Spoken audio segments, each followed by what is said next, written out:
How are we doing, folks? Good morning. Howdy, Cody. Yeah, FF7R was fun yesterday. We might sneak some more of that in at some point in the future. Non-sponsored. I enjoyed it. Tournament starts in about 90 minutes. I got a couple of viewer decks queued up to start, left over from yesterday.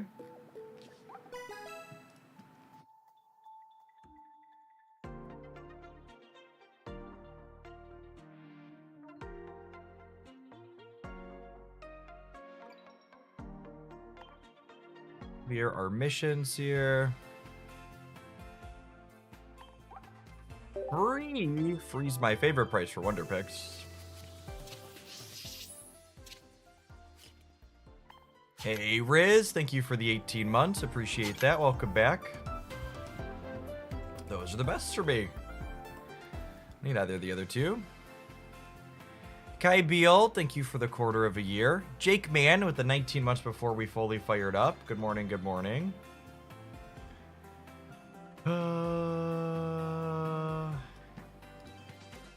Never a 2-star. Yes, I would take some more viewer decks today, but I have 2 queued up to start as an FYI. So we had a couple rollover from yesterday that I owe.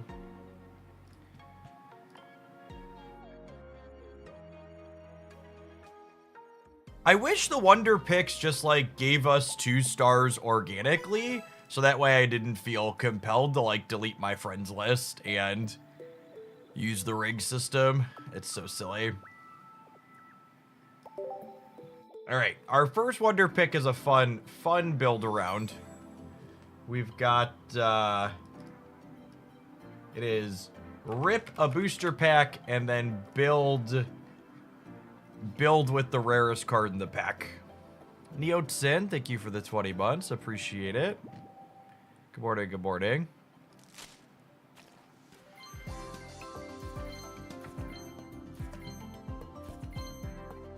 There were no 3 or 4 diamonds in there. All right, well, technically it's Frostmoth or Rapid Dash. I'm gonna rip one more. We'll take a peekaboo. I would like a 3 or 4 diamond to build around, please. The Green Rager, thank you for the 26 months. Welcome back. Yeah, 10-1 of the tournament yesterday was solid. Agree. Wow. What are the odds of that? I mean, I'm sure it's not insane, but like 2 packs in a row with no 3 or 4 diamonds? That's crazy. Do we, maybe we'll build Arbok. 2 diamonds technically the rarest. My 2 daily, this is my everyday. Man, a lot of unlucky gamers in the chat. Do you stream on Twitch as well? Yeah, anytime I'm live on YouTube, you'll find me at twitch.tv/Jeff Hoagland as well. Twitch is my primary platform. Natterjack, thank you for the 6.5 years. That's where all the notifications you see scrolling there are from. Dimmer with the 5 gifted subs this morning too. Thank you for your generosity, pushing us up towards our sub goal. It's actually pretty typical to not get any 3 or 4 diamonds. Interesting. I've never really paid attention to it because I just like opened so many packs.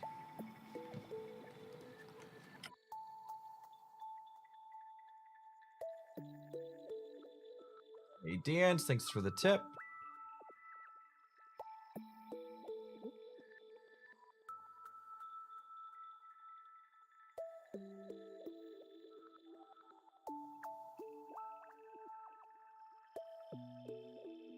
Largest Wiggly is cute. Wiggly's a card that's I'm looking forward to playing with Dialga.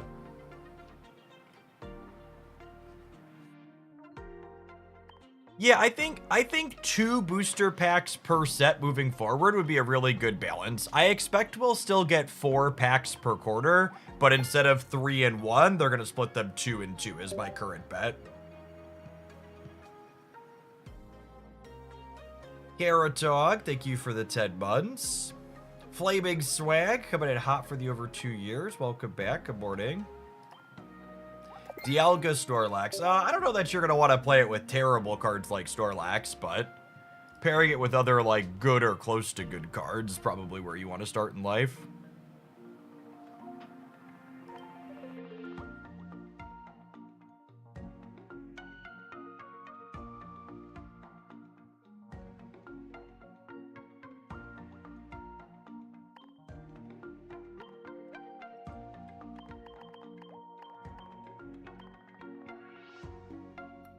Okay, so we're building Arbok here to start this morning.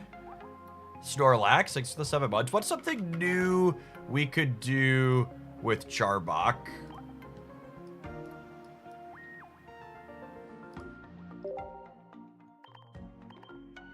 Yeah, he supports 2 colors as a possibility. You could play him with Egg. I don't know if that complements him well. Because Arbok's like pretty good against Pikachu as is, and like Egg like hedges those same type of matchups. I probably want something with it that clears Celebi. So it's probably Tauros or another thing that does big damage.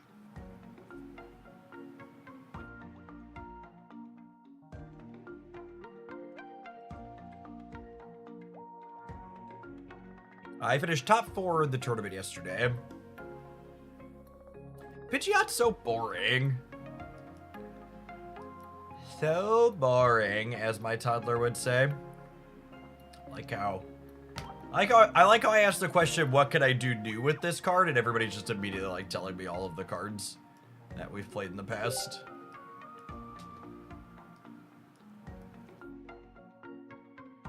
I'm gonna scroll for inspiration. Give me a minute.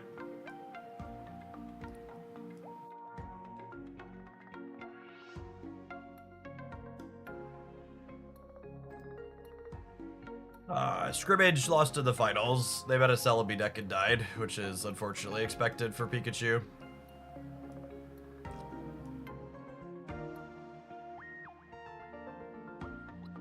Flareon is interesting. Flareon clears Celebi. Gosh, my kingdom for an Umbreon, huh? I'm gonna play so many 2-color EV decks when we get an Umbreon. Flareon, I kind of like the idea of Flareon though. I don't hate that. I don't hate that at all.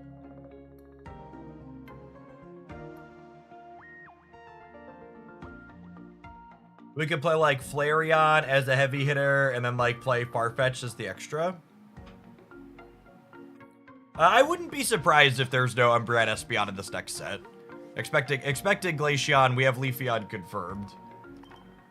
I would expect we'll get the 2 Gen 4 evolutions and not others to start. They're gonna want to spread the evolutions out. They're fan favorites.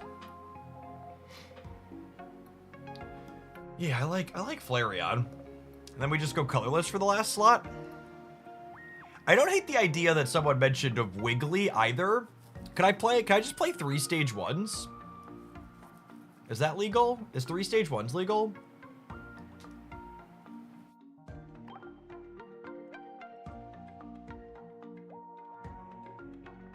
I feel like that might be legal.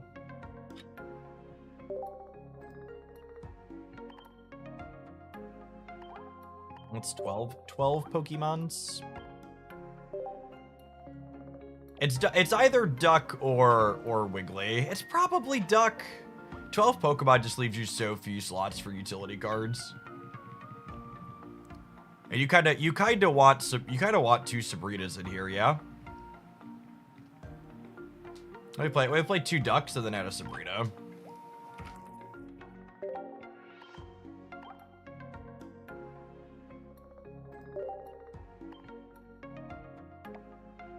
To it.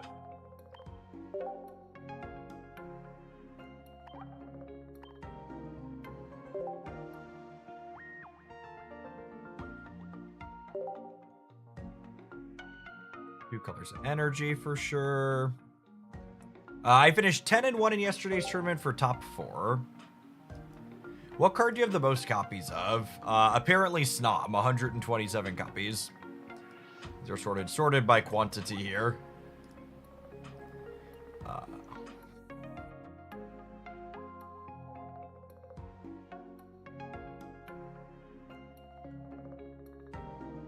What are our retreat costs? You know, that's a good thought. It's possible X speed is better than Leaf and we go 2-1 in the other direction, because all of our basics retreat for 1, yeah? Gonna make that small swap. Our stage 1s retreat for 2. But speed not being a supporter is nice.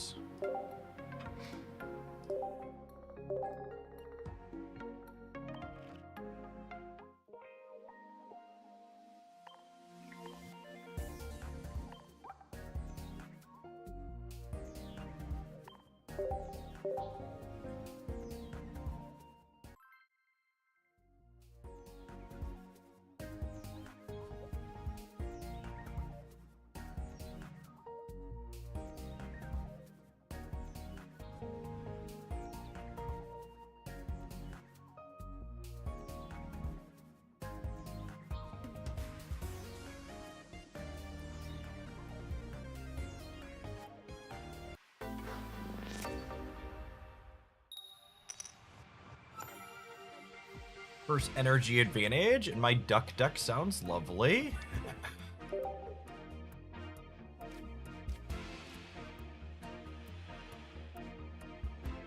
Flareon notably takes 2 colorless energies, so leading on dark here for Eevee is not a big deal.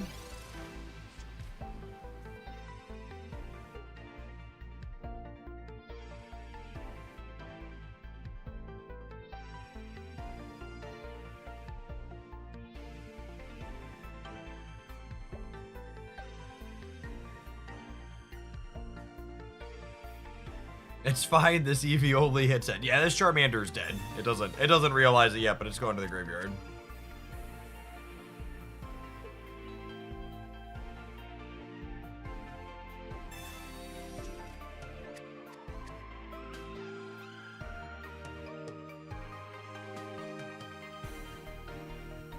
Chuckle Monkey, thank you for the over 2 years. Welcome back. Good morning, good morning.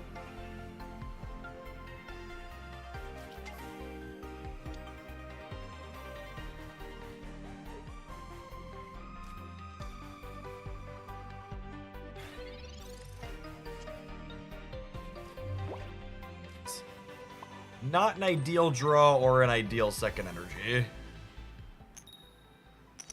Or an ideal coin flip.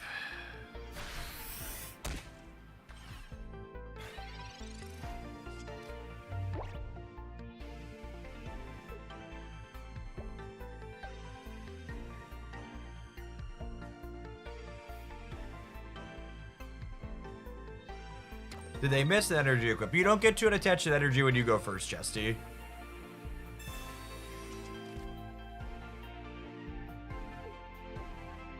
Or do they not have an X speed? They don't have the X speed. Well, that's insane for us. These Sabrinas are about to be solid.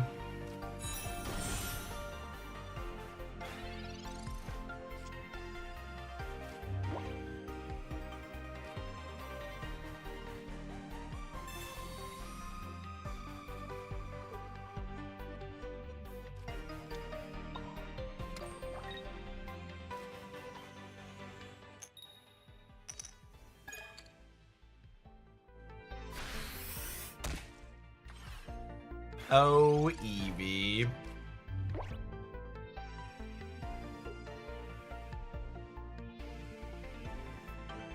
See if they found their Leaf or their X speed here, if they're just a tempo black hole again.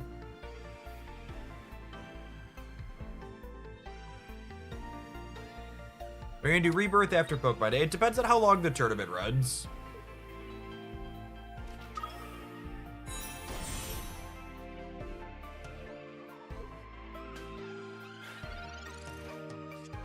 It's fine. We're just gonna hit running fire energy. Oh no!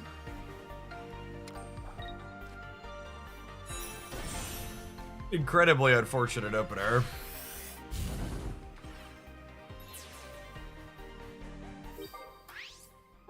Final Fantasy was a ton of fun yesterday. Game's honestly a work of art. It's real good.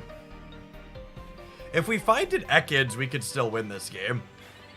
Because Ekans, Dark Energy into Arbok, Sabrina, pull this in and lock it in. Could easily win the game. Even with all this bad variance.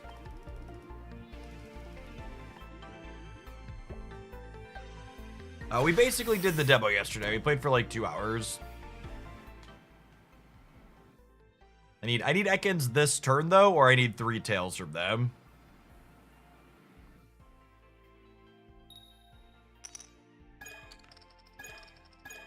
All right, there's 3 tails. I'll still take the Ekans though, deck.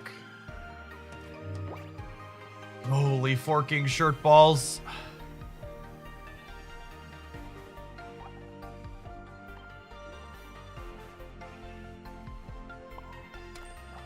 Actually unreal. Maybe I'm supposed to Sabrina them here? I don't know. If I draw the Ekans, I'm going to want the Sabrina. It's just so, at this point, our opponent's just increasingly likely to have X speeds and Leaf. So, the Sabrina has value if I draw the Ekans, and there's a very significant chance that they can undo the Sabrina for free at this point. So they couldn't earlier, but like assuredly there's Leafs in their deck, yeah.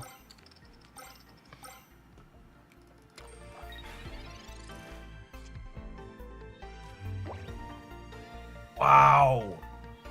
Okay. So our bottom 10 cards are 5 basics, 2 Pokeballs, 2 research. That's wild. What a statistically unlikely hand for the first one, huh? 9 out of the bottom 10. Yeah, that's like a fraction of a percent of a game there. All right, I need to take our first ad break of the morning. We're gonna play some hopefully more fortunate games with this than that. Appreciate everybody hanging out. Don't go anywhere. Our tournament rounds are going to start at the top of the next hour in about 70 minutes. Thanks for hanging out. Don't go anywhere. If you're watching on the YouTube side, consider tapping the like button on the live stream. I forgot to throw our poll up, so we only have 36 likes so far. Over 300 viewers. We can pump that number way up, I'm sure.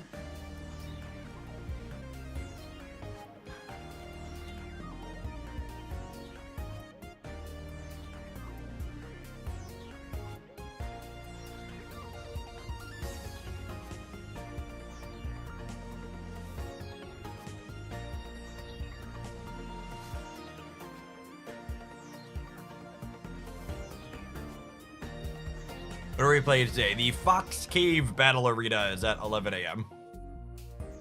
I usually look for things starting before noon, so that way, if we make a deep run, it doesn't take super long.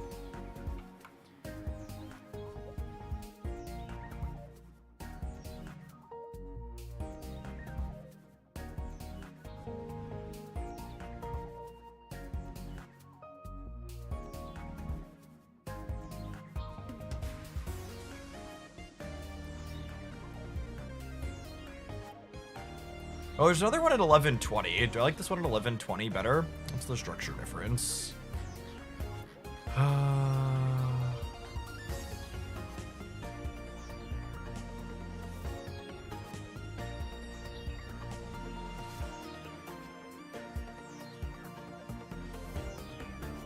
Oh, I kind of like... That's close. So the one at 11:20... Oh, I guess that one has the potential to run a lot longer, though. They're both 8 rounds of Swiss, but this one's gonna do 8 rounds plus 5 single elim rounds for potentially 13 matches. It's a long time. 13 times 40 is 520 minutes. It's like 8 hours. I'll stick with the one that starts earlier. Are we? This other one, so I want to show what I'm looking at. So one of these is, put me down in the corner.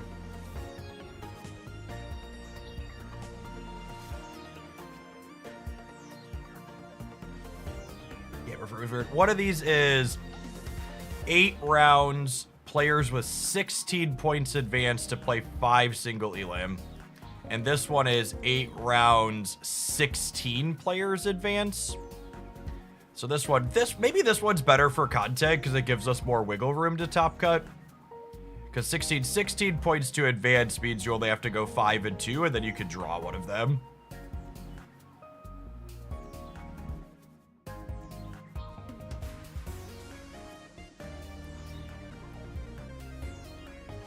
Whereas this one, you have to basically 7 and 1 to top 16, right? Where's my thing? Assume there's like 400 players.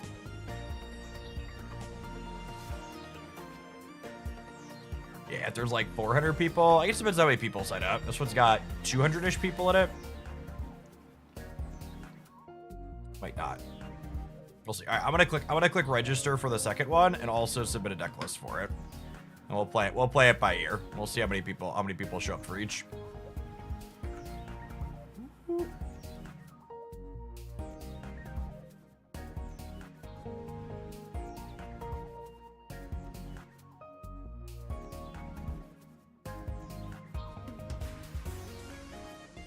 All right, let's try another round with our Flareon Arbok deck, huh? The Poke music has some jiving. It's great pedaling music. I enjoy it a lot. Good chill vibes.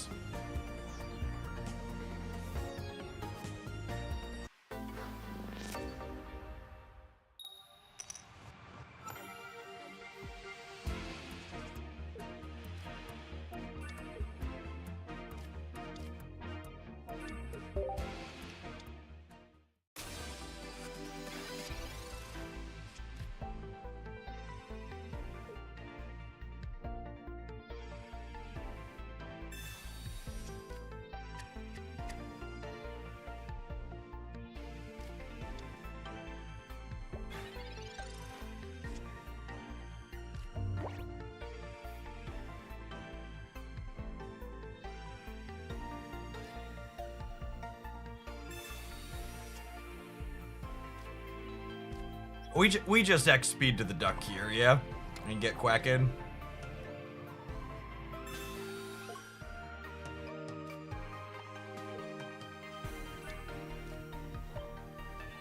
Not my dance. I think a lot of the people who are talking about mistrusting Second Dinner because the game got taken down by ByteDance are just people who are burned out on Marvel Snap and they're looking for an excuse to stop playing it.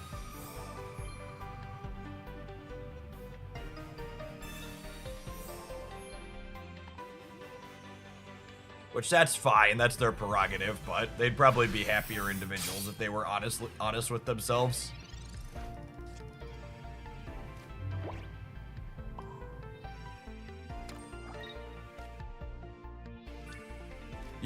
You honestly see the same type of thing. You see people trying to complain and put down Pokemon Pocket as it's all variants or all coin flips or whatever, despite players like myself consistently doing well in tournaments. And it's like, well, if the game's all variants, it's not their fault that they're losing, it's that the system's rigged against them. Honey.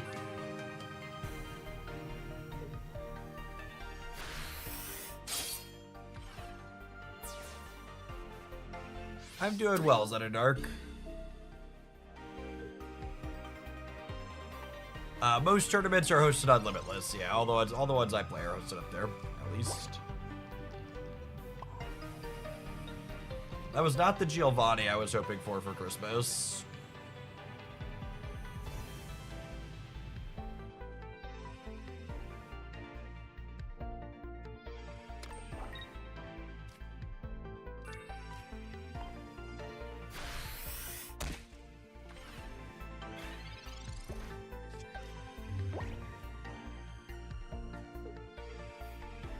Hi, El Dorte. Life's really good. I've been playing a lot of Pokemon on stream recently, and it's a ton of fun.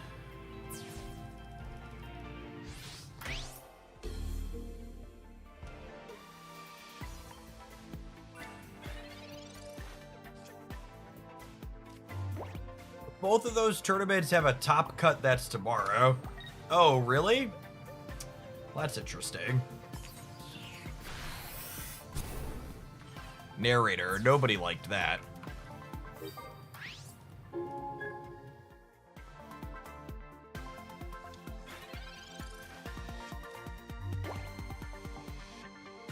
Day 2 top cut. They are the second day, aren't they? That's interesting. All right, well, I think I'd rather play the one that's a 5-2 cut then, so I can say I made the top cut, but I don't know that I'll actually be able to play it if I'm being honest.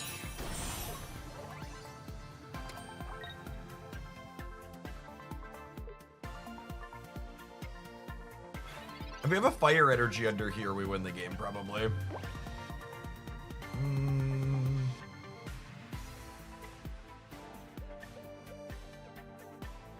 I guess I do this, and then Arbok corner, and then next turn I can burn it down with Leafeon, right?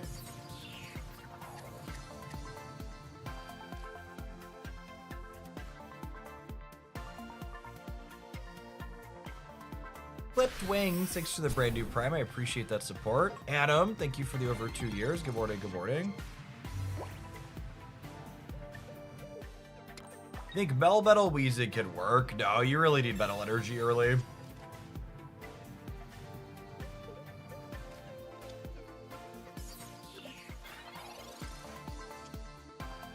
Alright, and unfortunately for Melmetal here, I believe I heard Flareon say it took their stapler, so we're gonna have to burn it to the ground.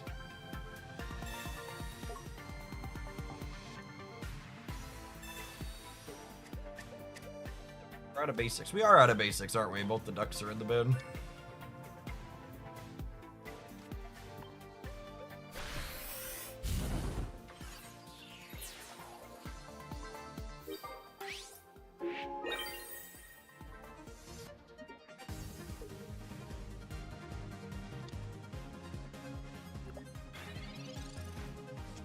What card are you looking forward to the most in the new update? I mean, both the EXs look sweet, but I'm also a Fighting Box fan.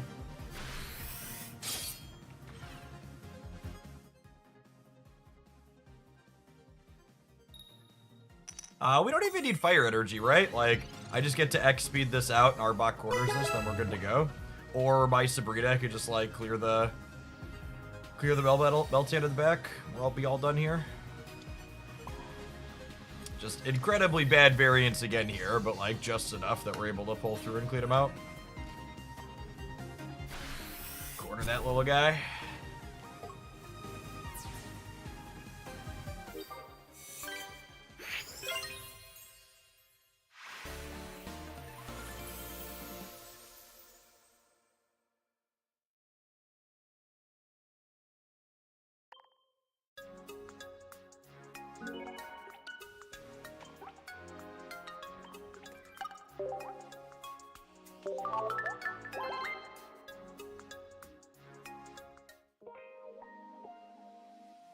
What does Fighting Box refer to? Fighting Box refers to the Marshadow Hitmonlee deck.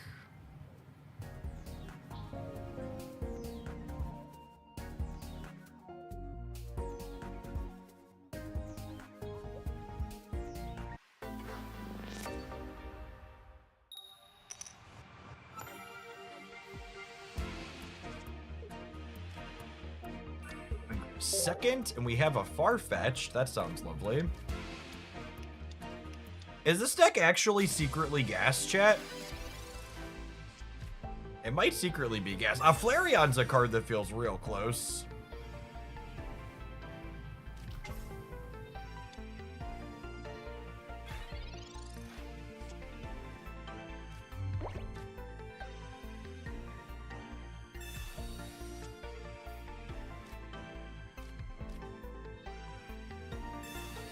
Some type of overlay thing for the tournament for tracking where we're at in a best of 3 rounds. A good idea.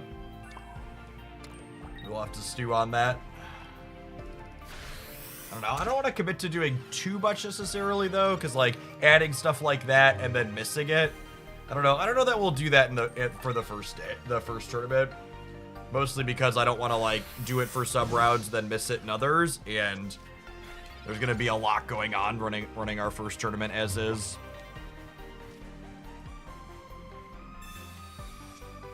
Farfetch clears the Sigilif, and we've got Arbok ready to go here. We're about to put this this Mewtwo deck in the ground, gamers.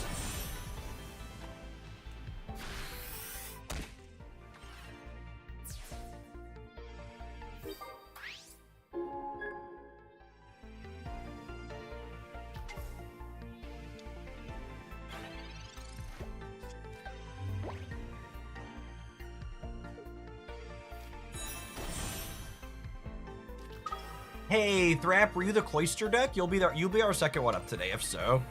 Thanks for that.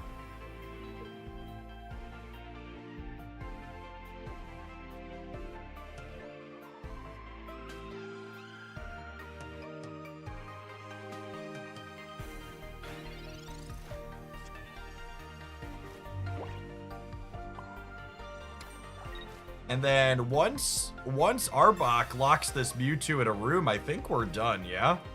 Because even if they have Gardevoir, they're not side driving us next turn. So we're doing 80 and 80, and even if they're on like double potion blue, they'd go up to what, 110 and then down to 40, and the duck finishes them.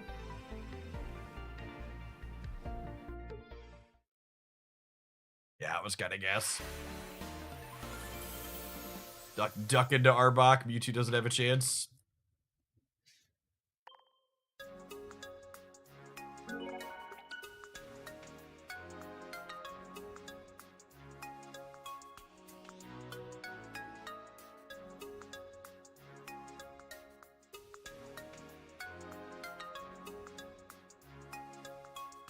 Soyo, thank you for the 78 months. I appreciate the 6.5 years.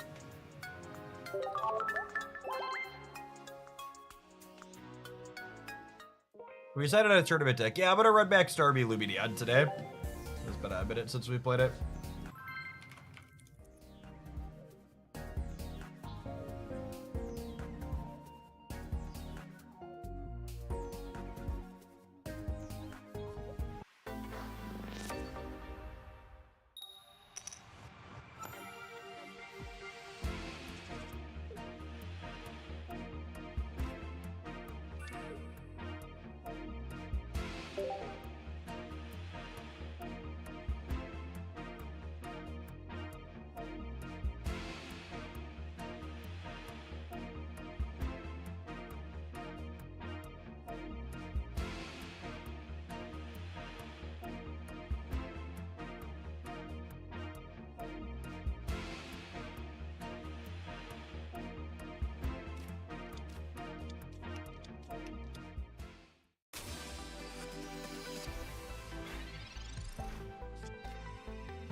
What's my favorite deck? The Lumineon Starmie deck's been my favorite thing to play.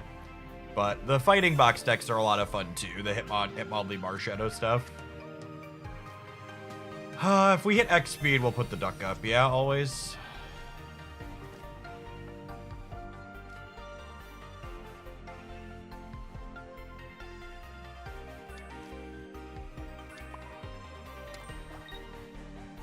It might be wrong to put the energy on EV and just hope to find the X speed for next turn.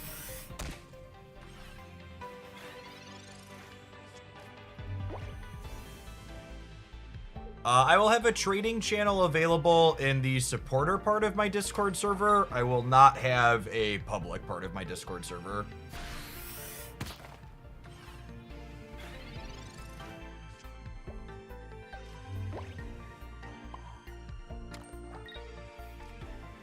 transparently. The only channels that are fully public in my Discord server are for the tournament that's upcoming, and once the tournament happens, those will get closed until the next tournament happens. I don't get paid enough for this job to moderate fully public internet spaces constantly.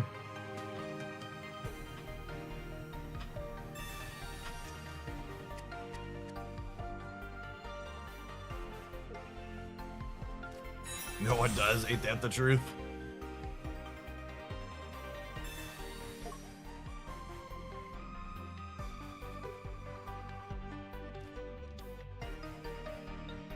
Alright, so they're gonna kick the baby in the back and pick up a point here, but that's fine. What's your take of the Galvantula Pikachu builds? I played a little bit with that, and I'm gonna be honest, I was pretty whelmed by it. Was not impressed.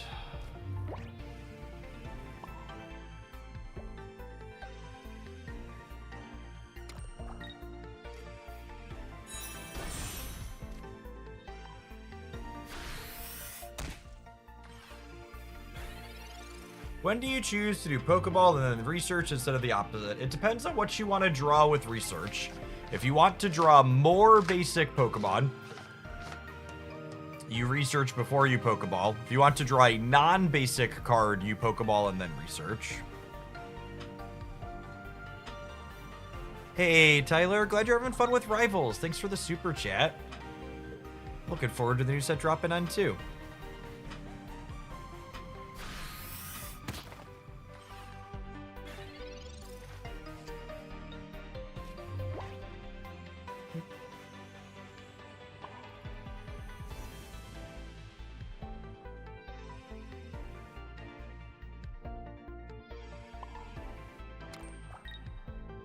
If they have Machamp, we're just dead, yeah? Just gotta hope they don't have it at this point.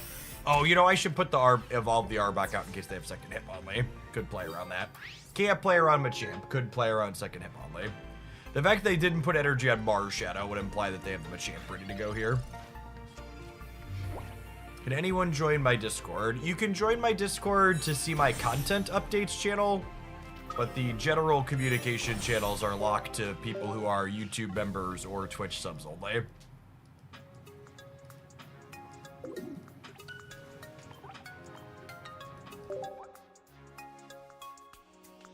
Generally fully open places like that are, they just attract too many trolls and other obnoxious things. I don't want to moderate it myself. I don't have the income to pay someone to moderate it.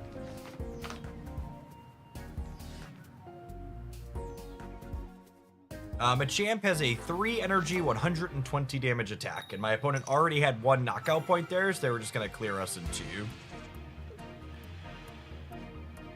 We're going second, but I don't have a dark energy, so I think I have to lead Eevee here as opposed to Ekans.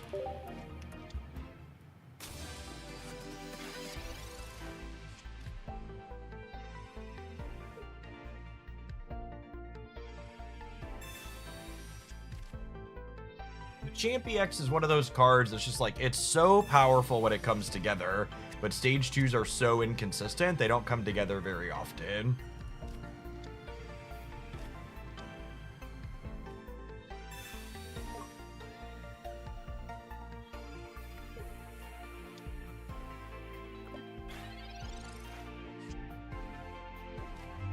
Except Pidgey. So, one of Pidgey's saving graces is that it's actually pretty solid at the stage 1 mark, right?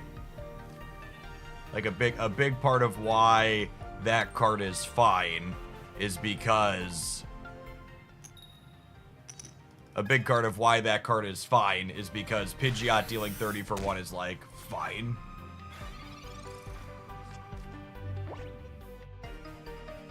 Could you mod people that you trust in your Discord server? So I'm a really bad capitalist in that I don't believe in stealing labor from people, even if they're willing to give it. So you're right. I probably could find volunteers in my decades-old community to moderate for free, but I think it's wrong to steal labor from people, so I'm not going to do it.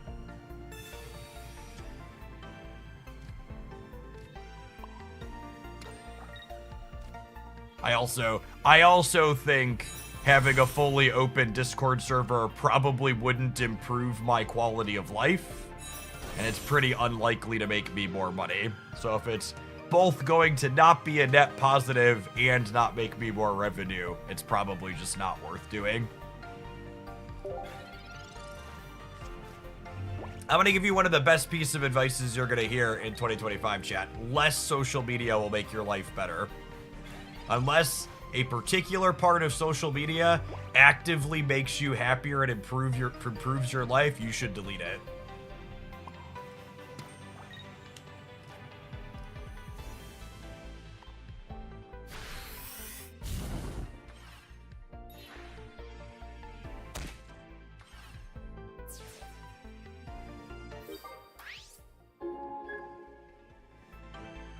You are hearing this on social media. I mean, if Twitch is a part of your life that actively makes you frustrated, you should definitely get rid of it.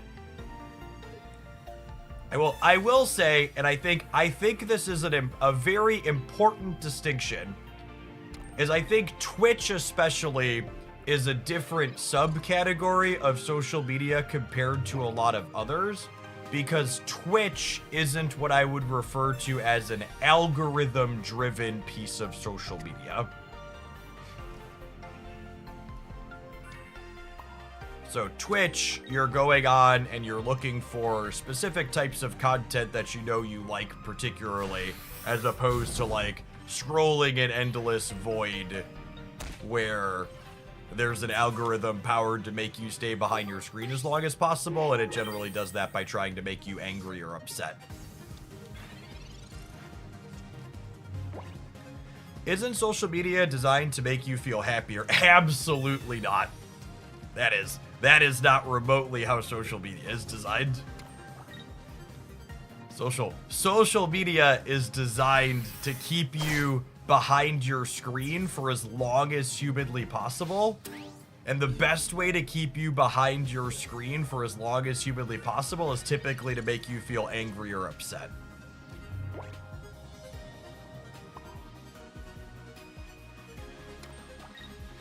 Okay, so the line here is they don't have Dragonite, and then we Sabrina something up and lock it in with the Arbok.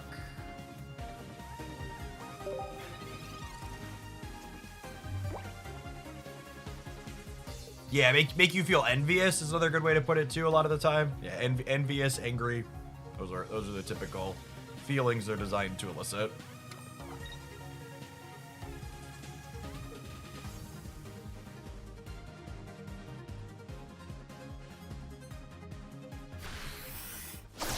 Julio, I think we win now, huh? Slick. Sabrina gets to yank this up. I guess they could have like double potion into Dragonair into Dragonite to maybe have a shot, but looking pretty good for our hero here either way.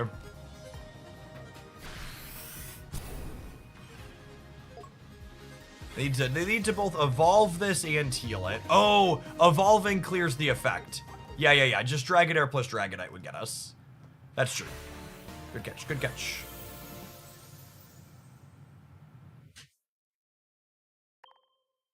What is the synergy of this deck? I don't understand. So, one of the ways you could build decks is with synergy, but another way you could approach building decks is just by playing generically good cards. So this was a build around deck submission for rip a pack and then build the deck with the rarest cards you open. And Arbok was the rarest card we opened. I wanted to do something new with Arbok. This is honestly, it's a good kind of, people ask, you know, how do you build good decks in Pokemon Pocket? Let's talk about this one for a second, because I think this is a good example of how to brew something that could feel kind of competitive. So we started with a card we wanted to build. And I was like, okay, all right, wrong scene, hold on. I was like, okay, we want to build around Arbok for the deck building challenge that we have. Arbok deals small amounts of damage, tends to be good against things like Pikachu. So that means I want to make sure my deck has a way to interface with Celebi specifically. So Flareon, I was like, okay, what can we do with Arbok that we haven't done before that gives our deck a way to not just be dead against Celebi? And I was like, oh, Flareon seems like a good secondary card that pairs with Arbok that solves one of the problems that Arbok's gonna have in the metagame. And that's how you want to approach deck building. You want to say, okay, this is the thing I want to do. And then I ask myself the question, okay, things I'm gonna play against, what problems does the thing I want to do have against things I expect to play against? And then what do I supplement the thing I want to do primarily with in order to try and solve that problem? So Flareon solves the Celebi problem for Arbok. And then past that, we go, okay, we typically want 5 or 6 basics. So what's a third Pokemon line I want to play? Typically, you want something that's just a basic and minimal energy requirement a lot of the time if you have something like Flareon that builds up.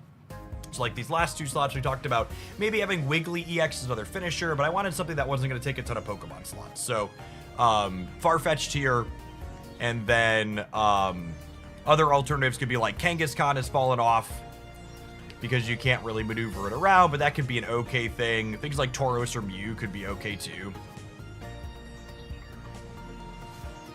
Does the sub number get dynamically lower as they expire? It does, Derek. Yeah, so if you see that sub goal, it is a rolling 30-day count basically on Twitch. So you'll see it both go up and down as things expire.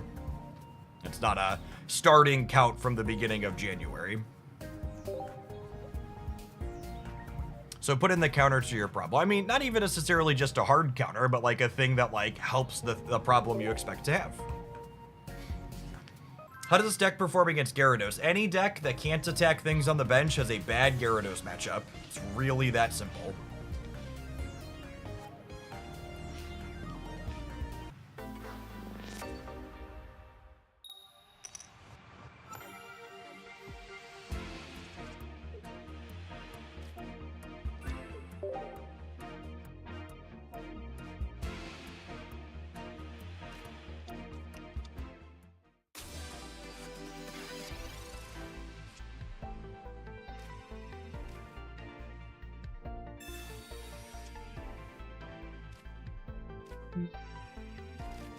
Not a stellar opener.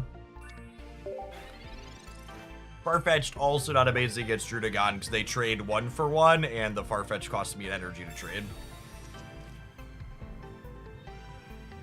Galvantula has seemed good against Gyarados. What do you think? I mean, Zebstrika is good against Gyarados. Galvantula is not.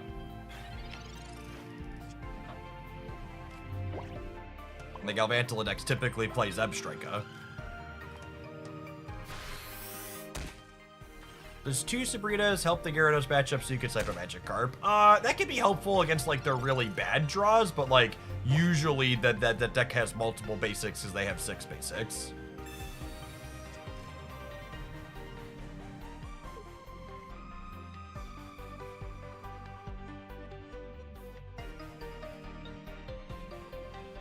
Using Druddigon instead of Farfetch'd be a bad idea. So I'm not really interested in stalling with this deck, right? Like, Arbok's a pretty proactive, aggressive threat. So I don't... this isn't the type of deck that you really want a Druddigon frontline for, right? Like, your finisher needs to be more powerful than an Arbok or a Flareon to be stalling with Druddigon to be worthwhile. One of the best things about this stream is how often Jeff interacts with his chat. Do people watch streamers that don't interact with their chat? I feel like if you were gonna watch someone that didn't interact, you'd rather just like go watch a YouTube video, yeah?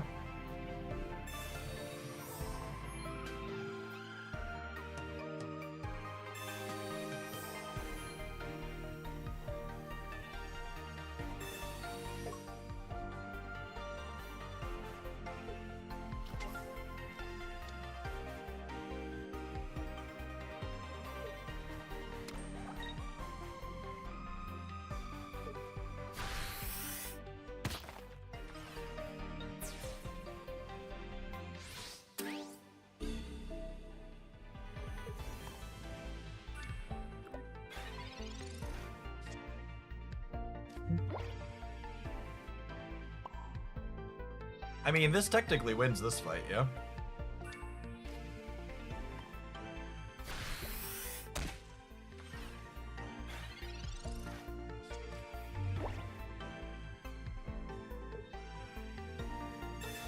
I feel like you're a great size for interaction once someone gets 2,000 to 5,000 people at start. I don't think that's remotely true, Hoosier. I think if you're good at what you do in this job, you can still interact at those levels.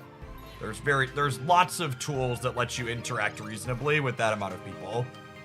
And like as a point of reference, like on an average day here between Twitch and YouTube, I often have 2,000 people by the end of the day concurrently.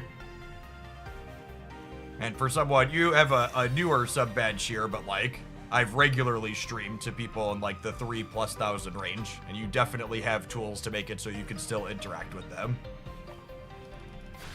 It largely depends on the type of culture you're curating. So you're right, like if you've got 2,000 people watching and your stream culture is you want everybody to just spam memes constantly, like sure, that's gonna be tough to interact with if the chat's just scrolling with people spamming nonsense.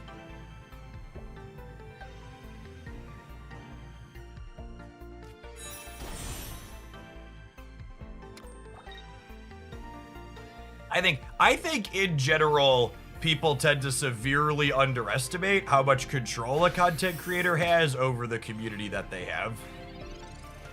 As someone who's been doing this for a decade, you very much get out of your community what you put into it.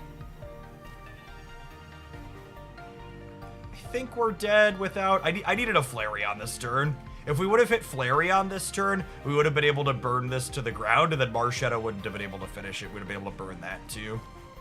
But just bad mix of basics in stage 1s here.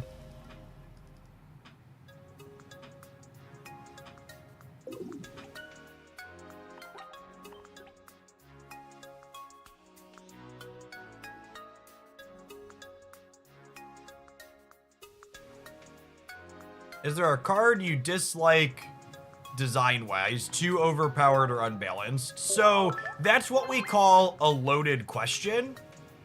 You said, you asked me, is there a card I dislike design-wise? And then you added the implication that in order for me to dislike a card design-wise, it has to be overpowered or unbalanced. So Misty's a card I don't enjoy the design from a design perspective, but like objectively from the data-driven information we have from community tournaments, the card's not remotely overpowered. I would prefer if water had a slightly different energy acceleration card, but I'm not going to tell you that, oh, this card's cracked, right? This was a fun set. We need to take an ad break. We're going to move along to our next viewer deck, but I might leave this one in the deck editor and revisit it again in the future. Flareon Arbok was fun. Do you know why it said? Okay, I wanna give a quick lesson. As someone who's a former programmer, this type of freshman in college stuff bothers me. This deck name can't be used. You know why this deck name can't be used, chat? Because there's trailing white space here at the bottom. Anytime you take input from a user anywhere in your application, you need to strip freaking trailing white space. This is computer science application design 101 freshman in college. Like, it's such a glaring oversight. Like anywhere, you should run all user input in spots like this. There should be a clean function where you clean it up. Any modern language is gonna let you clean any user input very clearly. Very cleanly. Yeah, okay, sorry. This has been my Jeff Hoagland used to be a software developer rant. I'm gonna give you 2 minutes of ads on Twitch. I'm gonna tap it on YouTube. We're gonna build our next viewer deck. Thanks everybody for hanging out. Yeah, everybody in chat being like, oh, I didn't realize that was the case. No, that's exactly why. You can't have trailing white space at the end. It throws an error.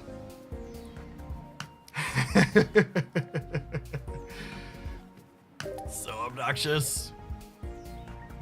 All right, what's our next viewer pile's an interesting one too. We've got a cloister seeking request.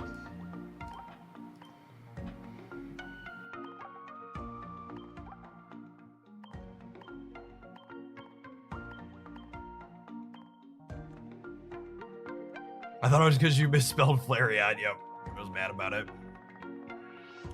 Is Hoagland a CS graduate? So I started with a CS minor in undergrad, but I was already doing a lot of software stuff and I wasn't getting a lot of value out of the CS classes I was taking. So I changed my major to math because the math classes were actually challenging and interesting, where I was like sleeping through the CS classes. But I spent time doing a lot of open source software development, and I did some process automation for a Fortune 50 company for a little while after grad school.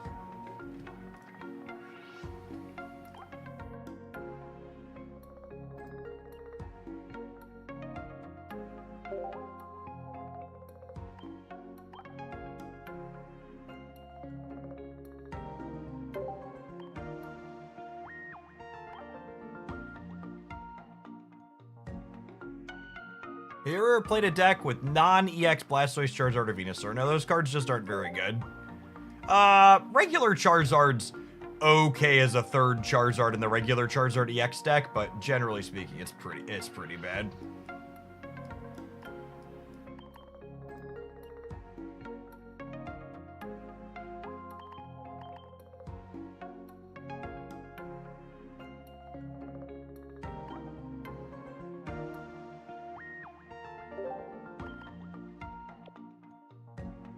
So the submitted deck doesn't have any copies of X Speed in it. That's probably wrong. So you want to be able to shuffle your lead sometimes. I want to cut the second copy of Blue for an X Speed, I think. X Speed and Leaf are just two of the most powerful effects in the game. And Misty's like kind of an X Speed in some situations if you squint. Kanga's still being played. Kanga's actually started seeing some additional play again, and this is one of the reasons why Palkia is going to be good. Some of the successful Gyarados decks inside of tournaments, if you missed my meta report this week, have started splitting Druddigon with Kanga. Because, I've started splitting Druddigon with Kanga because Kanga makes you less bad against Hitmonlee.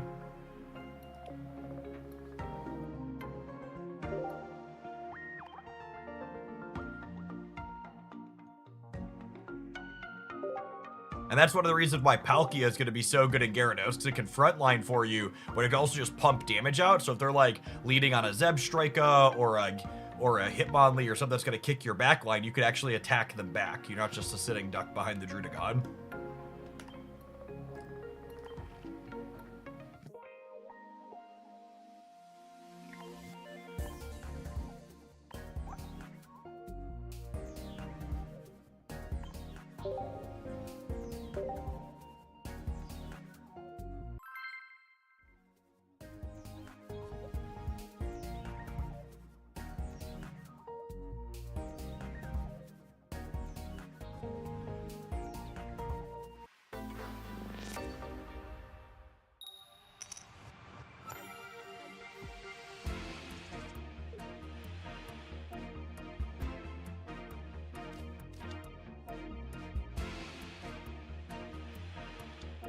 Chief Corn Beef, thank you for the 2 gifted subs. I really appreciate that.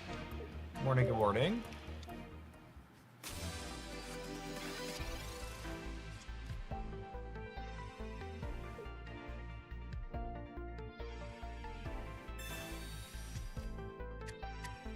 think Vaporeon will be a good card for Palkia Gyarados. It's really hard to say.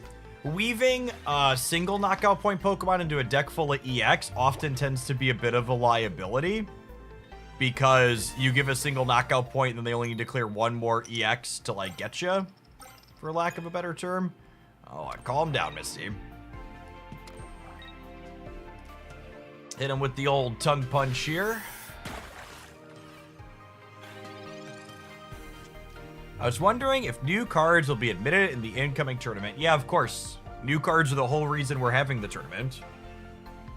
What's the best meat and cheese for a sandwich? I've been a vegetarian for half of my life, so not the best to ask that type of question to.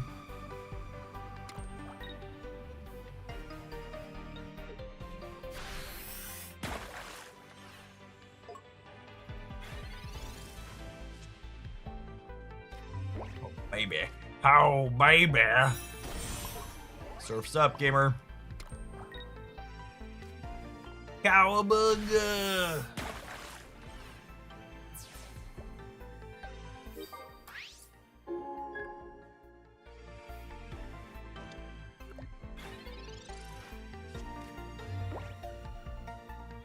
What's your favorite way to make a grilled cheese? I'm not really picky. A cheese enjoyer.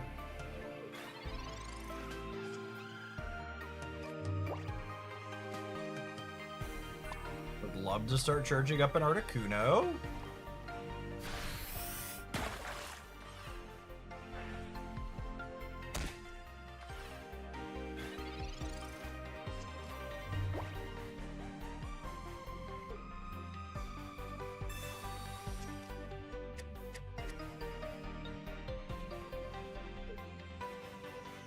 You often speak about a combination of skill and variance regarding card game outcomes, so if a game is 100% skill and no variance, it would define the strongest at the game would win the most of the main competitions. On the other hand, if a game is purely luck-based, there would be random winners. Do you think Pokemon Pocket might get to a place where there would be the strongest players dominating competitions? I think Pokemon Pocket is going to be in a place very similar to most card games, which is to say it will likely be good players will likely have somewhere in the 55 to 60% win rate.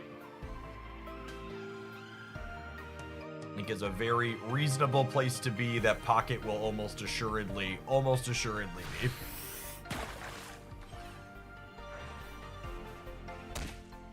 I think in general, a lot of my game is skillful or this game is not skillful tends to be players trying to put down other people who enjoy other games or build up their game as something it's possibly not. Yeah, it's what game do I like more? And it often comes down to, well, this game I win at, and my brain is very smart, so if I'm winning a lot at this game must be heavily skill-based.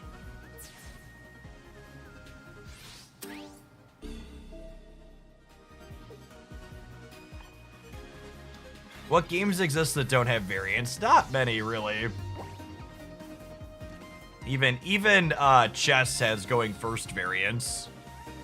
No, I mean you wanna play the white side in chess. In fact, that's why chess tournaments to reduce variance a lot of the time require you to win some amount of games from the go second side, right?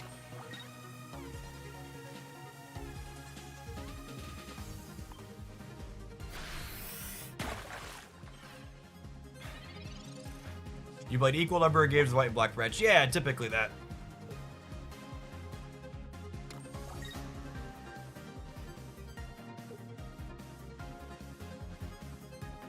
Sure, but so people that are explaining chess tournament rules to me now, what you are describing is tournament structure designed in a way to reduce the variance that chess has. Or mitigate it.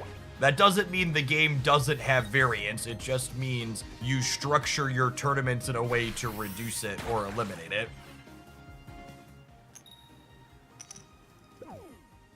Just like Pokemon Pocket tournaments are typically best of 3 as opposed to best of 1 because playing more games over the course of a round reduces the variance you're going to experience. And we are unfortunately dead to a Pokeflute here because we missed our Paralyzed Flip.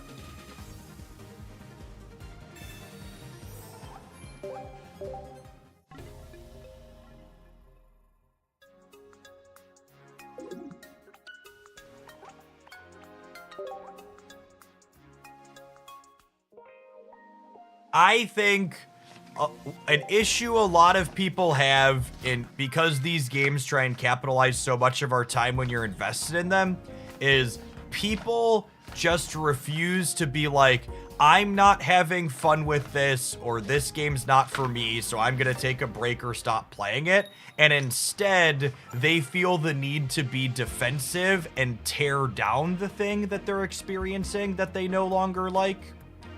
So they can't just be like, I'm not having fun with Pocket right now, but that's okay. I'm glad other people are having fun. They got to get like super defensive and be like, Pokemon Pocket's all coin flips and variants and it sucks. And it's not me. I'm not the problem. It's not that I'm not enjoying it. It's that Pocket's bad. And it's not even limited to Pocket, right? Like when I played Marvel Snap for the first time, there were a bunch of Magic the Gathering players that made similar comments about Marvel Snap because they were just feeling defensive because someone they liked watching make content was making content for something else suddenly. Sheer Luck Helms, thanks for the Prime.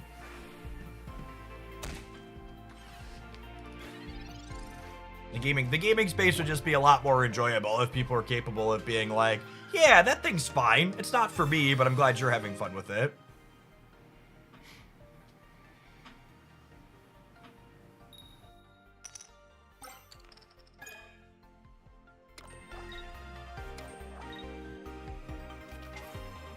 That's exactly why I don't like the Pokemon Pocket subreddit. Speaking from experience, the Pokemon Pocket subreddit is not remotely atypical. The average live service game subreddit is filled with people who are locked into playing a game they no longer enjoy because of a sunk cost fallacy, and instead of moving on with their lives, they stick around and are a bitter POS to everybody around them in the space.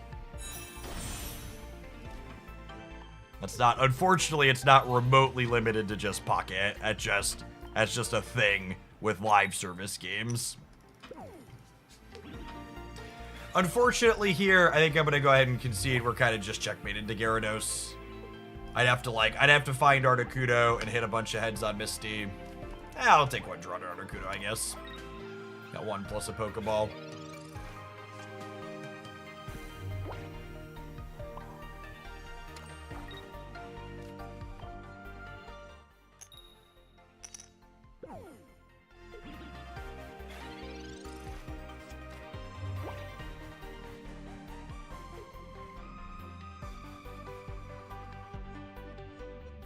Have you ever played competitive chess before? So, chess, being largely skill-based, is a game that I don't have the amount of time I would need to dedicate to be good at it, so I don't bother to try and play it competitively. And that description there is why card games are so appealing, is because the variance element means you could still have a somewhat enjoyable experience in Pokemon Pocket and other card games because of the variance element, even if you can't dedicate your entire life to be perfect at it. And you'll note there how I didn't say chess was bad or terrible, and I didn't tear the game down. Like, I'm just like, yeah, this is just what it is. I know I'm not going to be good enough at it, so we just like let it ride.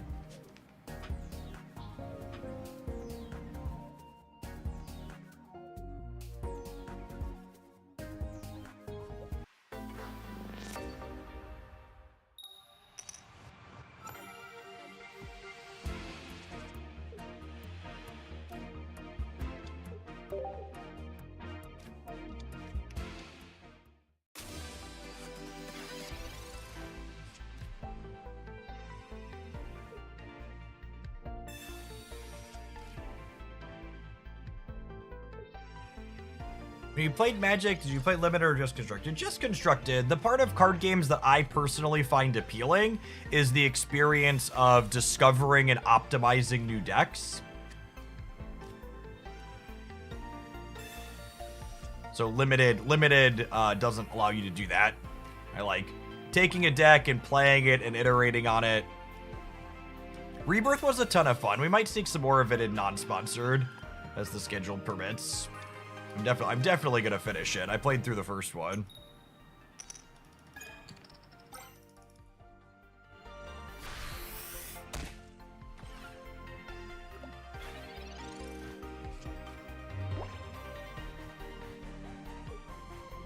Can you explain the concept of EV in a card game? EV is expected value, so what it means is contextual. Different situations have different expected value outcomes.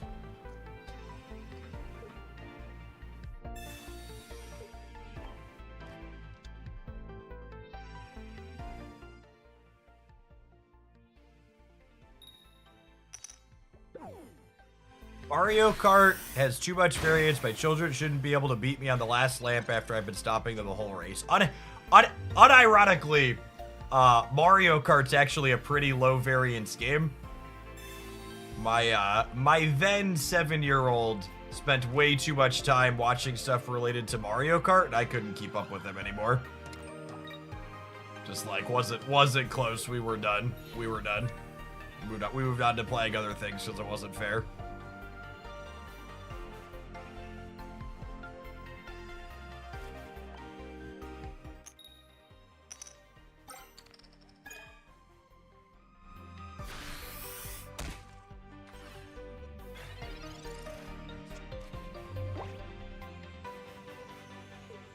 Rebirth was a ton of fun, Johnny. Game is actually art.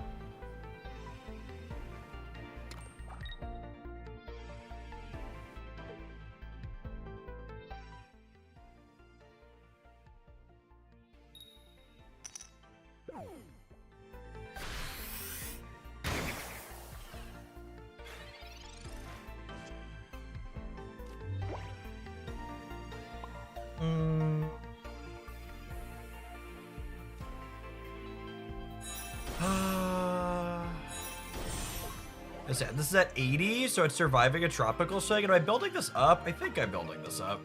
It's close, though.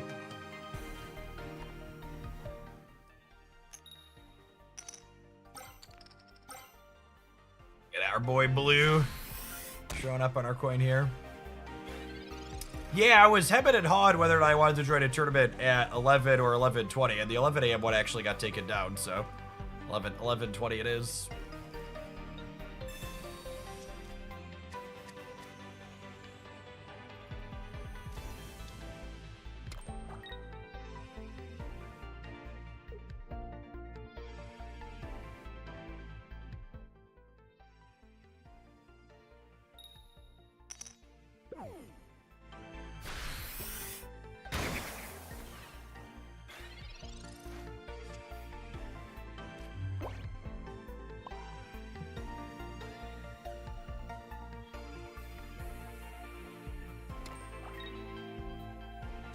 Oh, I guess I should have Mistied here first, huh? I'm gonna save this in case we draw an Articuno.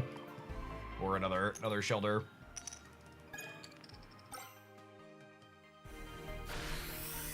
How can you submit a deck from YouTube? Yeah, I probably have room to take another deck submission or two. I've got one more after this. Pin the link for a little while. Let's say I'll tentatively take 2 more decks. Streaming for a little bit, even with the tournament.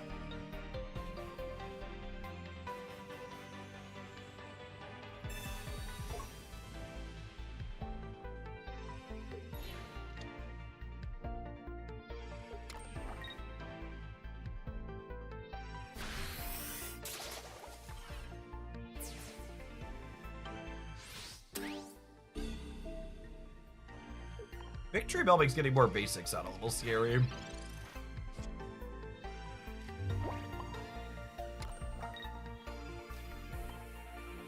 Cowabunga!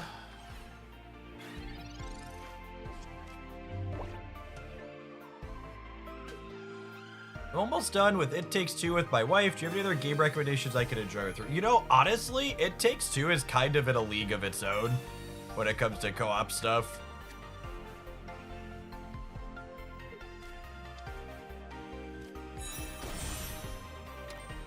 Really isn't anything else that provides that same experience.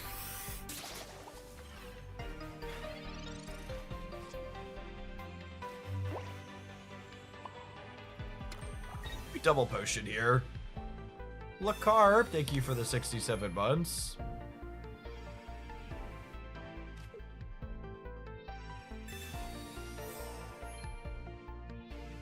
I think there's some good recommendations in chat.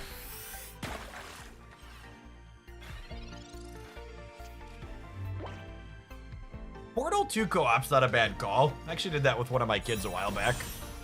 I enjoyed it.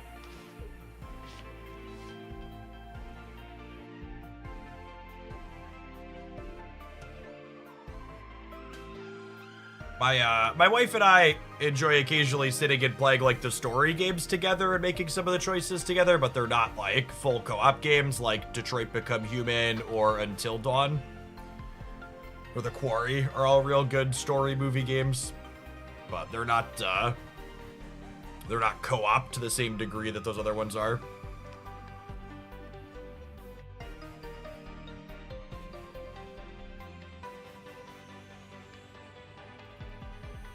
Your family sounds dope. We've got a good little collection of gamers in the Hoogland household.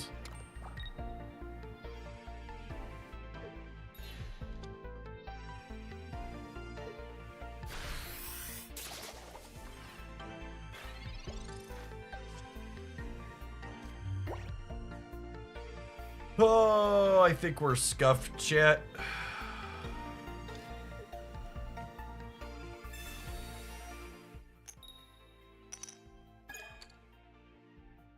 Dealing 70 for 3 is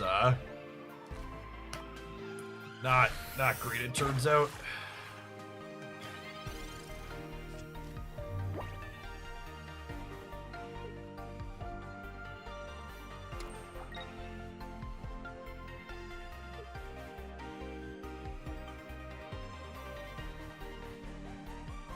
Poor Cloister is not the big hitter you need for 3 energy.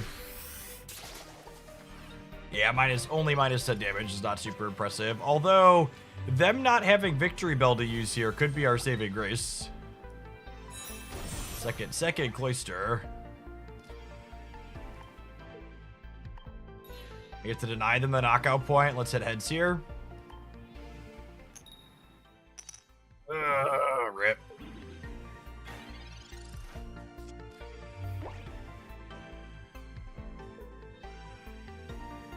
And Victory Bell Fragrance Trap only snags basics, so they can't fish this back up. Whew, if that's another big boy, I'm gonna be in some trouble.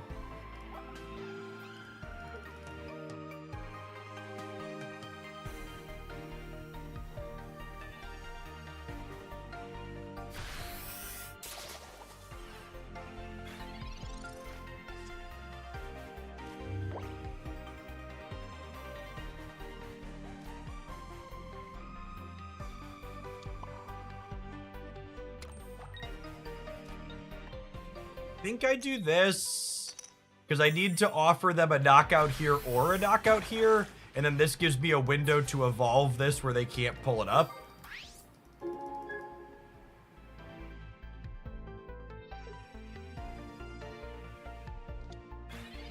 Is sliding the coin as far up as it can go and then flipping it still a viable strategy to increase flipping heads? You know, I was sliding the coin all the way up to increase my odds of flipping heads the other day while I was walking around outside, and then a bright light shone from above, and it pulled me into the sky along with my Pokemon Pocket device, and I thought they were going to probe me, but really they just wanted to probe my phone because they were unaware of this trick. This one easy trick that lets you get heads more often, because it turns out the aliens, they love Celebi. So if they can flip heads more frequently, they will be unstoppable.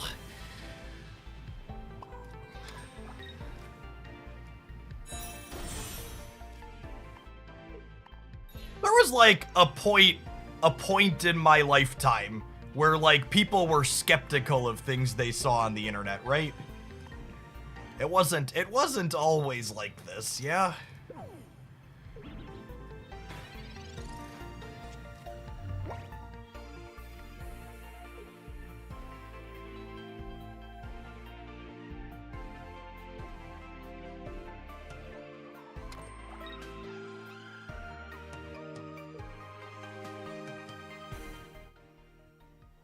The best way to flip more heads is to subscribe to Hooglandia. That's true, you know. That's true. Alright, well, we've drug this game out as long as possible. We're gonna get this other Cloister charged up on the bench. So they have to power through this one that's full and then still take 7. Calm down, Misty. See, chat, this is why the aliens wanted me. Are you a reader? If so, what's your go-to genre? I haven't read a book above a 5th grade reading level in the last decade, if I'm being honest.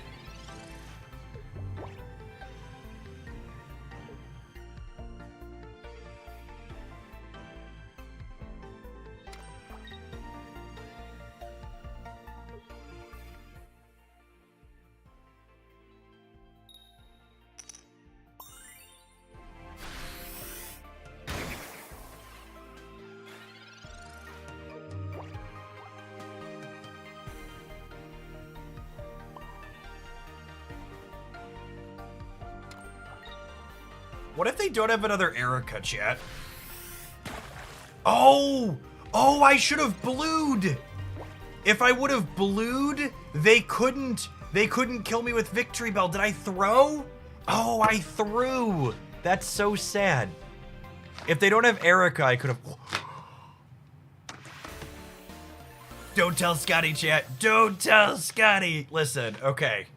Okay, everybody calm down. Very, very clearly our cloisters are correct.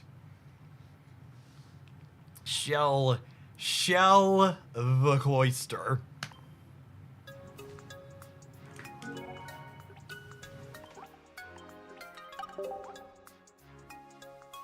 Our ad break for the next little bit is the most powerful advertising money can buy, a direct plug. You've seen our banner up while we're playing the games for Exter, one of my longtime sponsors, the world's slimmest smart wallet. If you haven't checked them out before, they're a slick little doodad here that's got this trigger in the bottom corner that when you push the button, it fans your cards up so you can easily grab exactly the one you're looking for. It's obviously RFID blocking, so that way when you're out or being beamed aboard to be probed, they're not going to be able to swipe your valuable credit card information with a mobile scanner.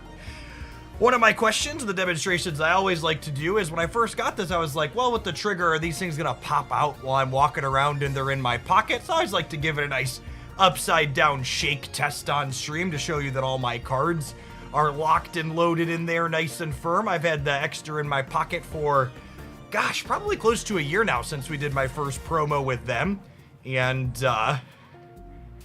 never had a card pop out. Is there a spot for cash? Yeah, so the little Extra logo on the front is a band that you can slide things up underneath. You put a couple of dollary dues in there, but I'm not a big cash carrier, so I generally speaking only have, and I'm also a parent, which is why you see the cash I have is a single. I don't have room for any of that. The loaded card holder in the top holds between 6 and 9 cards depending on the size. And then there's also, with the clip here on the back, rooms to slide in some extra as well. And you can see I've got something in here. It's actually one of the neatest features here that they have. The thing that makes the wallet smart, if you're wondering what that is, this is the tracker card. So this is a nifty little doodad. They've got one that hooks into the Apple Find My software, as well as one that works with Android with a custom Chipolo software that Bluetooths into your phone. So that way, if you've misplaced your wallet somewhere in your home, you can pull up the app on your phone and you can make it ding. So if you're someone like myself that would regularly play Where's My Wallet several times per week when you're trying to run out the door, instead of sending yourself and your children scrambling to find it, you can just ding it on your phone. It also, while it stays connected, if you're out and about, logs your GPS location of where your wallet's at. So if you leave your wallet or it gets picked up by someone or you forget your bag that it's in, it has the GPS locations where you last dropped your thing off at. If you want something that's a little bit bigger than just the dedicated card holder, they have this parliamentary wallet, they call it, that fans open in the front here with a couple of slots for some extra cards as well if you need more than just the 6 to 9. And to give their wonderful website a quick plug here, use code JeffH at checkout, which combines with their Valentine's Day sales to get a huge range of different things up there. Got a bunch of different colors and even some textures up here. If you like the one with the fold, they've got both leather and vegan leather options depending on what your preference is for animal byproducts. I've been working with Exter for a long time. They make a great product. A lot of our community members have picked them up, and they are lovely. Want an easy way to support my content, consider checking them out using my link. All right, let's play some more Cloister, huh? I feel like it's earned some more games after that slog of a game against Wigglytuff.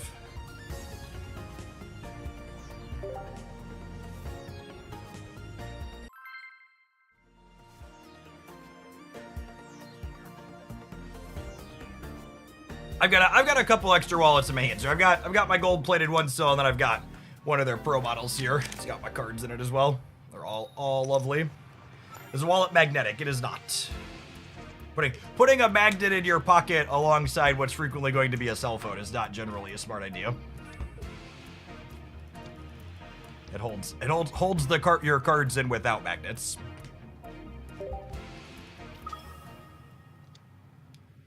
Have you done any experimentation with Arbok and Fighting Box? What problem are you trying to solve that the Fighting Box deck has by adding Arbok to it? Can you help me understand?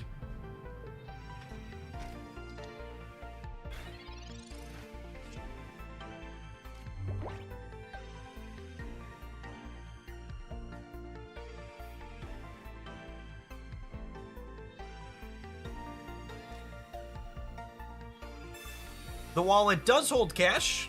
Got dollars on the front. You take them and put them right under the money band. It's not a clip. It's a band.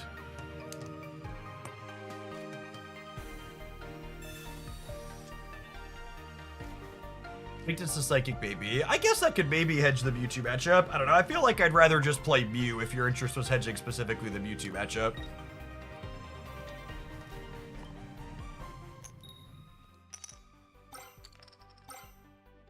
Mama's coming out swinging. It's been a minute.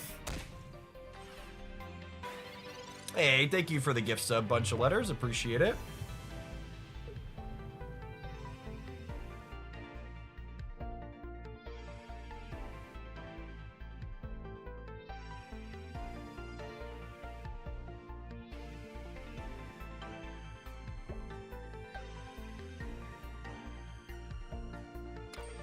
You.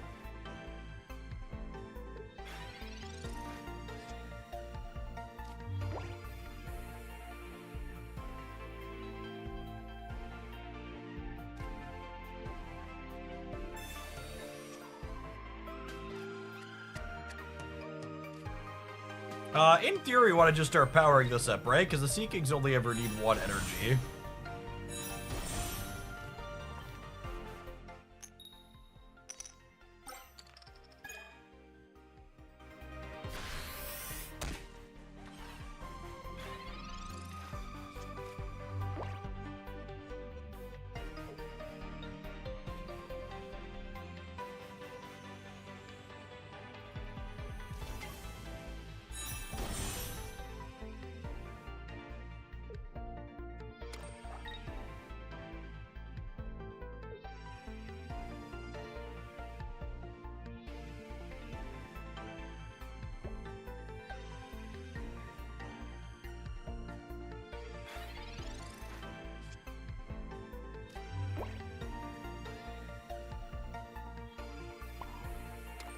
Is Kanga about to win this fight, gamers? It's feeling like she is. Oh, man. Mama is big, man.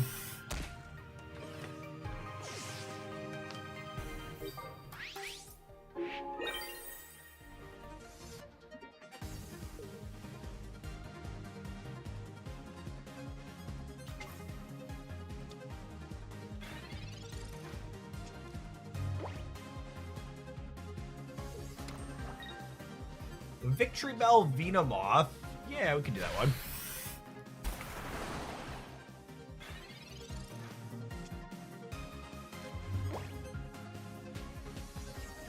Cloister. Lovely.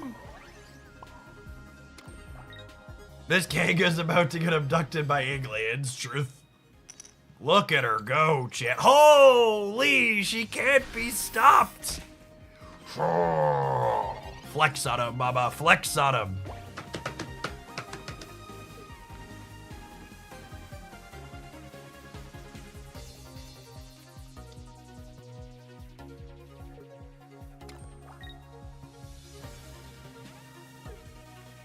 Just never flip tails, chat. It's easy.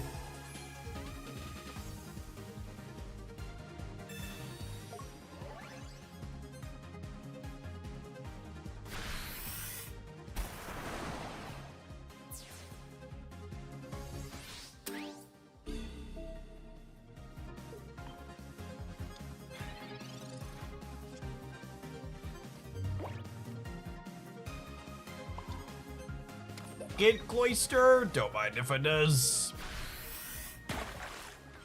Mama needs to teach Moltres a lesson or two. Sure does.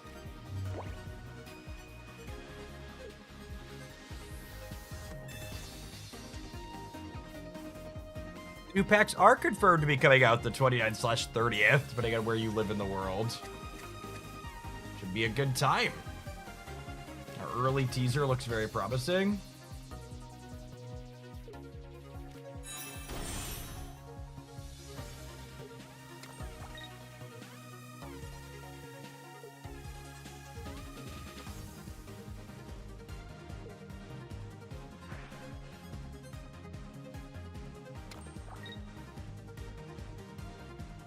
It hasn't been officially confirmed when the packs drop for anything. The last pack dropped at midnight central, but that doesn't mean that this upcoming one's going to drop in the same window.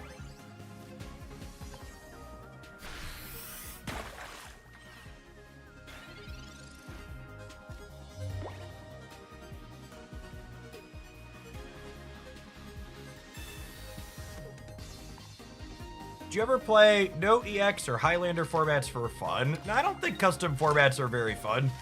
I think the regular format would have to be very bad and unbalanced for me to want to play a custom format. I just have so many things I want to work on and brew in the regular format that I just don't really have an interest. All right, I guess we'll put up the healthy Cloister, huh?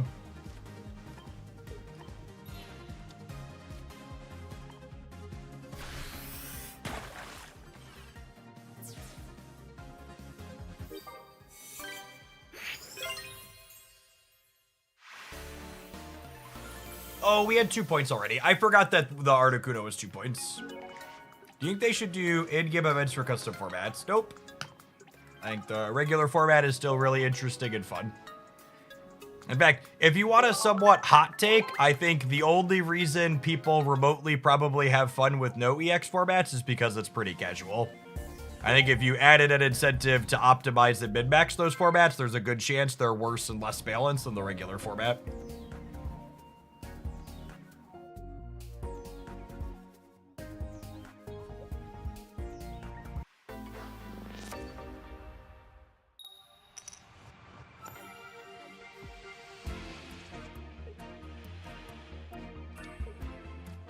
Actually, I'm gonna lead Goldeen while going first. That way we can find Seeking and get horny right away.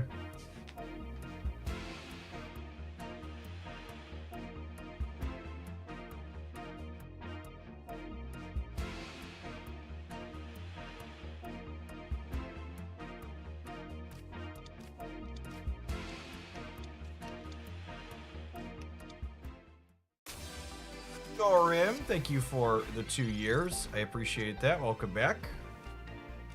Thanks for keeping me around.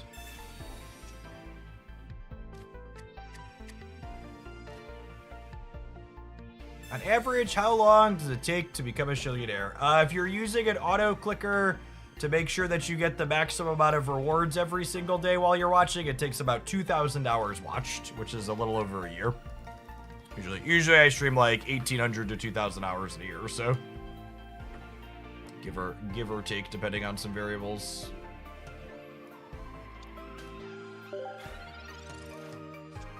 One more draw to Seeking here. 2 Seekings and a research and 11 cards. Yeah, if you're not claiming the extra chests every click, it takes a good bit longer for sure. A few browser extensions that auto collect them for you. Seeking.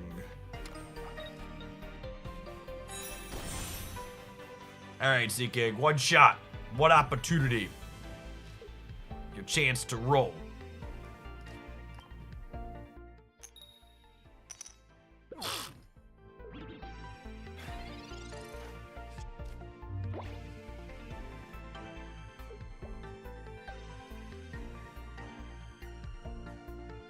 What happens when it's redeemed? You get access to Beverly Shills in the Hoaglandia Discord server.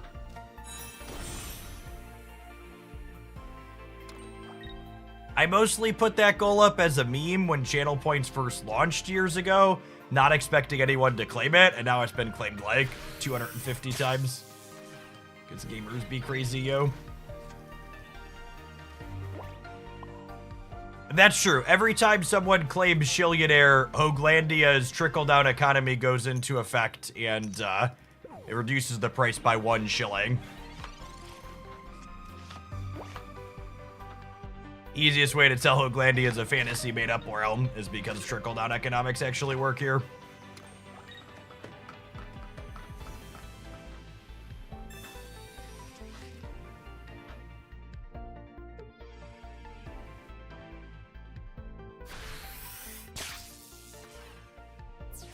So what happens when it inevitably reaches 1 shilling? I assume I'll be retired or dead by then. Probably the latter.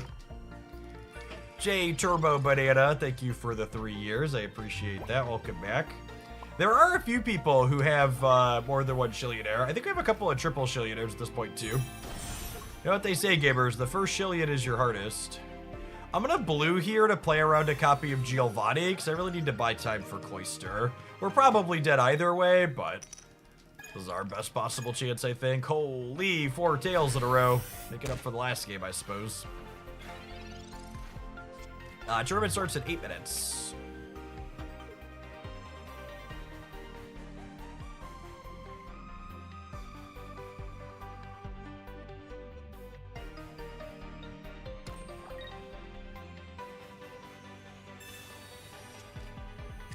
Mama's mad at you for leaving for Dirtle Dragon, lol. Hanko, thanks for the new membership on the YouTube side, appreciate it. Ooh, we're very dead, huh?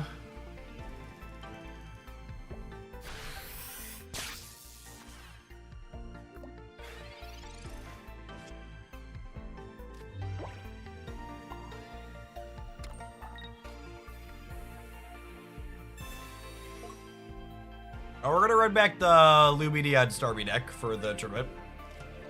I think we're just dead at this point because they get to clear this, and then they're gonna clear this with Pikachu before I can retreat it. So I don't have any any more X speeds or Leafs in my deck.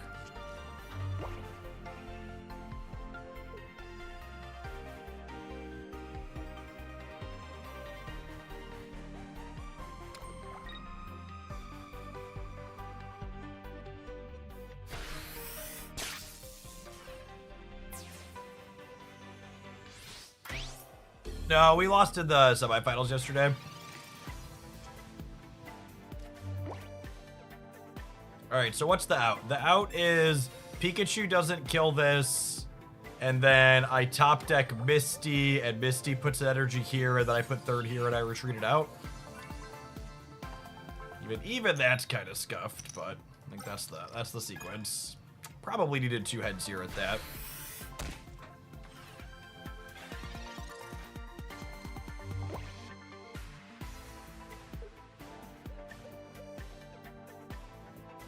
We were watching the Melmetal video yesterday, and you said, this match is over, and my daughter said, how could you know that? And then you explained the steps, and her response was, oh, he's good at this. Yep. That's the key. You gotta be thinking multiple steps ahead. How do the permutations play out that you managed to win the game versus not? No, the Eggs deck predictably won the tournament, and a very strong matchup regardless of who made it there. What's your favorite deck in Magic you ever played? I really like decks full of flash creatures in Magic. Snapcaster Mage, Spellstutter Sprite, that type of thing. Hey, Silence, thanks for the biddies. We are unfortunately torched here.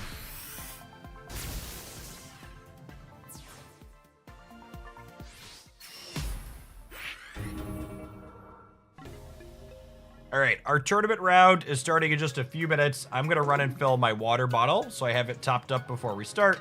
As I'm stepping away, I'm gonna tap an ad roll on both the platforms. I'll throw the Lumineon deck up that we're gonna be playing. If you're a regular here, it's not gonna be any surprise. We're playing the same 20 cards I've really been enjoying for a while now. Pretty locked in that these are my favorite 20 to play this season. Thanks everybody for hanging out. Don't go anywhere. Hopefully I'll have another fun and successful tournament day today. Watch it on the YouTube side. Don't forget to tap the like button. Oh.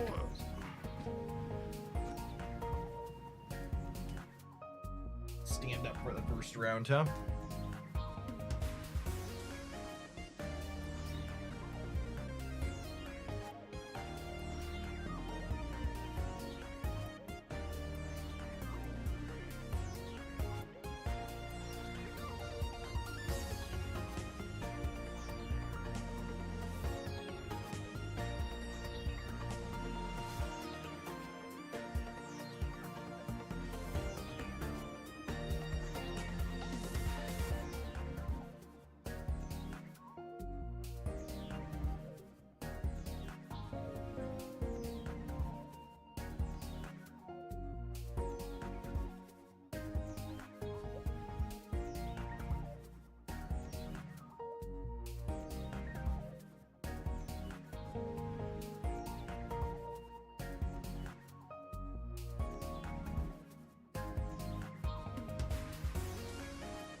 We're at that temperature in central Illinois where I step on the tile floor in my bathroom and I'm like, oh, does my sock have a hole in it? It's like, nope, not a hole in the sock. The tile is just that cold.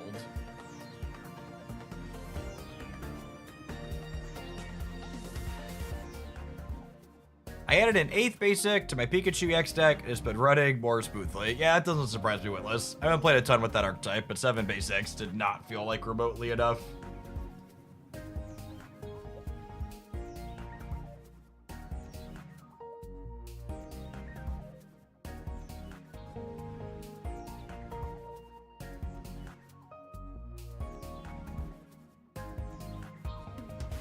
Is the advanced GG promo over? The one for the free tub with the shaker is over, but we still have a general discount code for their site. Get you a little bit of a discount with them.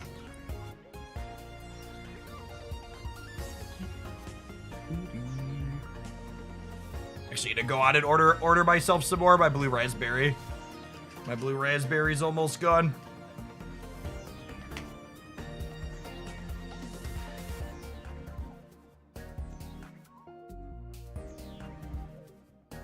You just got hit with 5 ads. What happened while you were gone? I stood here and was talking, and for part of it, I was gone filling my water bottle. One of the things we try and make sure of here is that whenever I run ads on Twitch or YouTube, you're not missing actual content. So I don't just let them like roll auto magically. We try and have some control over it. At most, you'll miss me BSing with some chat. I've been loving this deck. I hit 8-2 in the last Ursi tournament and hit my 5 consecutive wins with it. Nice. Iron Panda, thanks for the 11 months. Appreciate that. All right, the tournament says it's starting soon. Hopefully it starts right on top. Johnny, thanks for the gift sub. Appreciate it. Wait, you can control when ads come up on Twitch. Yes, anytime you've heard a Twitch streamer say they can't control when their ads happen, they're either lying to you or they're just too stupid to make an effort to understand. Which, the second one is probably the case a lot of the time. It does take a small amount of effort to understand how the system works, but streamers have full control over when their ads happen. So whenever you're getting an ad in the middle of a game on Twitch, it's because the streamer wanted it to be that way. My parasocial friend would never lie to me. Yeah.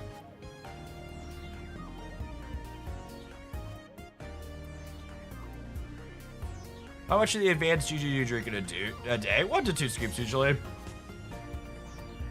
Usually hit like 1 with breakfast and 1 with dinner.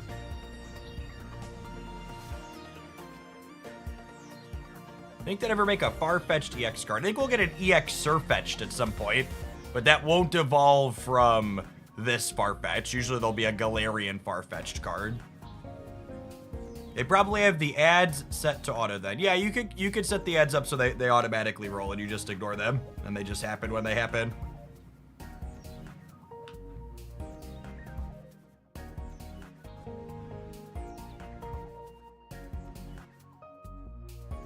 Do YouTubers make money off of premium compared to those who see ads? You get some amount from premium.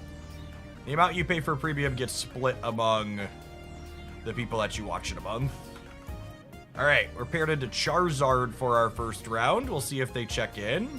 How many gamers do we have in the server? We got 144 people playing this morning, it looks like.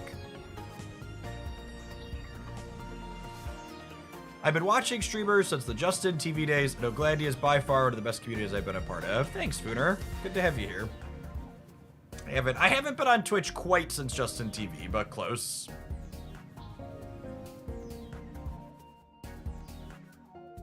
What would your solution be to games that don't have nice breaks like TCG type games? It really depends on the game, but like, usually you could take ad breaks even as far apart as once per hour, and there really aren't many games that have no breaks over an hour. Like, some like exceptionally long League of Legends or Dota games can go over an hour, but they're pretty rare these days. A lot of those games have optimized to be shorter than that.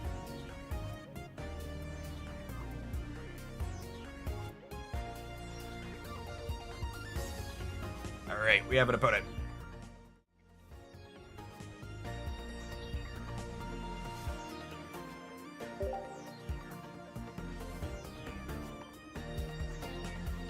Average league game is like 20 to 30 minutes. Yep.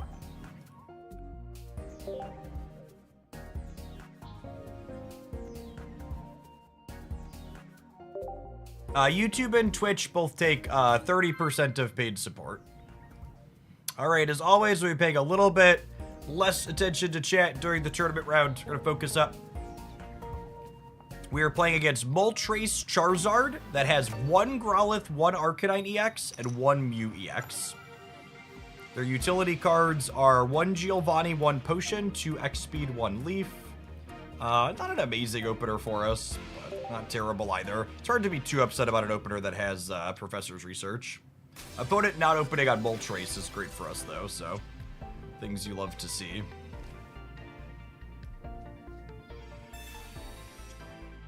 Hitting our second Farfetch on the Pokeball is truly unfortunate. It's a really bad 80%er to lose. Whew, scuff start to our day.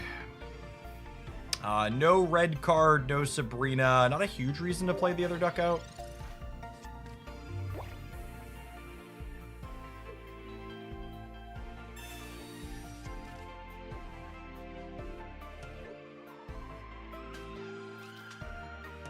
If they have Moltres X speed here, we're going to be in a lot of trouble. They do not. We have breathing room.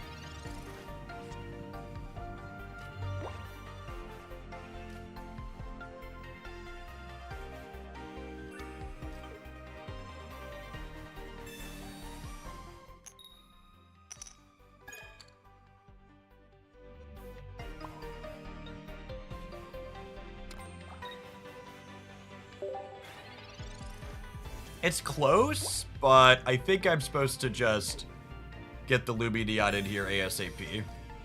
All right, this is 66% to be a Moltres for them.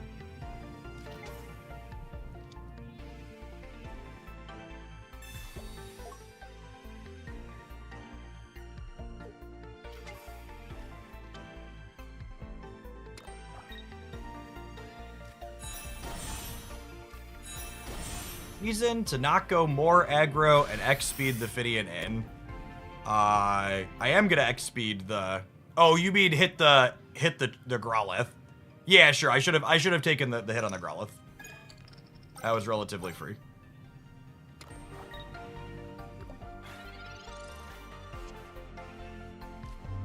I agree.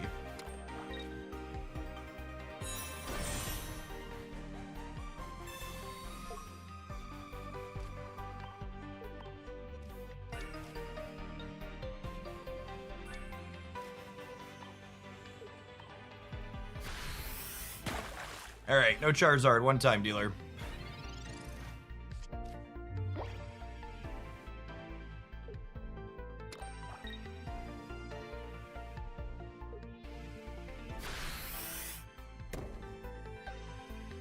Okay, no Charizard.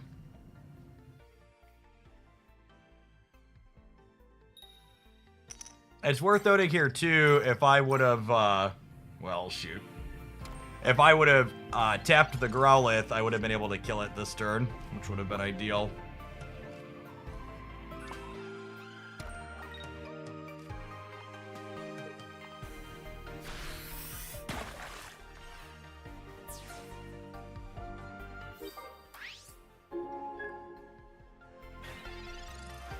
They have one Giovanni, which will let them clear the Lumineon in a single hit here, which would not be great for me.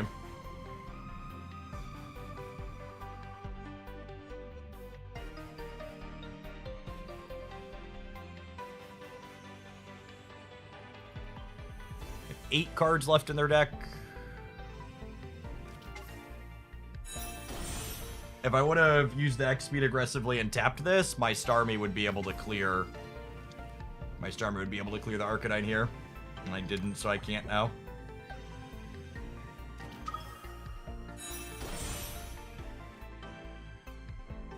After they clear the Lumineon, we're going to put the Fidian up. Because we can retreat it for free with the evolution. So it lets us kind of wait to make our decision on what we're doing until after we draw our card for the turn.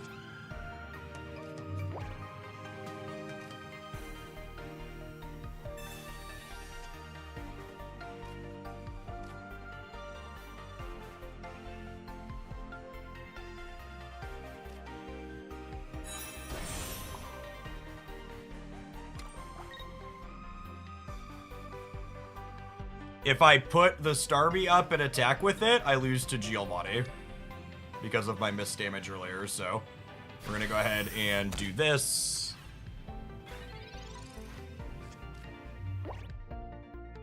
So because of my missed attack earlier with the X speed, I have to take this turn slow.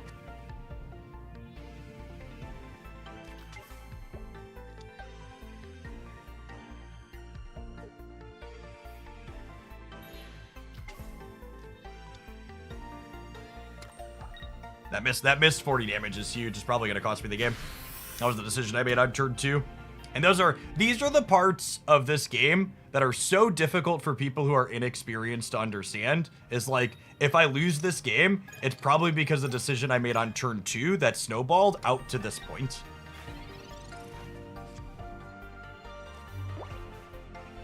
And it's so difficult to be able to have the thought on like, oh, this went all the way back to there, right?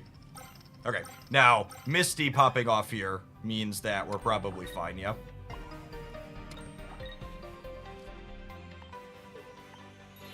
Because now I get to Aqualiner them.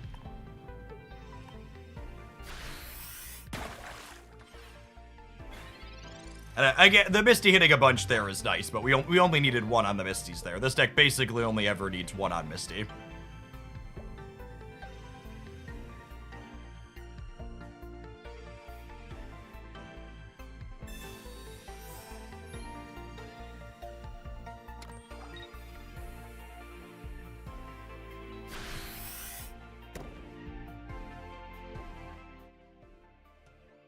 Their one-of potion is tough.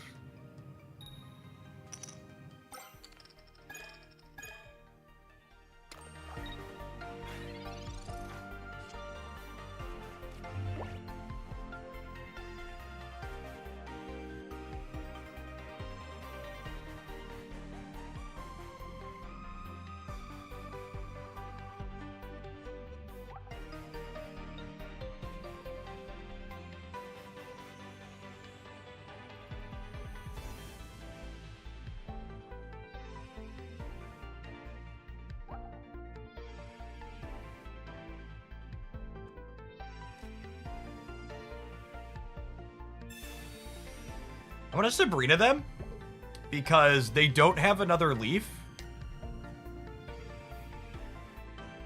And they don't have another potion. So if they put up this Moltres, I can crack it with Starmie down to whatever. Yeah, so now I put up Starmie and crack this for 110.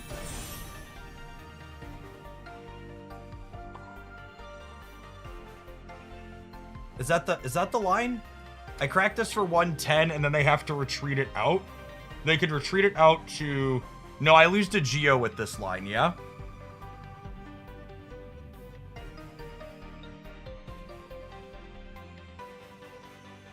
I'm kind of in trouble to Geo either way. I think it's just this. I think it's just this. This still makes them have the Geo, but I don't immediately lose the game if they have it.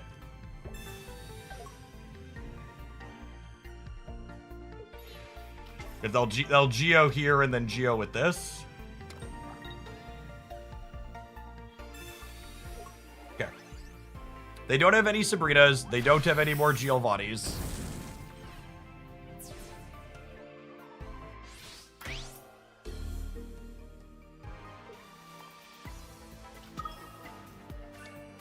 And they can't attack for damage with anything next turn other than this. And if they attack for damage with this, they lose the game.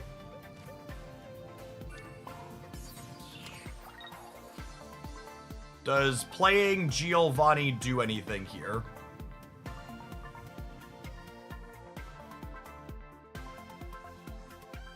I don't think so. I guess it leaves me the ability to clear with a Farfetch. I don't think it hits any other breakpoints regardless. I might as well. Just for posterity's sake.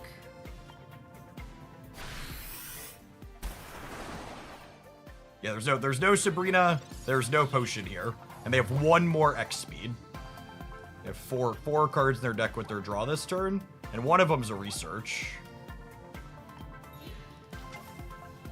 So we lose this game if this Moltres hits enough heads to let Charizard clear me next turn. They need 2 out of 3 with this Moltres.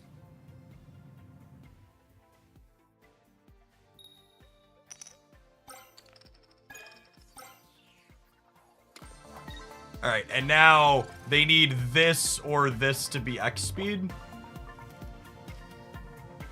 No, they're 100%, yeah.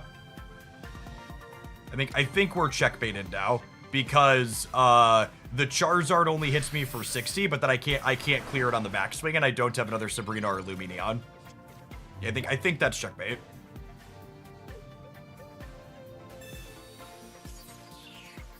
No, they didn't need the X speed, because if they, even without the X speed, they could go energy retreat and then hit me for 60, and then they clear me the following turn.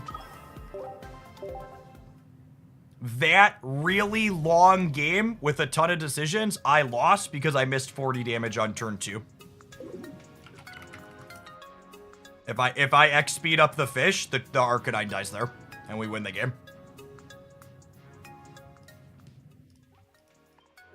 So that entire game where we were struggling and it was close would not have been close if I'd have used my X speed on the first turn and cracked the Growlithe. And that's the when I talk about people not being good enough to understand why they're bad at the game, that's what I'm talking about. Is being able to look at a game that had that many turns and identify where the mistake came from is a skill that a lot of people don't have. There's so many things and so many choices and so many coins that happened over that game that being able to look back and objectively reflect is really hard. Paxson, thank you for the entire year of support. I appreciate that. Welcome back.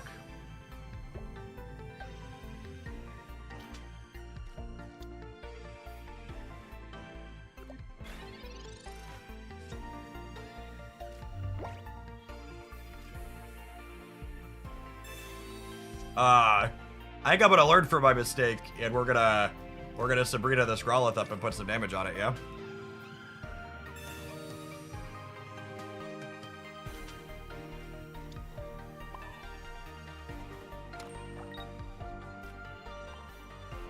Snoop boop that one.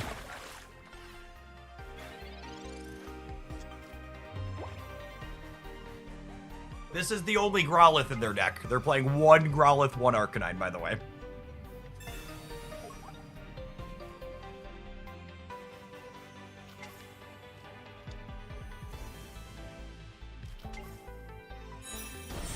My goodness. They got it all. Maybe they won't hit a bunch of heads here.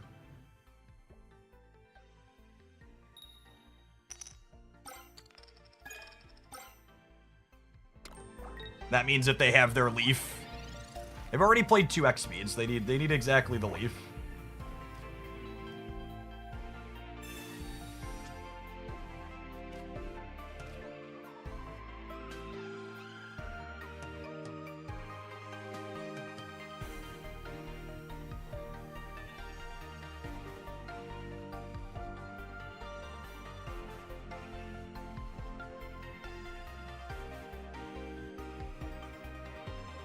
I think we're supposed to put energy on Staryu here and crack this for 20.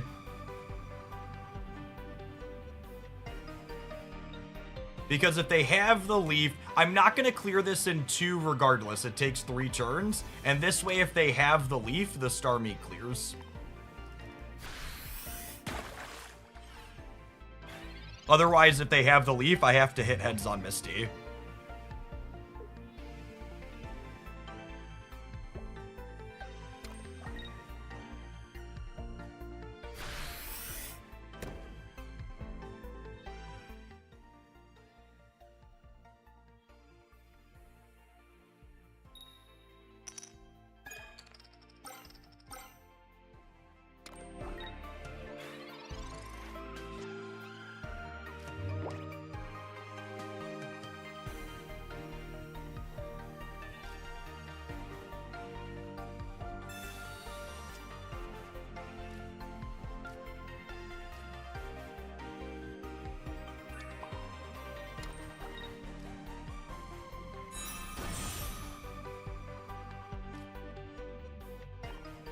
There's no copies of Sabrina in my opponent's deck. That's why I'm not evolving. There's no red cards either. Arose, thank you for the brand new Prime. I appreciate it. They are halfway through their deck and they have 1 copy of Giovanni. They had everything else. Can they brick on the Giovanni for a turn maybe?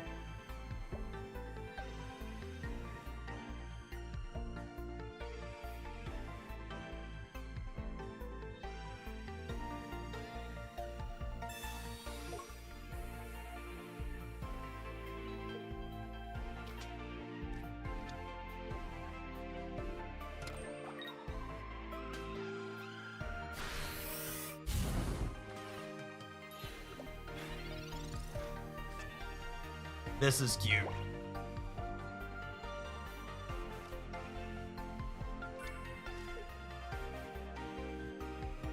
This Misty Heads could be relevant here.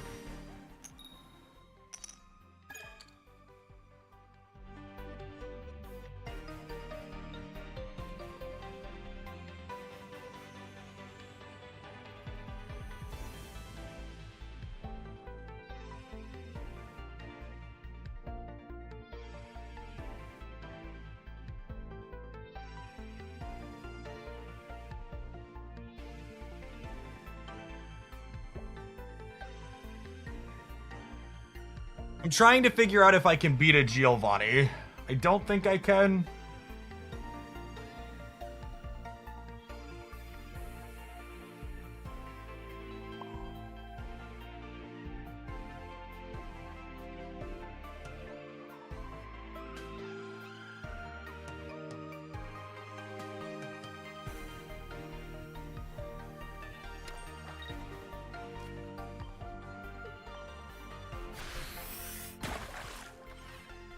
Think it's Luby the Moltres, but this dies to Giovanni is the problem if they top deck it in their 2 draws. So they're gonna put the Moltres up and crack this. I put energy on Starmie. Starmie clears Moltres, and then Arcanine plus Giovanni clears me because my Lumineon's gonna give them their first point.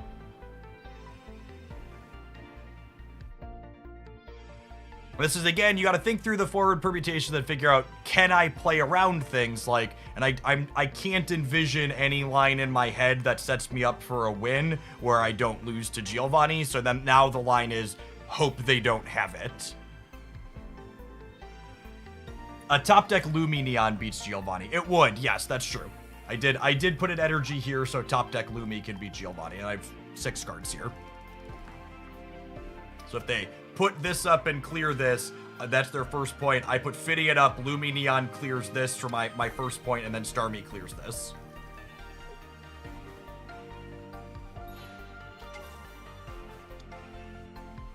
So this energy here last turn gives me a 1 in 6 out to beat a Giovanni.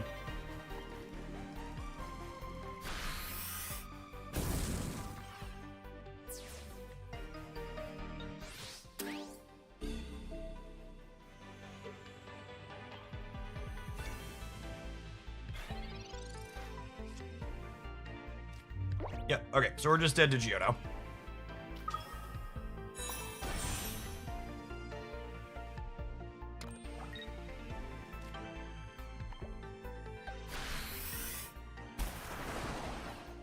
I don't think they had it 2 turns ago, but they had 2 draws in the middle. I think the turn they switched to the Charmander instead of the Moltres, but they could have had it and just been sandbagging it.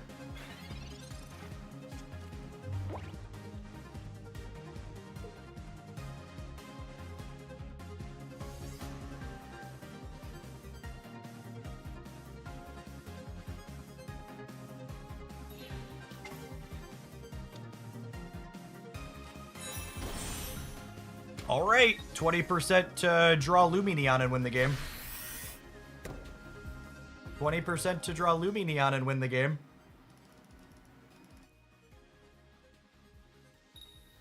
I'm out of researches. Oh, and now we're dead to Charizard. We're dead to Charizard.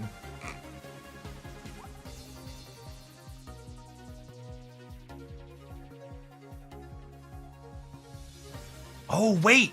They don't have any X speeds left. They don't have any X speeds left.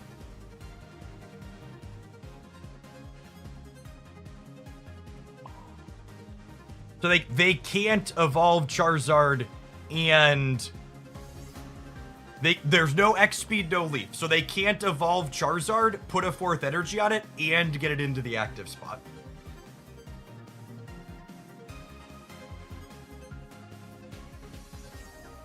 Yeah, I think we're guaranteed another turn. But the problem is Potion means Lumineon won't be an out. This puts them to 40, and then Potion puts them to 60.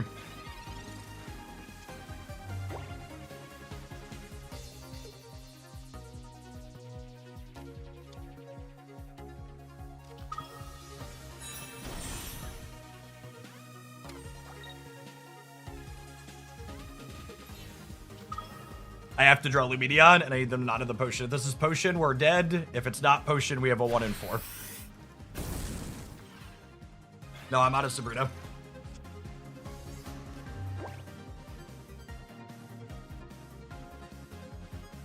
Oh, wait. They don't have...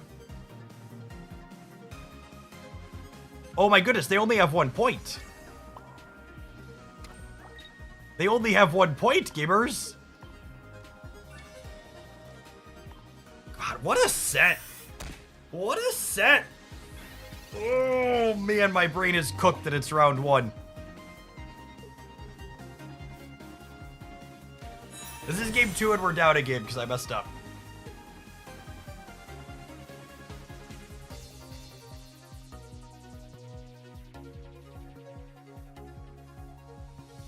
I truly don't know how anyone could watch this set of games that my opponent and I have played and be like, this game is all coin flips and no skill. You don't understand why you're bad. You don't know what you don't know. Like, this game is so good. There's so much going on if you're playing the right decks and making good choices.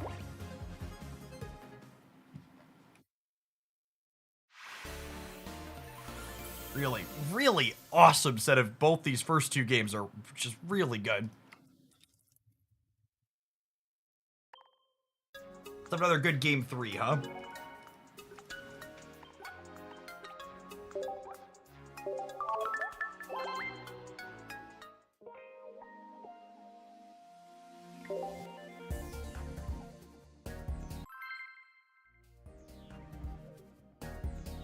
We do only have 10 minutes. Yeah, hopefully we don't go to time.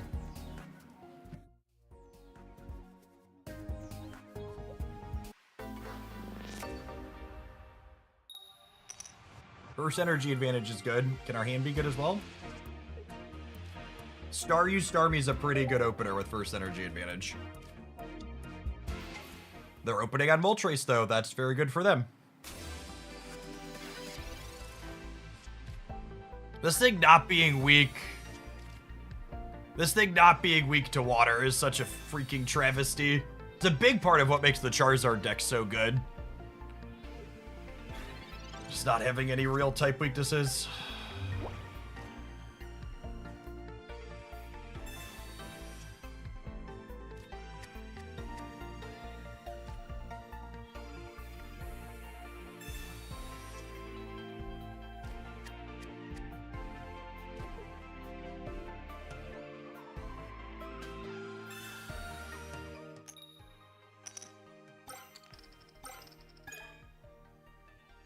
So that actually means I get to retreat here to the duck and crack them for 40, and then Starmie plus Geo clears the Moltres next turn.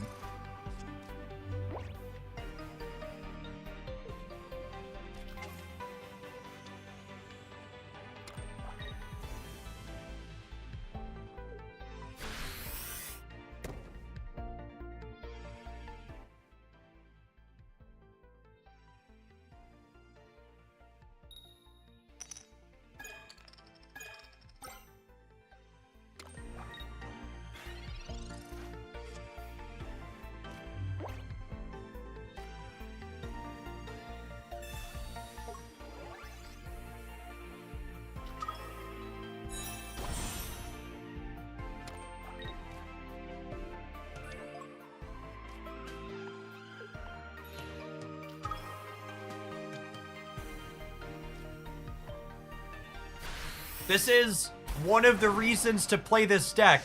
You have games like those first two games that are super intricate, and you have a ton of back and forth, and you have a ton of player agency, but you also get games where you're just like, Starmie Misty, ship it. Good luck, Godspeed.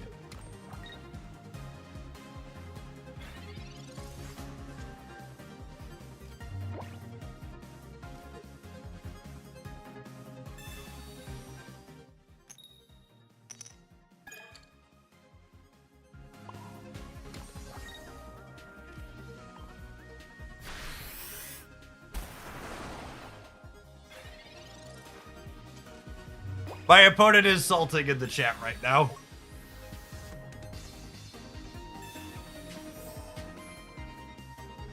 They are not pleased.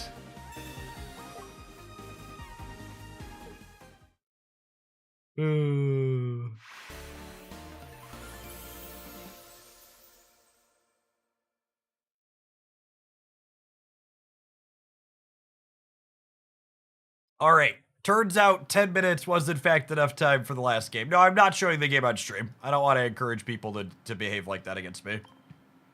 No, showing the salt encourages negative behavior. All right. Have an advert. I'm going to throw the deck on stream. I feel like I need a mental decompress in between the rounds from that. So, have some ads. I'm going to throw the deck list up. I'm going to snack on some lunch that my lovely wife brought me, and we'll have more rounds here in a few minutes. Thanks for hanging out. Don't go anywhere. If you're watching on the YouTube side, you enjoyed that insane set of games, make sure you tap the like button. Doesn't cost you anything, helps the content reach some more people.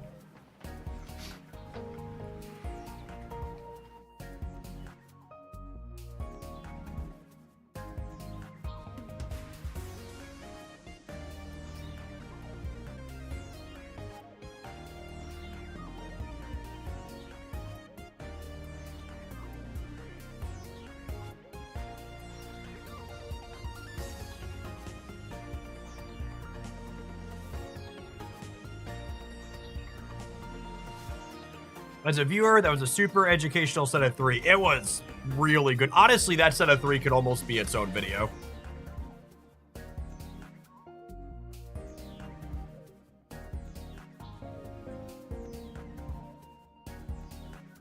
Thank you for the super chat, Keith. Thank you for the biddies, Beetle. Is the second Farfetch'd really useful in this deck? Absolutely. Did you watch that game we just played?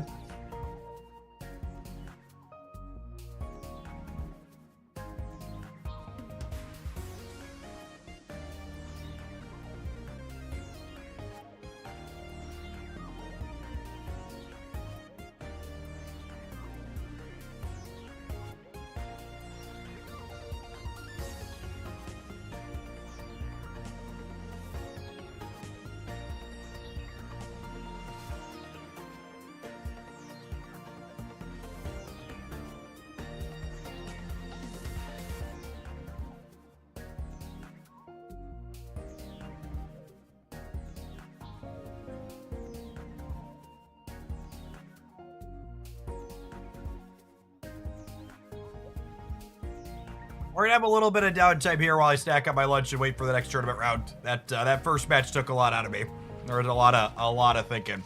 We got 3 minutes till the round is up, so we're just gonna chill for a moment. Appreciate folks hanging out.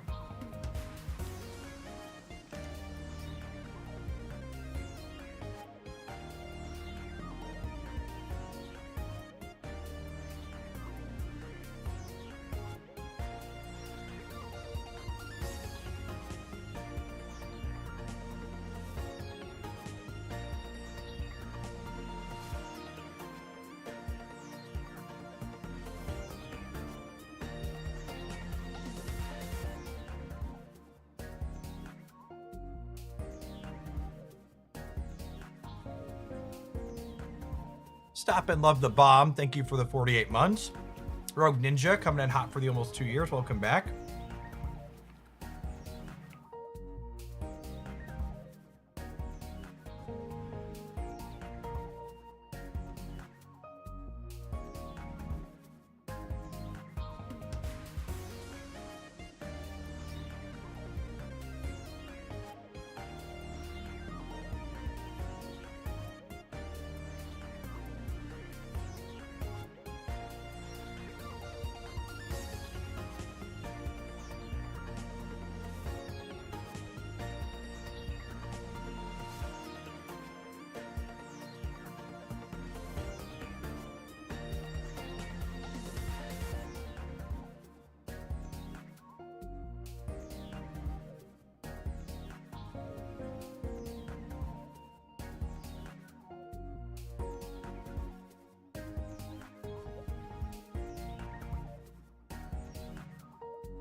Hey Jeff, can you explain why X speed is better than another Sabrina or Potion in this deck?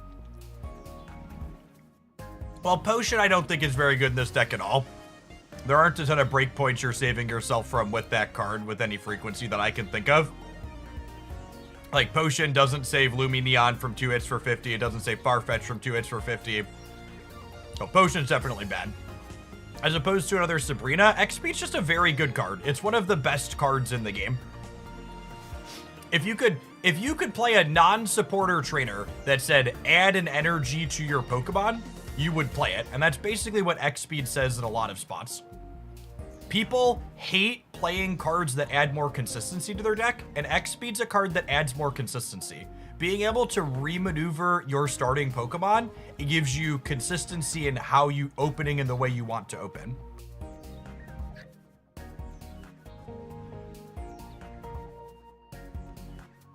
I've seen people cut the X-Speed from this deck in tournaments, and I think they're very wrong. If I had more deck slots, I'd play 2, but you just don't have more deck slots.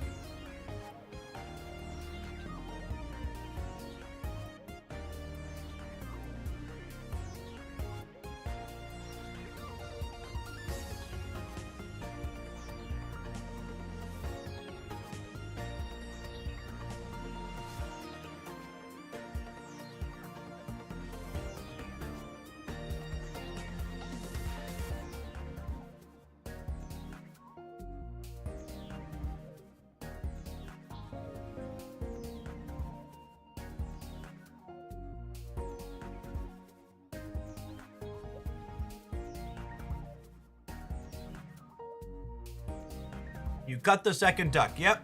That's the other thing people love to do. People love to cut basic Pokemons from the decks that I play. Stop doing that if you want to win more. People are allergic to playing enough basics in their deck. Stop it.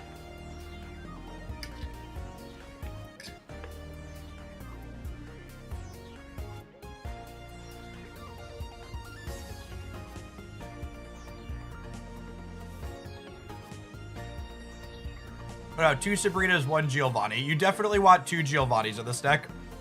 You want to be able to clear Druddigons in one with Starmie, and you want to be able to clear Executes in one with Farfetch'd.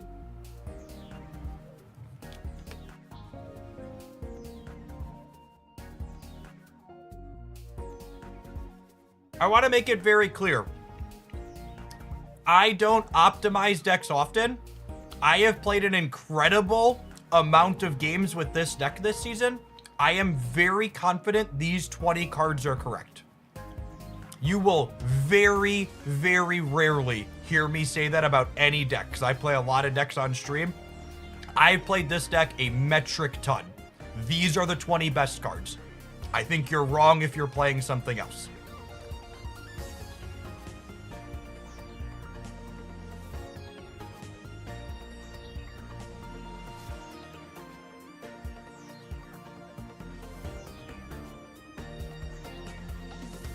We tried a lot of iterations before we got here, and I have a lot of experience with these cards at this point. These are the cards I like.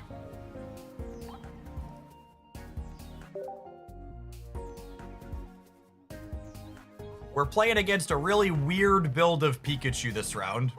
They have 2 EX Pikachu, and then 1 Eevee, 1 Jolteon, 1 Blitzel, 1 Zebstrika, 1 Zapdos EX, 1 Electabuzz, 1 Pikachu.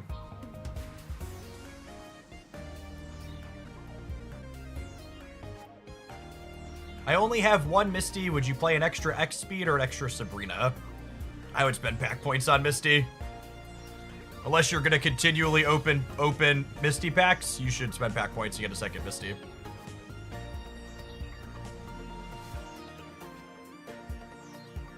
What's this deck's worst matchup? The Execute decks can be hard. One of the reasons why I really like this Lumineon deck is I don't think it has any 30% matchups. Every game you play, you have a chance in. No, that's a lie. I lied. Well, I don't know that it's 30%. The Moltres Arcanine deck is hard. That has 2 Giovanni. Moltres Arcanine with 2 Arcanine, 2 Growlithe, 2 Giovanni is tough.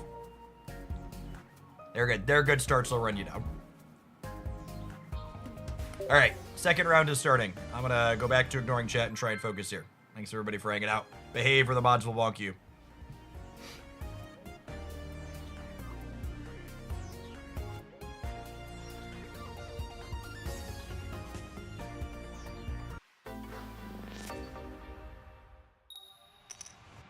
Opponents playing kind of singleton Pikachu EX. They have 2 EX Pikachu and then a bunch of one-of Pokemon cards. 1 Eevee, 1 Jolteon, 1 Blitzel, 1 Zebstrika, 1 Electabuzz, 1 Pikachu, 1 Zapdos. Their utility cards are 2 X Speed, 2 Potion, 2 Sabrina, 1 Geo. This opener's not great for us. We want fast Starmie and Farfetch'd in this matchup. We also ideally want first energy advantage. We have actually none of the above. Okay, I mean, that's not a terrible pull. Not having first energy advantage means we're probably still in trouble, though. We need a Staryu and a Misty to not be a bit behind here. The current game plan is we go Lumineon, put up Farfetch'd crack for 40, and then we build Starmie to finish, giving this up as a knockout in the in-between. But it is worth noting that a Sabrina could throw a kink in this plan. There's the Staryu. If we just top deck Misty, could be good.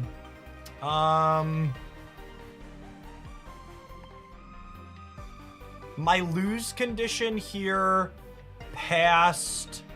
I'm gonna play a Giovanni here because Geo here helps me play around Potion down the line, right? And And I kind of want to play it proactively, so that way if I draw Professor's Research, I can research next turn. Might not have a window to play it later. Seth Rial, thank you for the 14 months. I appreciate that. Welcome back. So, Duck is likely going down here. Yep, confirmed going down. 1 in 6 to draw Misty, and then 50% to hit with it, so 1 in 12 to win the game on the spot. If we don't draw and hit with Misty, we really want to hit another basic, so that way we're insulated against Sabrina.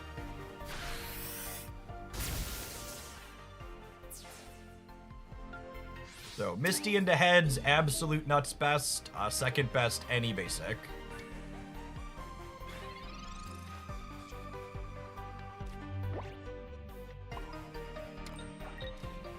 Definitely dead to Sabrina.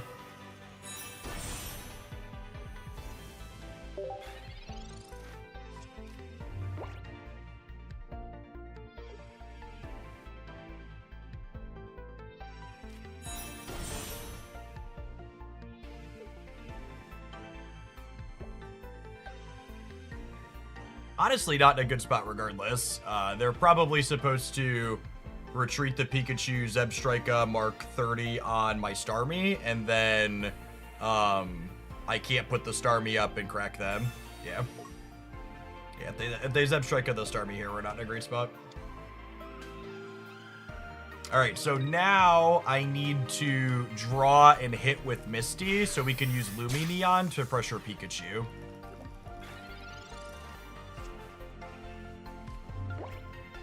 Step 1. Step 2, can we take back the first energy advantage? We can.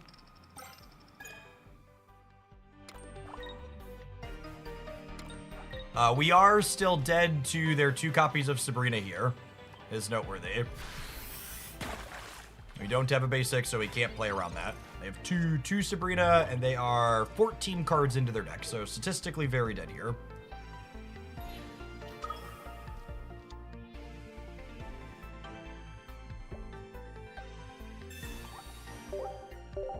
It's a close game. Had some outs. First, this matchup in my experience tends to be very close, with first energy advantage often being the deciding factor. And they had first energy advantage, so we're a little bit too far behind. Needed 1 more basic to be able to play around that there. I would like to dedicate that game to the no less than 3 different people who have told me they want to cut the second Farfetch'd from this deck today. You are very wrong. Do not cut basics.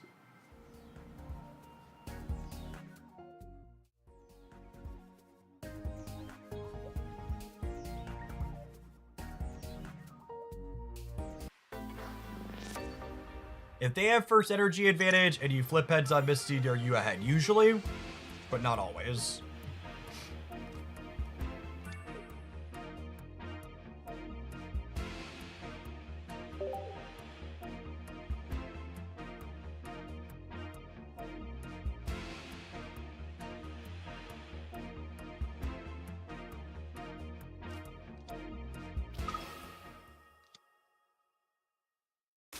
The more I play this game, the more I think the absolute floor should be 6 basics regardless of deck choice. I would agree with that. Not having a Staryu on 1 feels real bad. I hit this though, so that's nice.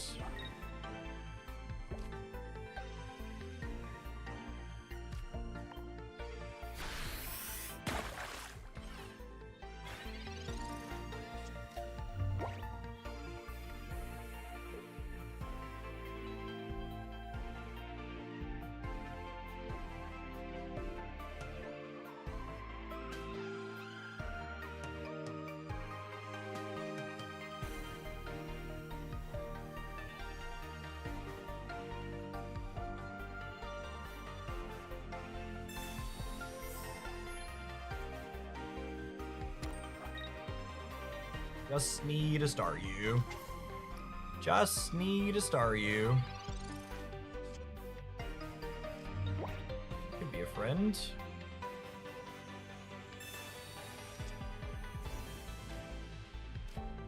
Uh, 50% to be Staryu.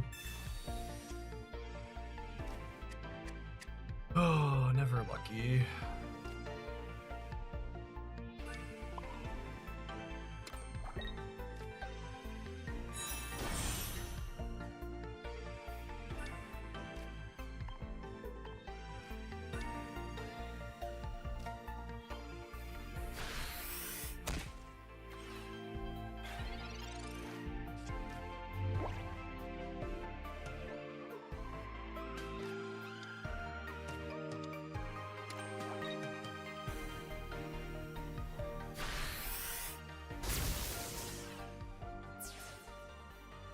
We always put up Lumineon here because it has a free retreat cost. Lets us kind of bank our decision for a turn.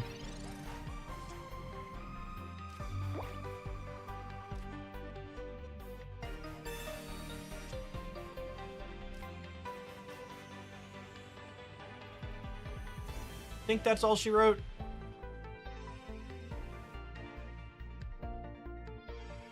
Yep, that's checkmate.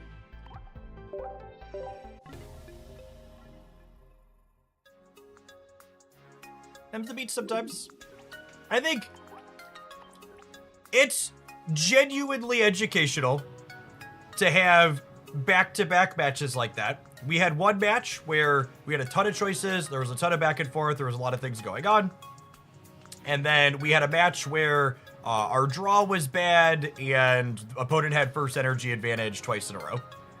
And one of the things people confuse in variance-based games like Pokemon Pocket is the presence of variance does not equate to the absence of skill. And just because we had a round like that where we got bricked out doesn't mean the game is skillless. It just means there's some variance involved and you can't win them all. And that's just like how it be.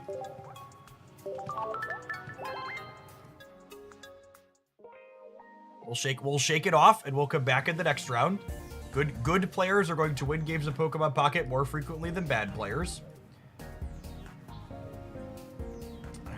We got a viewer deck for our in-between rounds here. We're going to be playing. Let's get that pulled up. We got 20 minutes till the next tournament round pops. Let's go ahead and tap an ad while we're building the viewer deck. We're going to be playing some Florges Wigglytuff here. Should be fun to try. Thanks everybody for hanging out. Don't go anywhere. If you're watching on the YouTube side, don't forget to tap the like button. Appreciate the almost 400 folks that have done that already.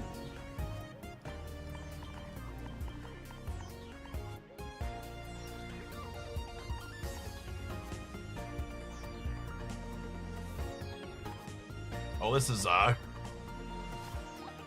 been sent a deck list that doesn't play X speed. We'll see how this goes, but usually the answer is poorly.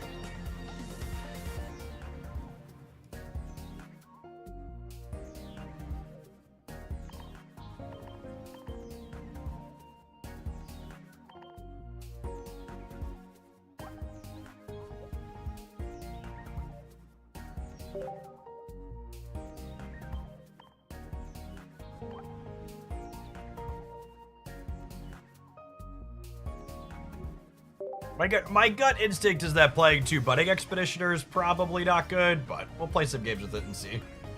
My opinion remains that after we've yeah, there's two Sabrina, 2 Budding Expeditioner in here. I would not be surprised if going to one of these and playing X speeds is a little bit better. We'll play a few to start though and see how it goes.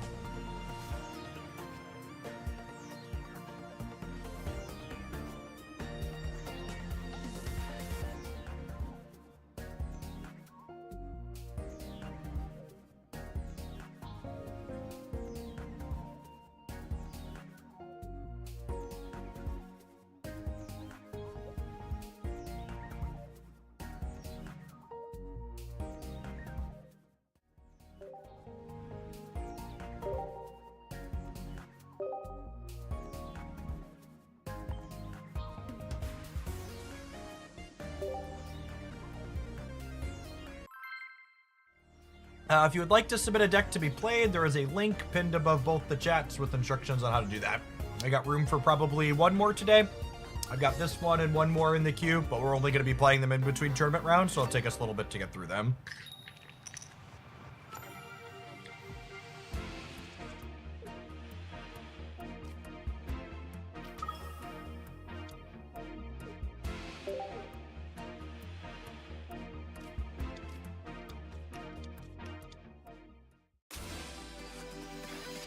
Jolteon Enjoyer.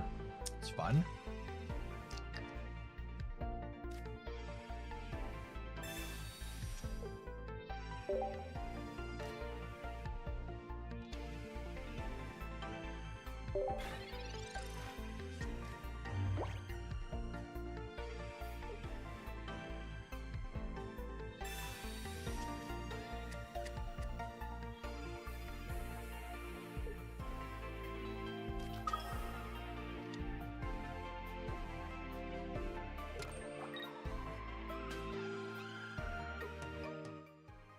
Would the Lumineon deck want to play Palkia EX over Duck? I don't know, but that's an interesting question to try and figure out.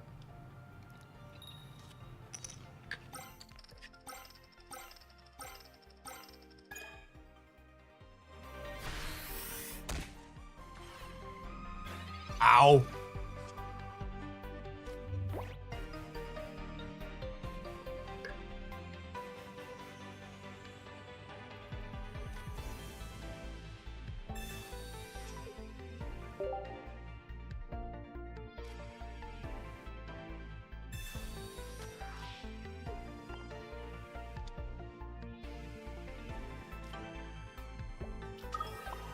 We'll do the truffle shuffle here and reset the view after that continuous stepping. World's biggest potion.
I'm not sure how we ever win the game from here.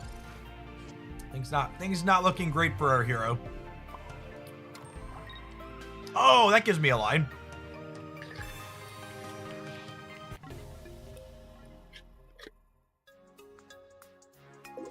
Now I understand why there's 2 budding expeditioners. Cool.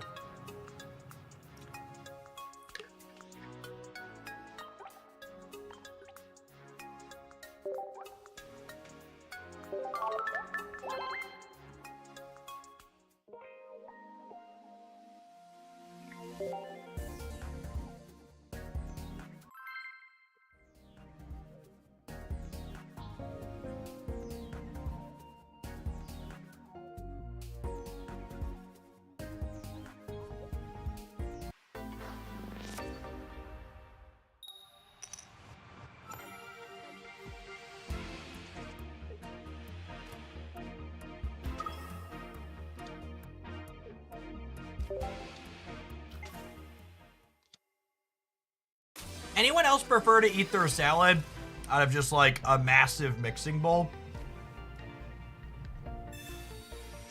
Gotta have enough space to get it all tossed up, you know? In a regular bowl that just fits the leaves, you can't mix it around.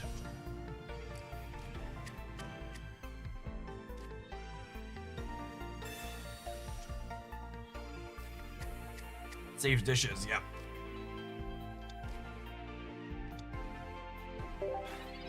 This is a good life lesson for all the youth at home. If you attempt to toss a salad in too confined of a space, you're gonna make a mess.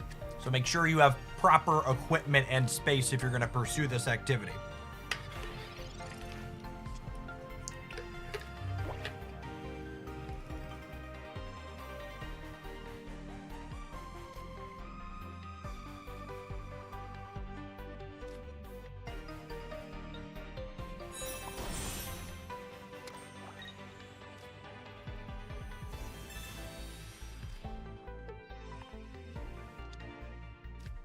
We're talking about tossing salads and then Flauatka steps up and then drains the Charmander.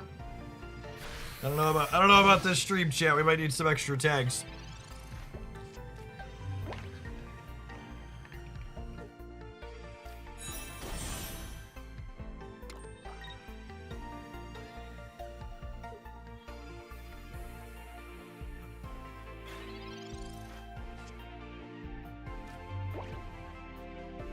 Like, I would like the big lady, please.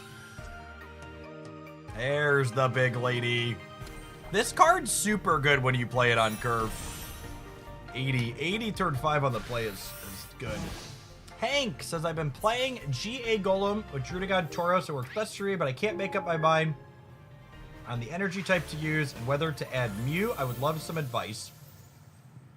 Oh, that's interesting. So you can play Rainbow Energy because that Golem only needs 1 fighting. So you can attack with Drudagon because you have Brock as well. Yeah, that sounds like a fun deck building. Oh my goodness. And we were making those jokes while playing against Hawk 2. Man, you can't write television better than this, chat. Truly and wholly pre-recorded in front of a live studio audience. Just actual cinema.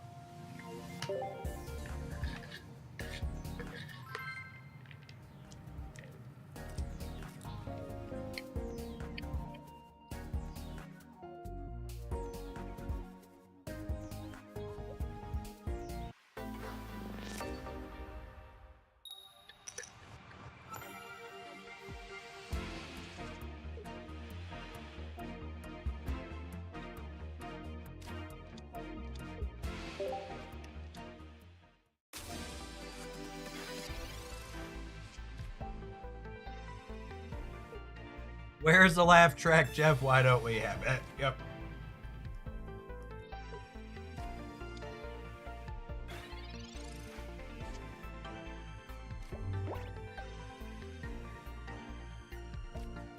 I think we slab before we Pokeball, yeah? Want the most Psychics in my deck?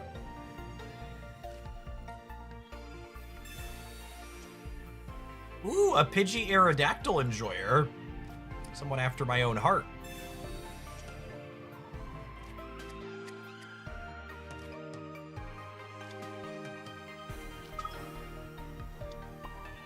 Want to put the first energy on here. Although it's worth noting without X speed, this has to die or me move it out of the way here or put an energy on it. Maybe I am supposed to put the first one here.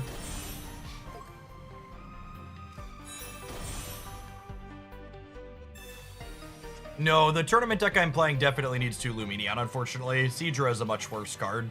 3 energy is 50% more than 2, and it doesn't have a free retreat cost.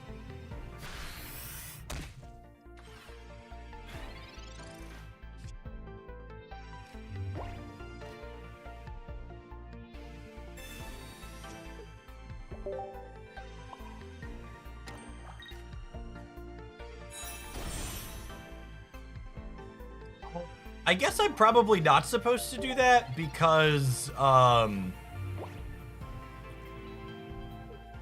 with Aerodactyl, I can't evolve in the active slot, yeah?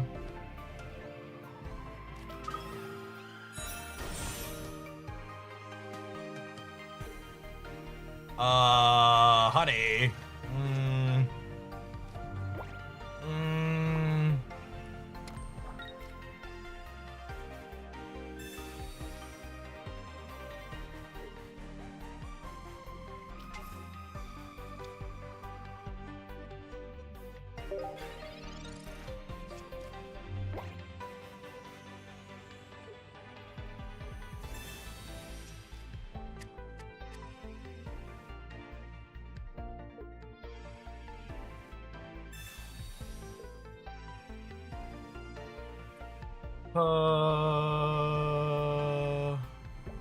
I guess.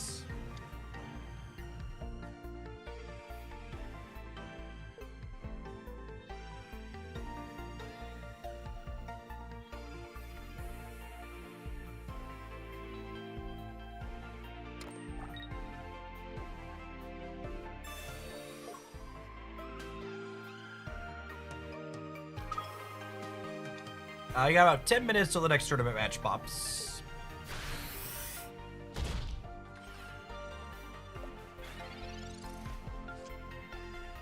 That was not the Florges I wanted for Christmas, gamers.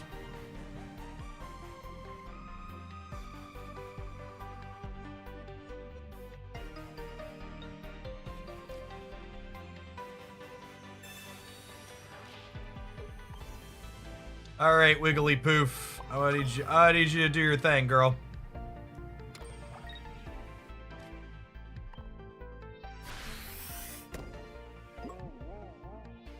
I can't tell if Seadra is pack filler or Misty collateral damage. That is the question.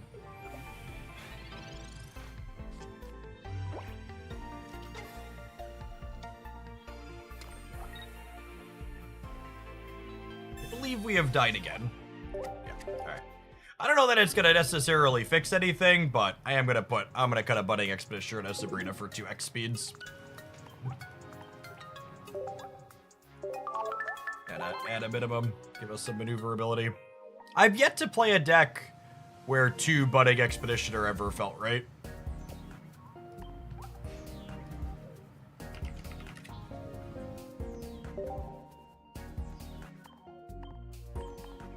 All 3 of the spoiled EX Pokemon are likely very playable.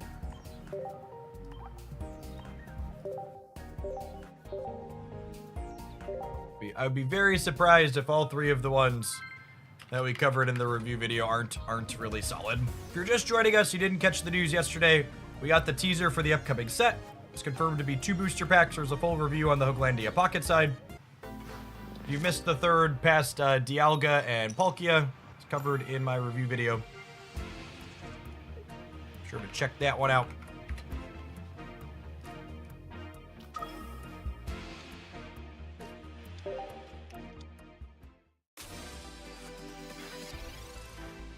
January 29th or 30th. I assume it's going to release at like the middle of the night US time again. So it's kind of split days between where you're at in the world when exactly it releases. Some of their stuff says the 30th and some of it says the 29th. Yes, confirmed having Poké Tools with the text on one of the spoiled cards is accurate as well.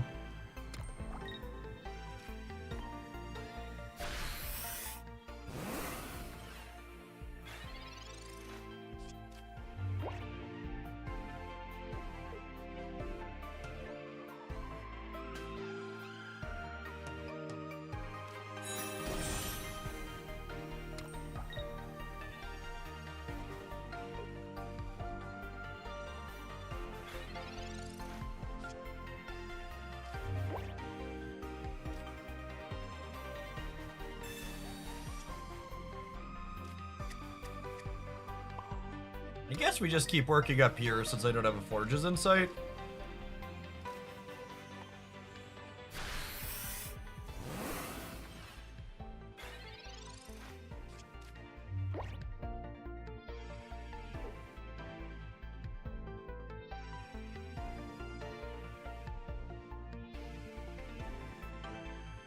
I would be very surprised if they could introduce cards to this game that made it optimal to play less than 5 to 6 basics.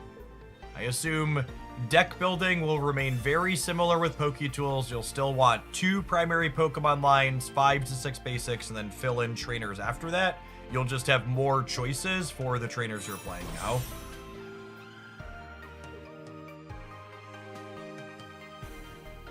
If they have a copy of Giovanni, I could be in trouble. Because they're going to 60 me and then they could 70 me.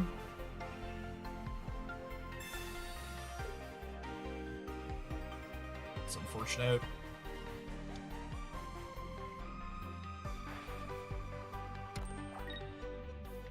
Yeah, I bet there's a chance that's true, Duck. You probably can't play Pachirisu with Pikachu EX because they both have deck building requirements. Really, for people whose first card game this is, I really can't emphasize enough. Increasing the size of decks in a card game really isn't a thing. The deck editor does not have a 30 card option because they're planning on making the decks larger. The game is wholly and completely balanced around the idea that your decks are the size that they are with 2 Pokeballs and 2 research. I'd be absolutely shocked. This is the first and only card game I've ever made content before. I've ever made content for that people constantly suggest they're going to make the decks larger.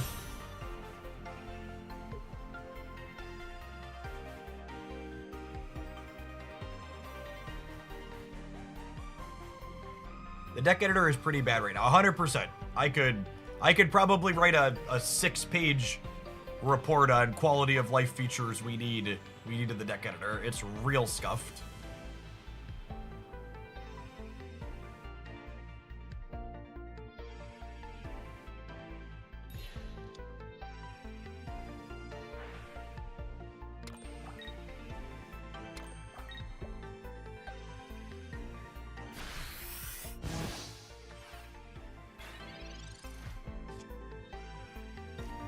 Well, Sabrina lets me kill their first Gardevoir, I suppose. I don't know if that's good, though. It's probably good enough.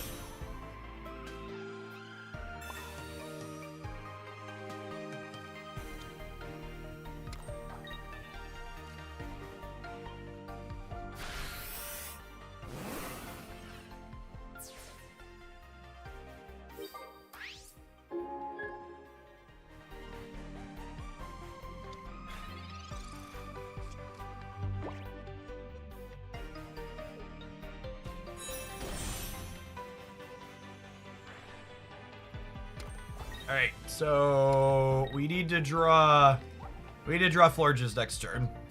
This is the average stage 2 deck problem where, like, you know, you're just really inconsistent.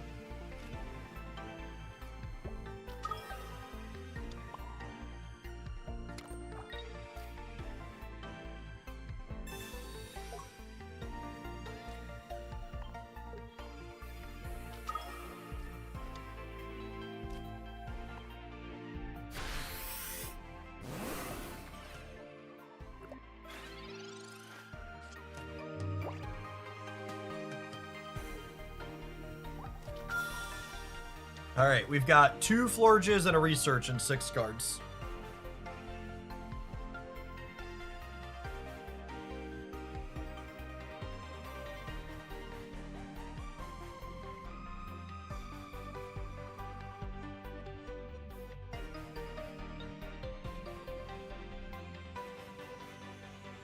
I mean, I'm certain people are going to play Pachirisu without an appropriate number of tools to enable it, but my off-the-cuff gut feeling is that you probably want, like, 4 Poke tools in a Pachirisu deck, which is a lot of slots for a Pikachu deck. But 100% people are going to jam Pachirisu into decks with, like, 2 Poke tools and then lament the fact that they're unlucky when they really just have terrible deck building. A lot of the variance complaints in games like Pokemon Pocket are related to the fact that people are just not good at building decks. They're not unlucky, and the variance isn't out to get them. They're just making poor choices and then having to pay the price for it.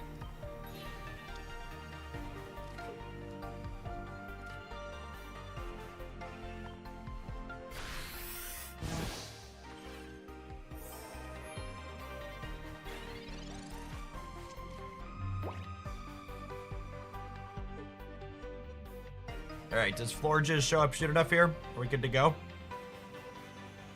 I think she might be soon enough. Especially with the second one geared up here in a turn. Afternoon, Johnny. What's the reason not evolve here? It gives me flexibility to Leaf Drain if I need to for some reason. Ultimately, it probably doesn't matter.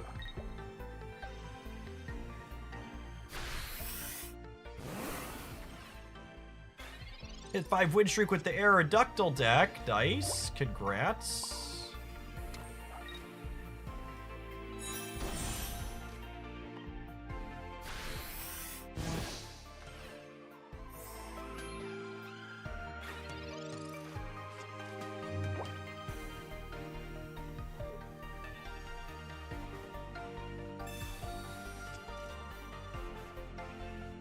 I was going to let you know, gamers, if someone butchering the pronunciation of the mythical made-up creatures that you have an attachment to is going to cause you undue stress in your life, you should probably watch a different Twitch channel.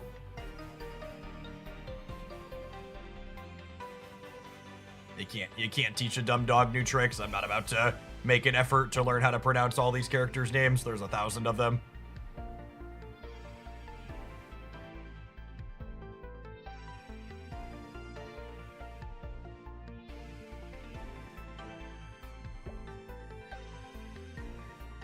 The mouth noises that fall out are the ones we'll use. Alright, our next tournament round should be up momentarily. We'll take a quick pause for the cause and tap some ads in the meantime, in between time. Thanks for hanging out. Don't go anywhere.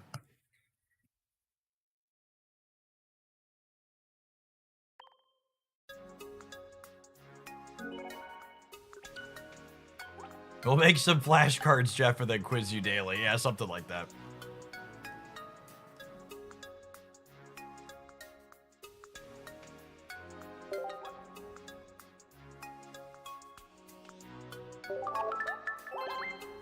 How was Final Fantasy last night? It was excellent. That game's a work of art.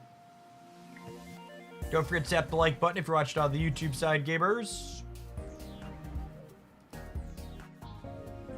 I wish YouTube's live stream interface was better, because sometimes I can't remember if I already pushed run ad over there or not while I'm clicking through all my screens. So I think I run double ads sometimes, but their thing doesn't remind me like Twitch does. Bardic, thank you for the gifted subs. That's super generous. Yeah, we played 2 hours of Final Fantasy Rebirth at the end of the stream yesterday. It was a sponsored thing for Square, but I played through all of the original, and then Rebirth dropped on PC yesterday, so we're doing some promo for it.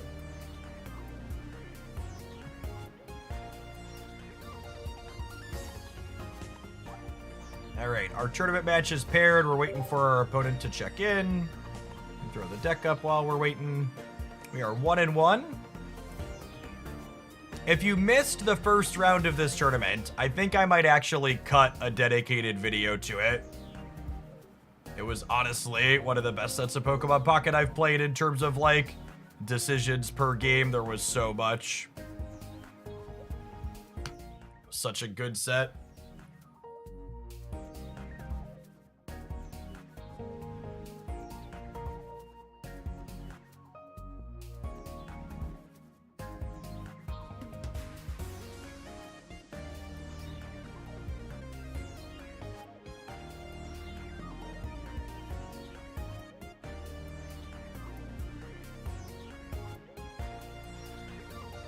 If our opponent checks in, we're playing against Executor. Really, kind of a weird build. So they have 2 Execute, 2 Executor, which is good. You want 2 Executor and Celebi. But they're on 1 Snivy, 1 Celebi. So they're playing 2 eggs, but they're still only playing 4 basics.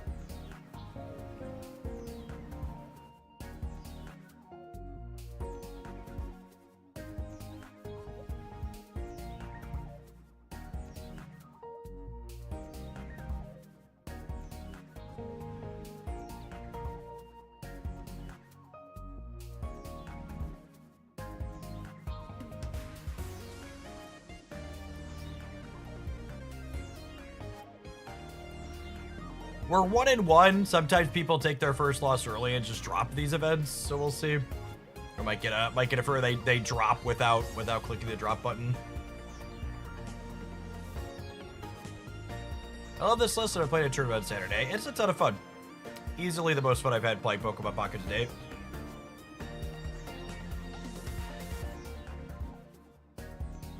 You foresee trying Palkia in this deck. Sweet, we have an opponent.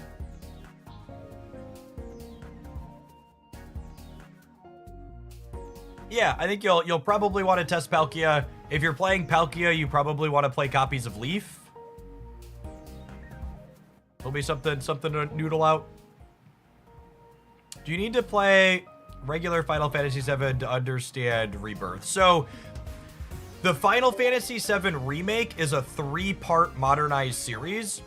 So, there's FF7R, which is the first part. And if you think you're going to dive into it, you should definitely pick up FF7R first and play through that. It's like a 40-50 hour RPG with everything it's got going on. And then that leads into Rebirth, but you don't have to play the original game from forever ago, 28 years ago or whatever it is.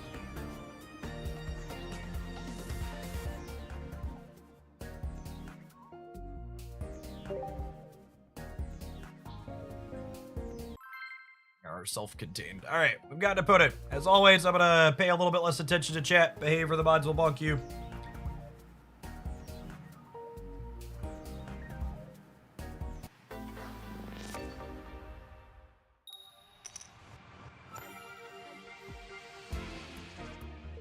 Farfetch'd is our best opener here. Although Misty with Finian's appealing too. I'm gonna open Finian, because if they open on Egg, we can Misty, hit heads, deal 20, and then Lumineon evolve, switch to Farfetch'd, clear it out. They do have 1 potion and 2 Ericas noteworthy, but we could also draw a Geo to scramble the Egg right away also.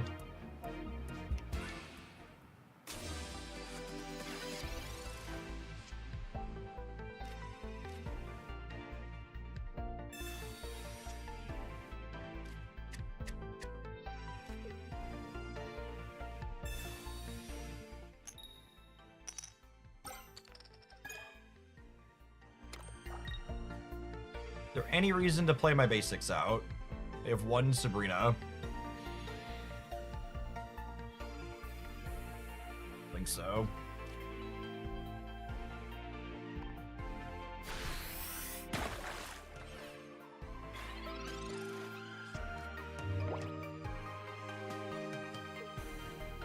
This is their only Snivy, by the way.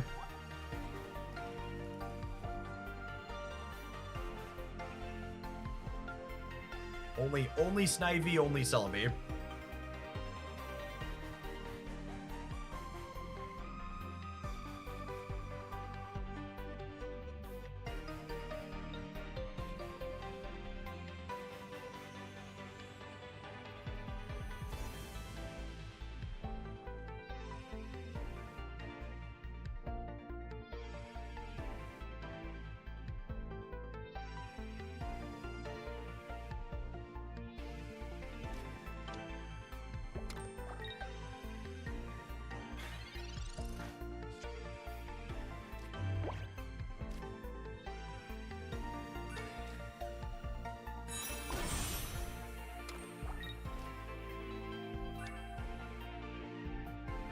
Time to scramble an egg.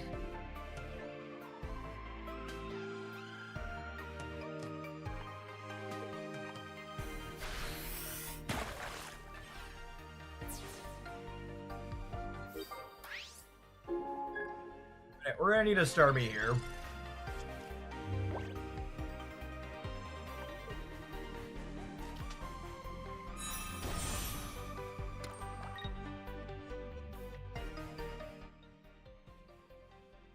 Ideally, they hit average or low variance here, and we get to pull the Lumineon out. Yep.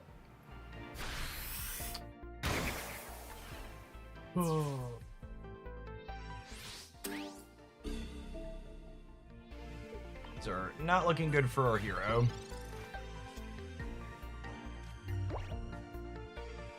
They have 1 X speed, 1 leaf, eh?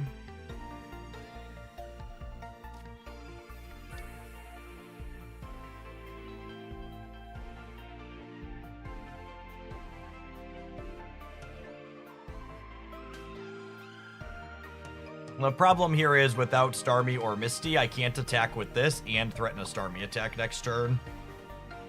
No matter what we draw. Probably Scuffed here.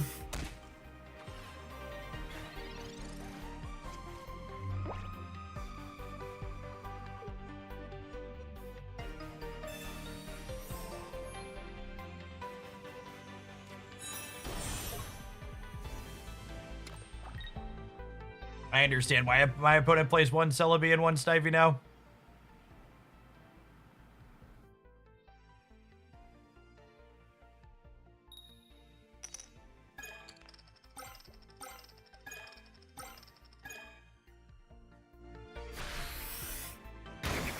I'll draw Starmie and they'll brick next turn, yeah? And we'll clean them out.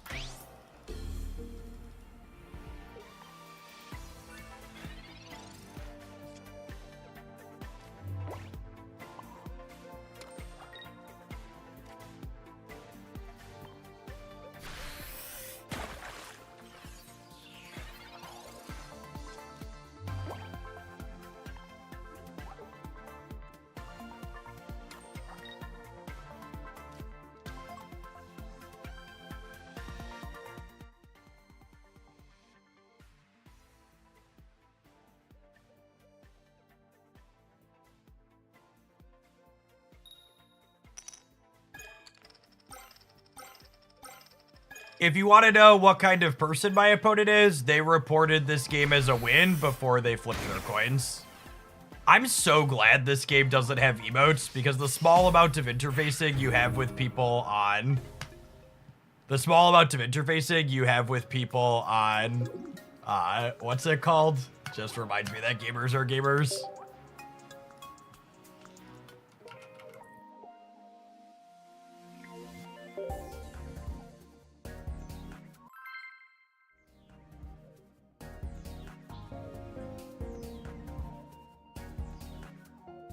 Is any game improved by emotes? Absolutely not.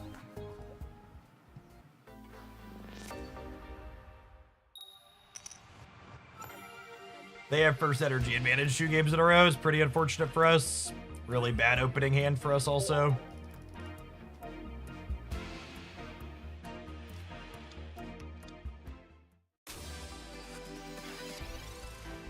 Mina Giovanni. Alright, so you're saying there's a chance.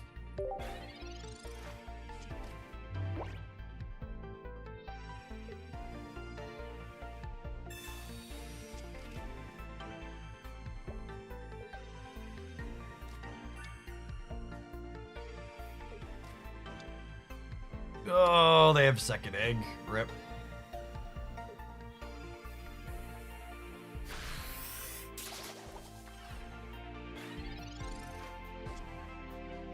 Second egg is so good here.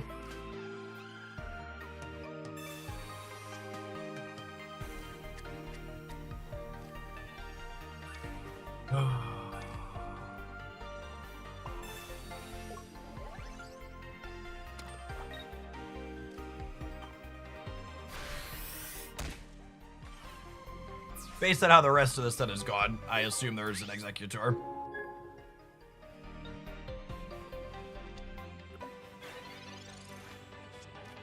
Without a Star U or Star B in sight, we're probably done.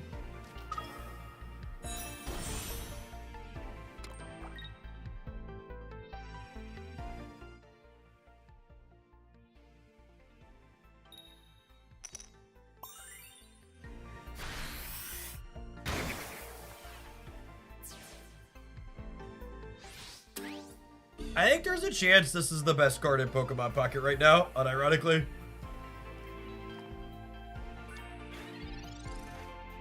It can carry just like any other group of cards incredibly hard.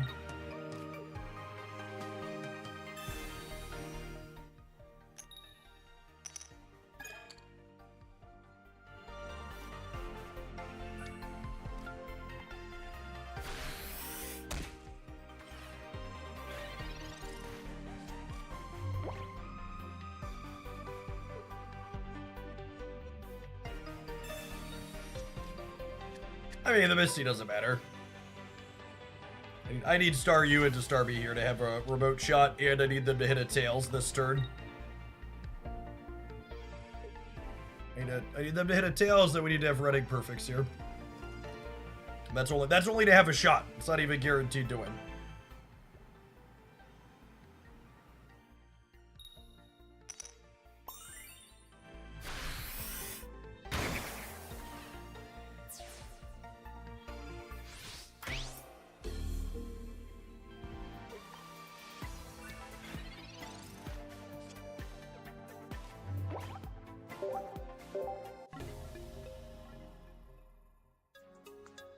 Tough loss. That's how it be.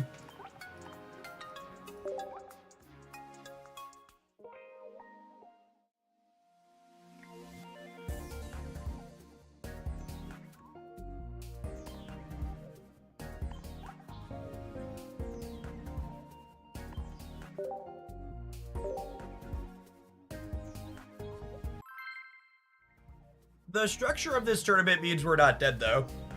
The top cut is everybody who has 5 wins and 2 losses or better makes the cut, so.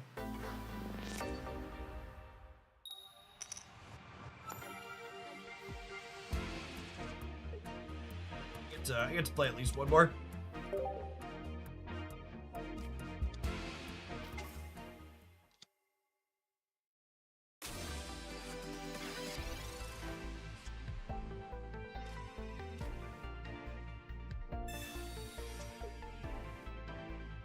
Lovely. Grab a basic, draw some cards. Definitely the opener we want.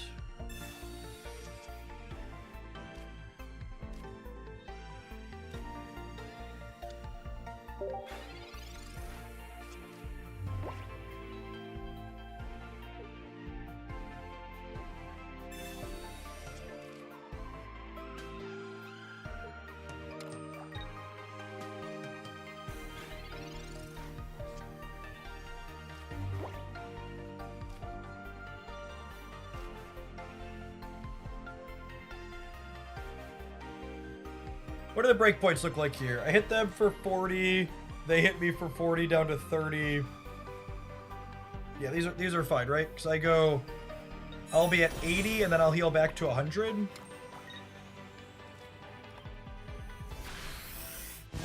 Gotta dodge that Misty.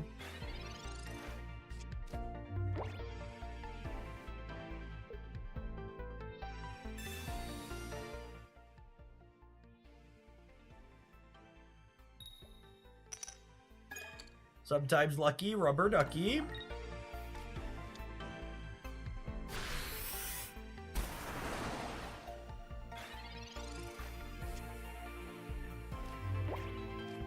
Got our stage 2 ASAP. Talking about cards that like going first.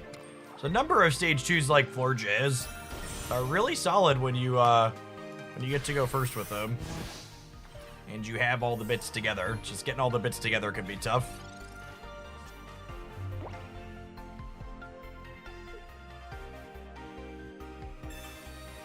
I maintain a Discord for my YouTube members and Twitch subs that has a trading channel in it where people are doing some coordinating. I'm sure there's some fully open ones in other places. Do some Googling. Sabrina sounds lovely here. Let's go ahead and clean one of their things. They might even give us the Articuno.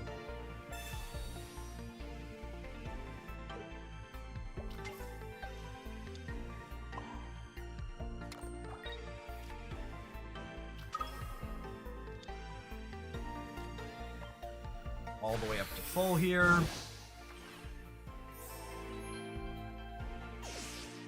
With Dialga and Palkia both having 150 health, do you think the Mewtwo deck will still be really strong after the new expansion? I think I've seen nothing in the early spoilers that would imply they intend to power creep a bunch of stuff. Our first mini expansion did a good job of adding more decks that are playable to the game without rendering existing ones unplayable. I would hope we see more of that in the future. What's the best fighting deck right now? I'm actually not a fan of the Primate builds. I like playing just Farfetch'd, or I liked the Pidgeot deck we top 4'd the tournament with yesterday, but Primate trades consistency for power, and I'm a big fan of building things that are more consistent.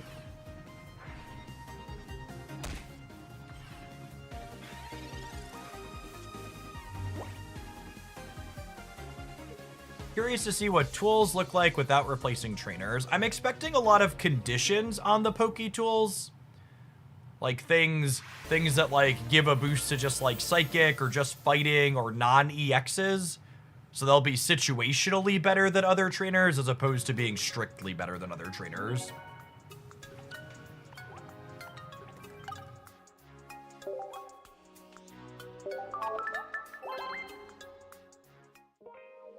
Yeah, there could be tools specific to particular Pokemon as well. There's a lot of ways they can make things conditionally better or worse.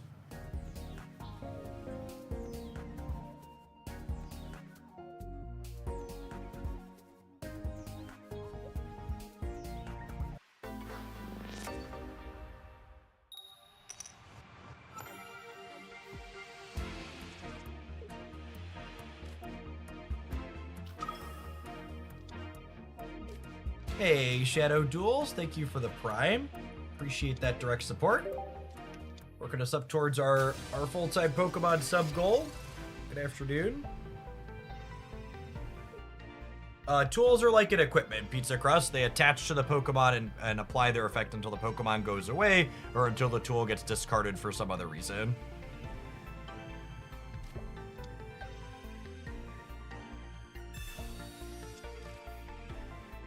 Greninja Melmetal with water energy. That's a bold strategy, Cotton.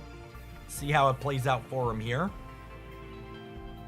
Dokomo, thank you for the 2/3 of a year. Appreciate you hanging out for some Pokemon.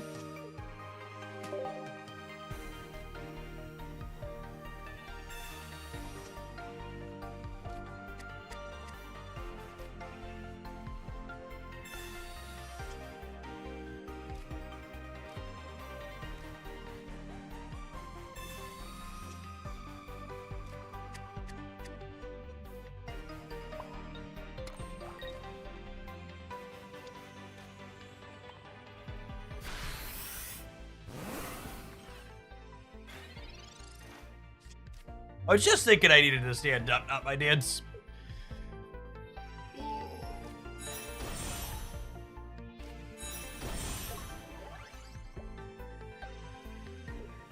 In paper Pokemon, are there attacks and abilities that discard tools? Absolutely.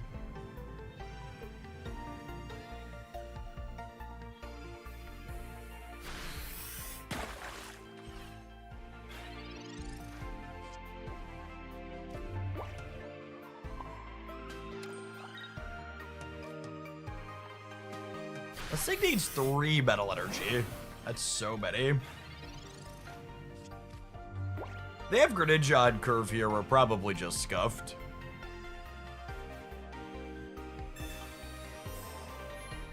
We're missing both Wiggly and our evolutions.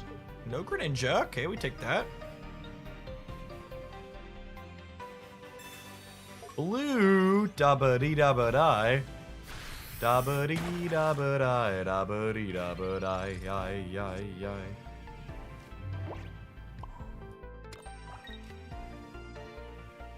You know, it was probably wrong to put the energy on this last turn. I think I should have put the energy here so I could set the Sabrina up and then crack them this turn.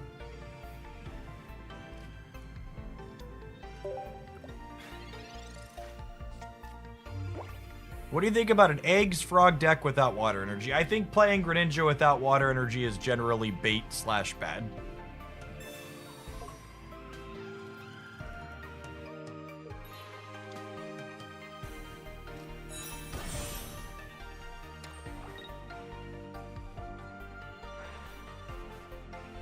They top decked Greninja. Oof.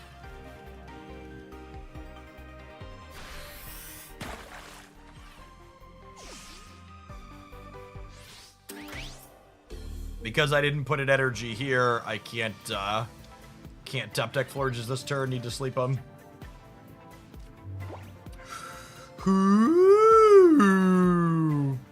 No, we're actually just dead, right? Because Water Shuriken works through sleep. Well, I guess I could sleep them, and then I could draw my stage 1 for this. But we die on the spot if they don't stay asleep. Okay.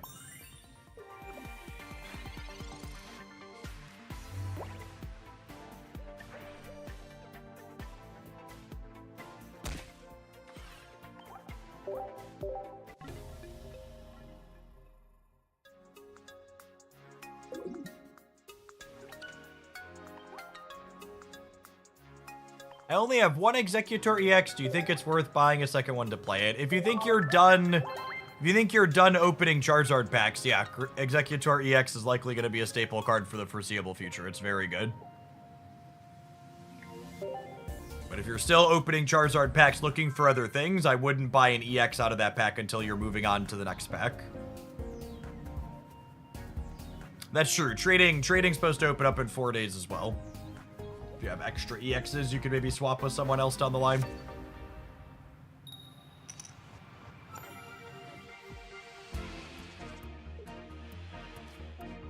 It's gonna come as a surprise to some of you at home, but I think there's a chance this Florges deck is bad.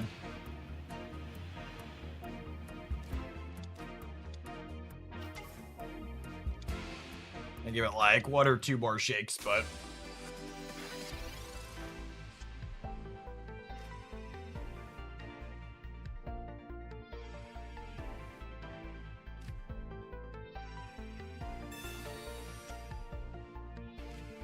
Well, I opened the new packs on stream. It really depends on what time they release.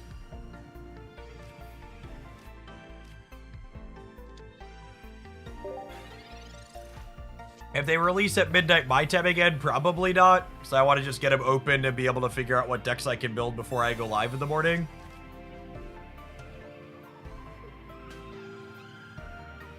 Can I play Baby Executor instead of EX and Egg decks? I mean, you can, but it's a lot worse.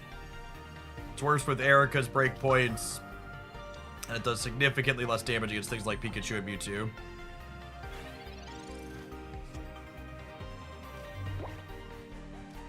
Alright, I mean, this is when Florges is nuts, right? You just, like, always have it as fast as possible, and you're good to go. No, I was just talking about why this deck's probably terrible hitless, if we're being honest.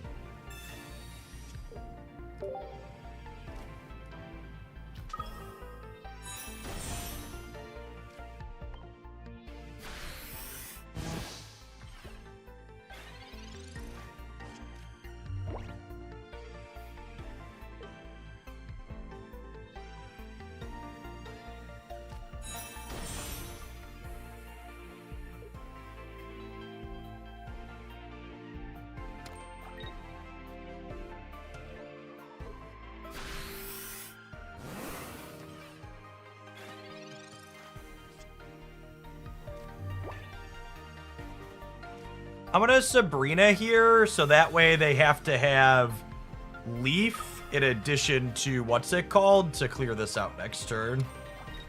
Makes them have 2 cards instead of 1.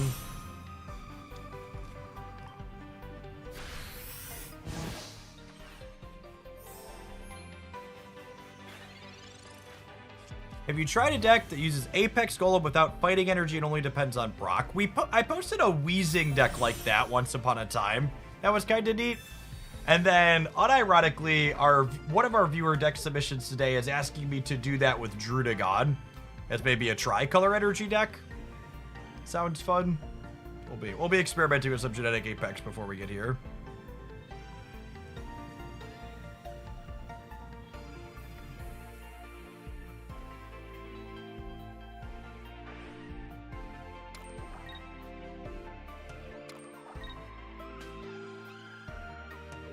I think if we keep floating in between 21 and 22, Bardic, we'll probably hit the sub goal during new set hype next month or next week.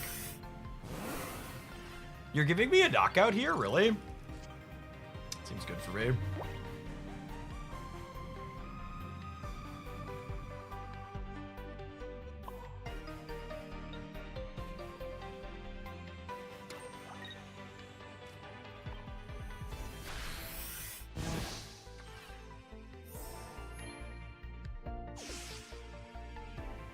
I have 2 more viewer decks after this one. So I think I have room to take like 1 more and probably still get it in today. Because we are technically still in the tournament. We're playing between rounds.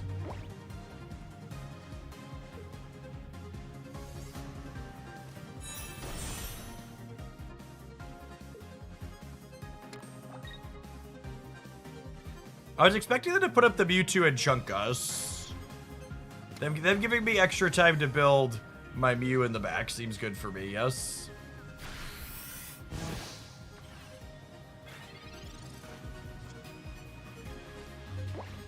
Although I suppose, I don't think they were dead. So I hit them for 80, and then Clefairy clears my Florges. No, they weren't dead on board. So my Florges only goes to 40, their Clefairy clears the Florges, and I can't put Mew up and clear the Clefairy because... Was it my 3rd knockout point? No, it would have been my 3rd knockout point, you're right. Yeah, because we took the Mewtwo, never mind, I'm wrong, they're right. I'm wrong, and they're right. That's true. That's very, very true.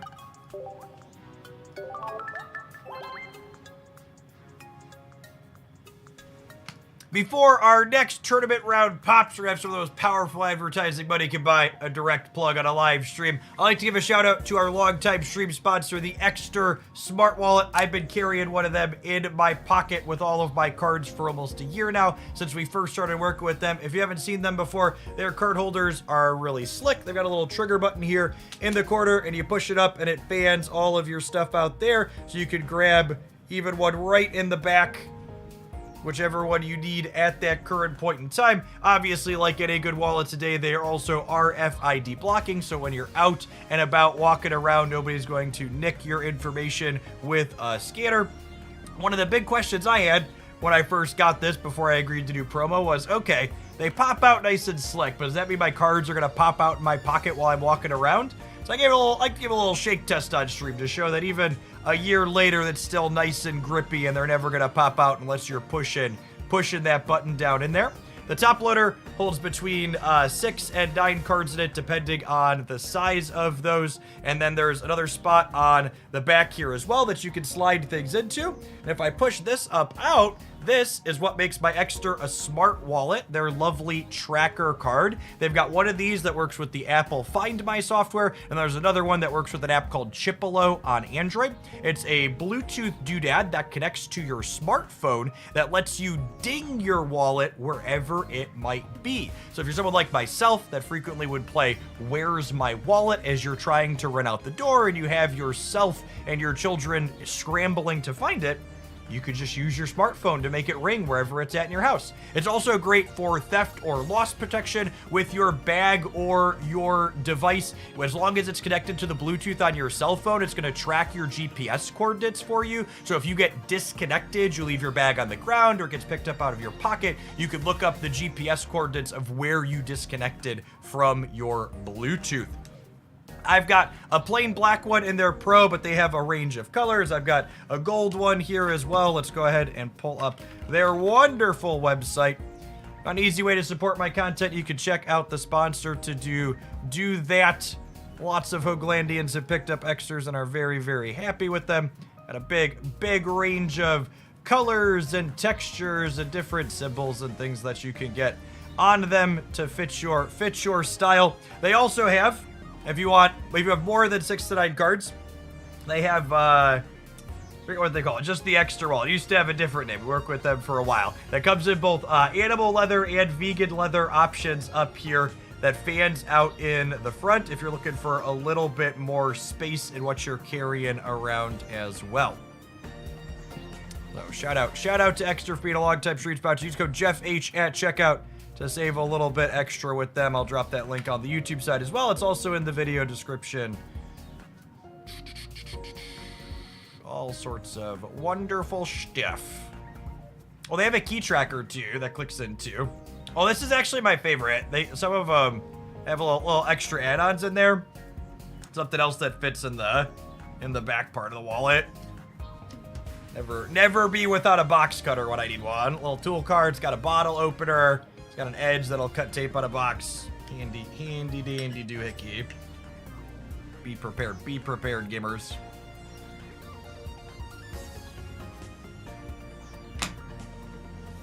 Our tournament roundup yet? We're getting close. It is! Look at that! Perfect timing. Haha!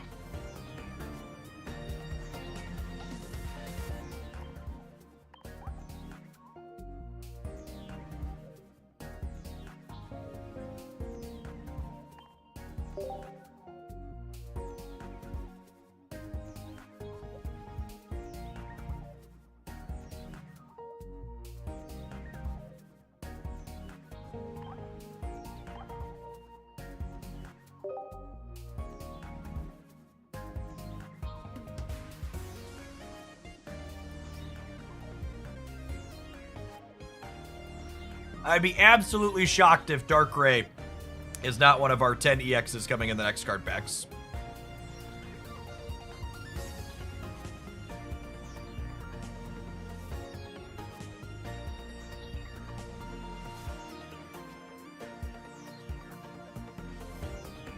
Full Rod, thank you for the 7 months. Appreciate it.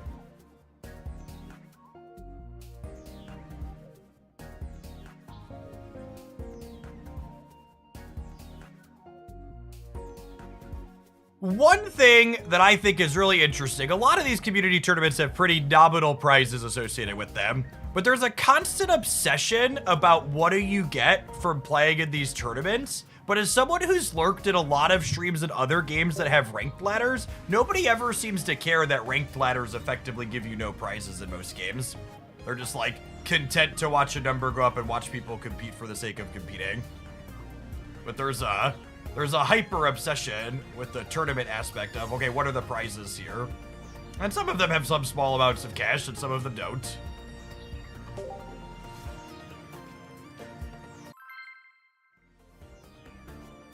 It's just it's an interesting dynamic shift.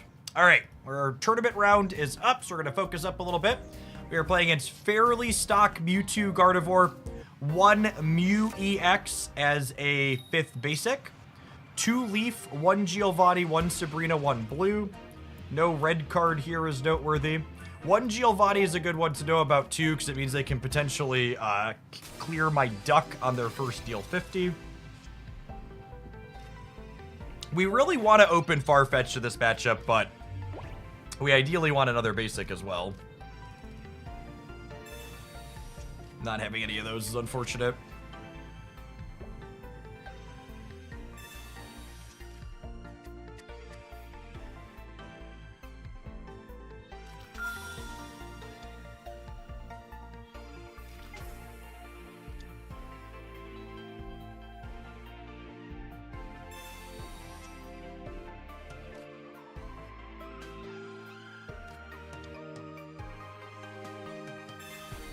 And that is a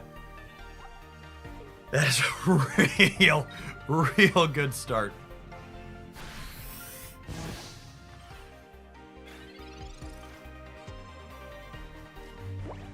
Second Duck, I suppose.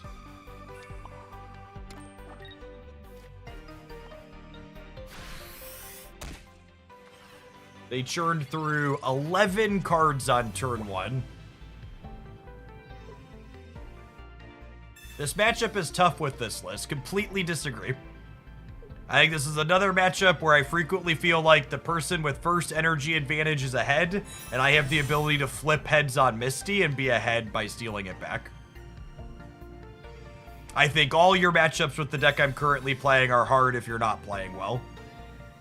Our deck has a lot of small edges and a high skill cap.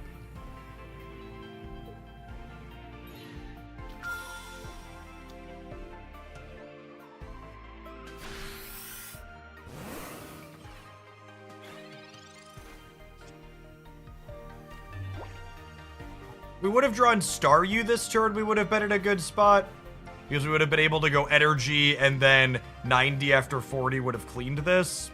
But the problem now is they can Gardevoir, put 2 energies on here and then clear this out, or they could switch to this and clear it out. But I think without any of our water Pokemon, we're probably done here with how well set up they are. I really enjoyed this deck for the win streak event. I always felt like I had a chance. Yep, that's one of the reasons why I've enjoyed playing it a lot. You never lose with this deck at the loading screen. It's not just like, oh, queued into Gyarados, we're just dead now. We'll go ahead and head to the next game here.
Why do you think Lumineon Starmie is not as popular as Pikachu? Because the deck's not as good?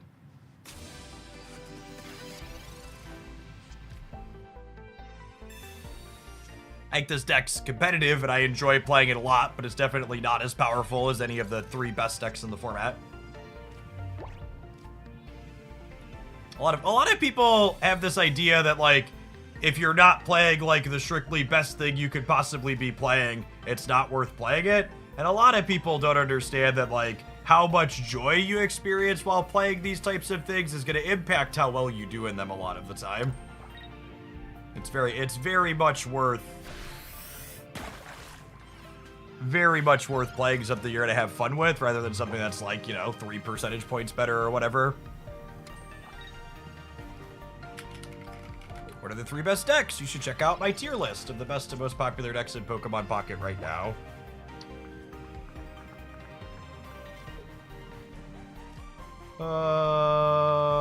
This,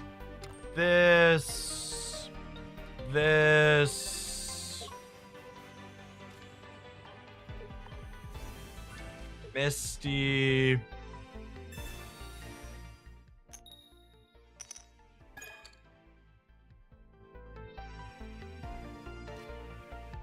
Quackcube. Their start's a lot less good this time. Our start's okay. If we had a Starmie, it's solid. If they have Giovanni and clear the duck here, we're going to be in a little bit of trouble without Starmie. Not clearing the duck here gives us a lot of breathing room.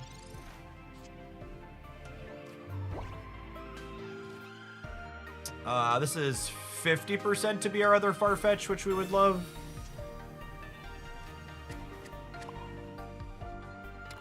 So I'm going to go ahead and play Giovanni proactively.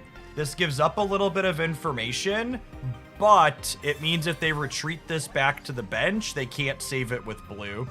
I also don't have another supporter to play this turn, so there's value in doing it for that reason as well.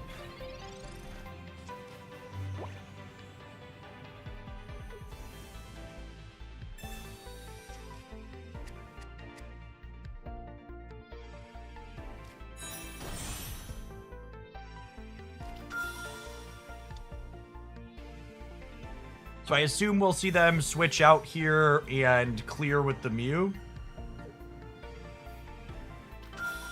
Huh. Something that's actually a little bit awkward is that if I put the Lumineon up and clear the Mewtwo, and then they hit Gardevoir, their Mew clears my Staryu. I really need Starmie. 1 and 3 to find it. Perfection. Okay, I think that's probably checkmate.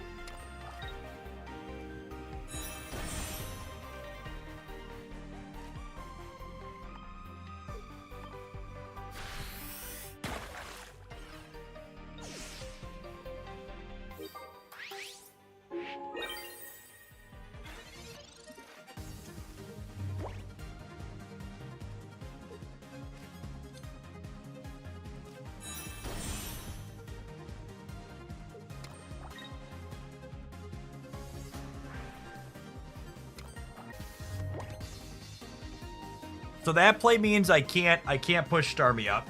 My opponent has 1 copy of blue.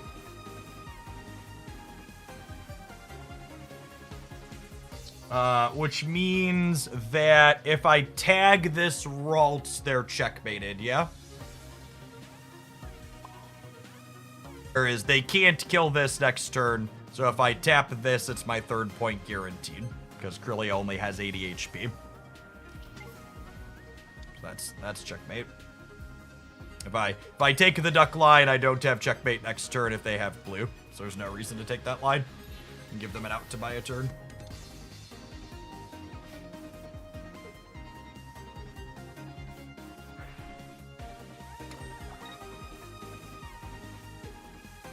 How much consistency do you think Lucario will add to fighting? Lucario's not a card that adds consistency, it adds power. It's a assemble these 2 cards to make your attack stronger.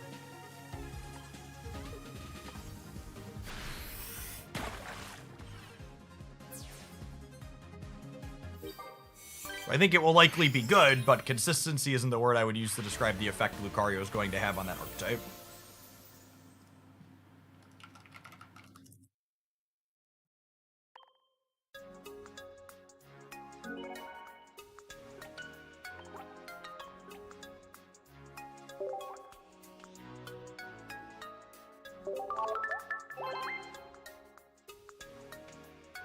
Deck request instructions are pinned at the top of both Twitch and YouTube chat.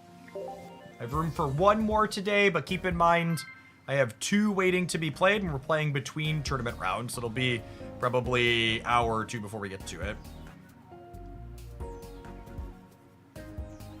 Actually, thinking about that, maybe just 2 more. I'm gonna say we're done with deck submissions for the day. I'll reopen them later if the tournament goes long. 2 more hours might get us through the end. Or 2 more decks might get us through the end.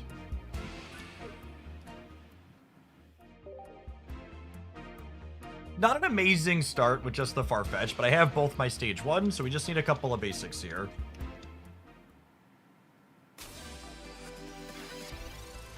Interesting that they chose to lead on Ralts as opposed to the Mewtwo.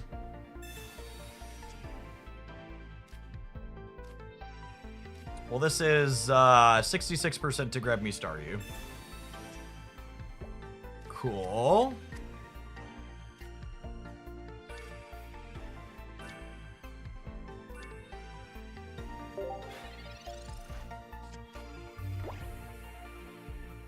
Hey, the gang's all here.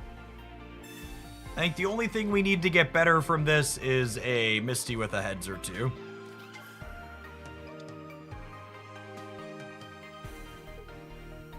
If you think Lucario is going to make Hitmonlee better, you should reread Lucario.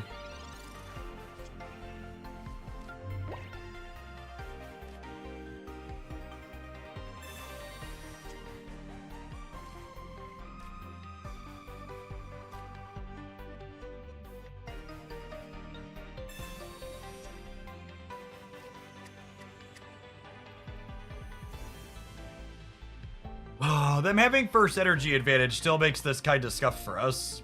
Which again is the most important thing in this matchup is first energy advantage. So the issue here is they could swap this out to Mewtwo, and then if they have stage 1 plus what's it called, even if I have Starmie, they still kind of run us down. I think I'm just putting the energy on Staryu and hoping they either don't retreat or don't have their stage 1.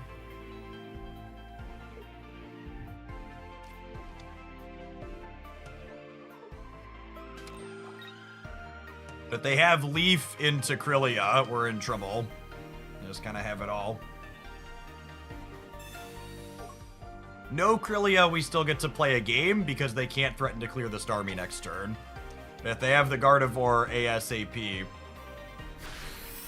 Alright, no Krylia is huge here. It means I get to get in and crack them for 90. And then they have to pull this out, or they lose it the following turn. I'd like to dedicate this swap to the people who kept aggressively suggesting we cut X speed earlier today. This one goes out to you.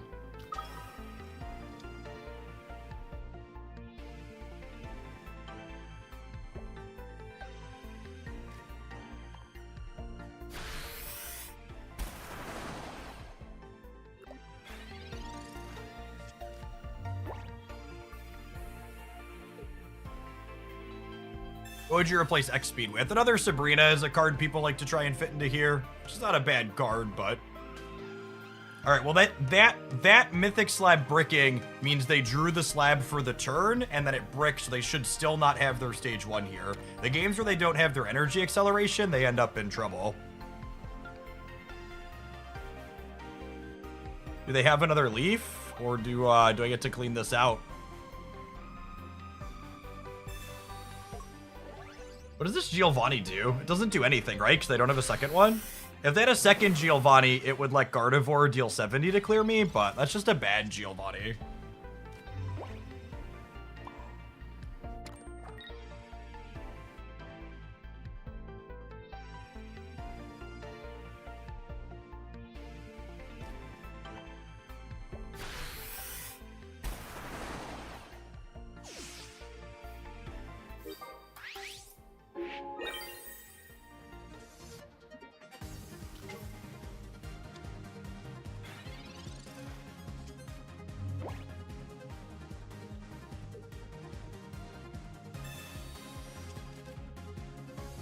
If they don't hit Krillia this turn, the Lumineon is checkmate.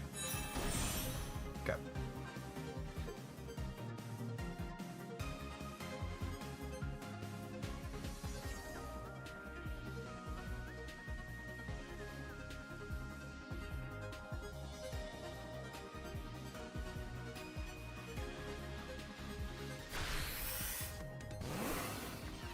So they've already spent their one Giovanni.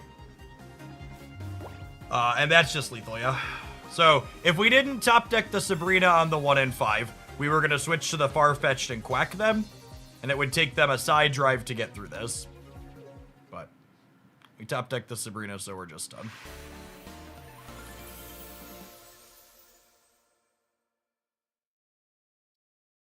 I've heard a number of people tell me the Mewtwo matchup with this deck feels hard. And I think people feeling that way is a good example of negativity bias. I think the Mewtwo matchup feels hard with this deck because the games where they have fast Gardevoir and first energy advantage together, you could basically never win. And those are the games that stand out in your mind. But on average, your opponent's not going to have first energy advantage and Gardevoir in every game. They're going to miss it a good chunk of the time. It's just, as humans, we inherently remember those negative experiences more vividly, so they stand out in your mind.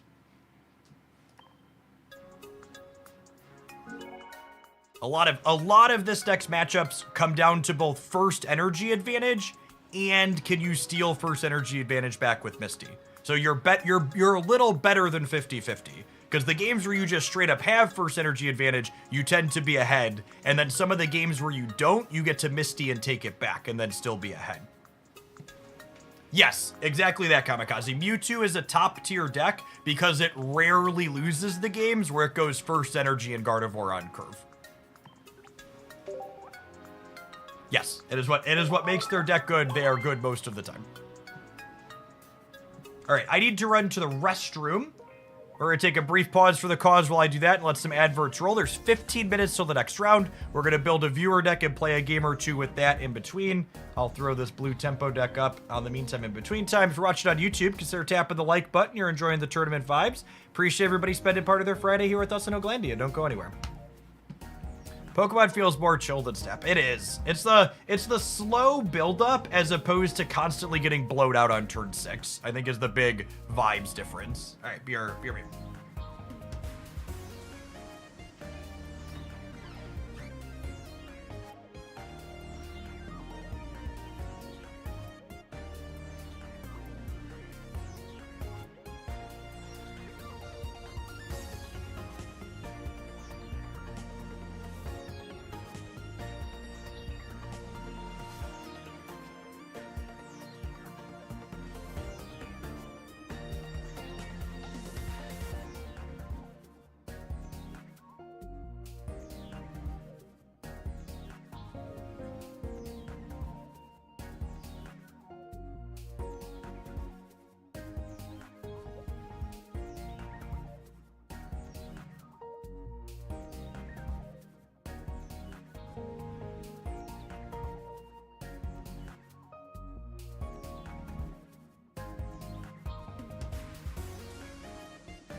Grambledon, thank you for the 5 years.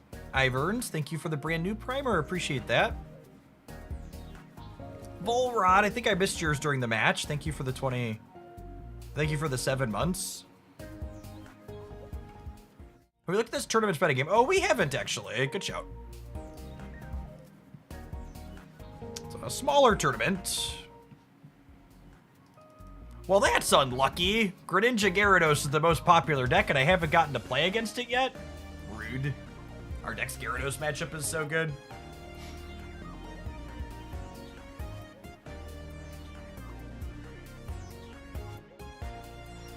Am I the only Lumineon enjoyer today, chat? Looks like we might be. Oh, well, there's Articuno Lumineon. Ooh, they're 2-0. Look at that. Oh, there's one other Starmie Lumineon enjoyer.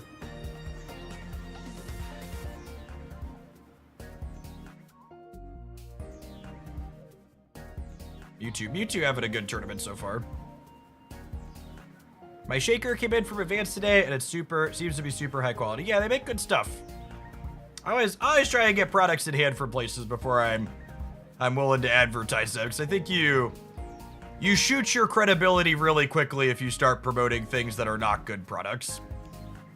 Which is one of the reasons why we're promoting the Extra Smart Wallet, gamers. A wonderful thing that I love carrying in my pocket. Charizard 77%. Yeah, small sample size though. All right.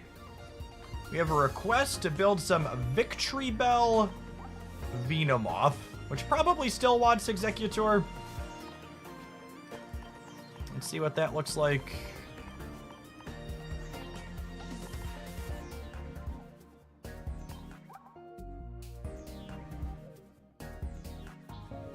I feel like the mark of a deck is if Jeff will like to play it, is the Gyarados matchup good? Yeah, that's because you either have a good Gyarados matchup or a bad Gyarados matchup, not in the middle, and I really like playing tournament decks that aren't 0% anywhere.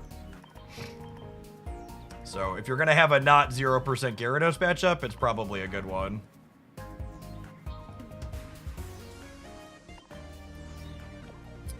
So if I wanted to play eggs, I couldn't play Erika's and Leafs here, right?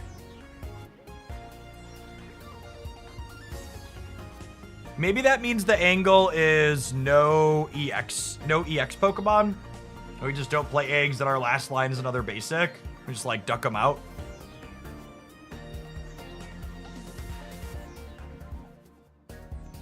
Although Erika in general is a little bit less good without something bulky like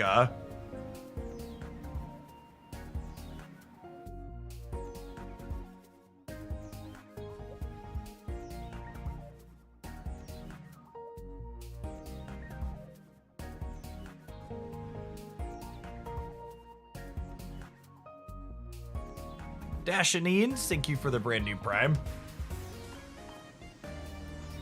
So what if you play Little Egg? Yeah, I don't know. Let's just play something that's a little more aggressive. We'll play Farfetch'd. Maybe we'll just play like a Miser Erika.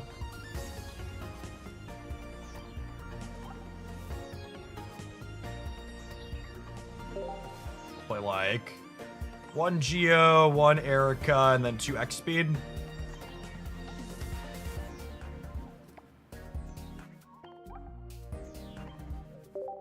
I kicked him for default players. Walrus Gumball, thanks for the 3/4 of a year. Welcome back.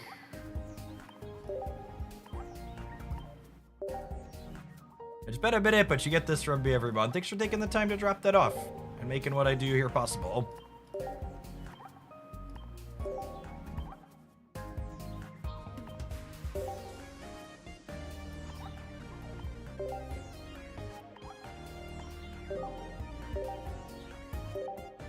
No, I'm not sure what you're talking about, Jerome, but nobody has a 3-3 record in the tournament I'm playing. There's only been 4 rounds.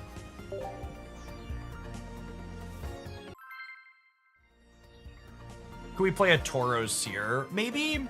Tauros means I would have to play Leaf over XP, but that's probably serviceable.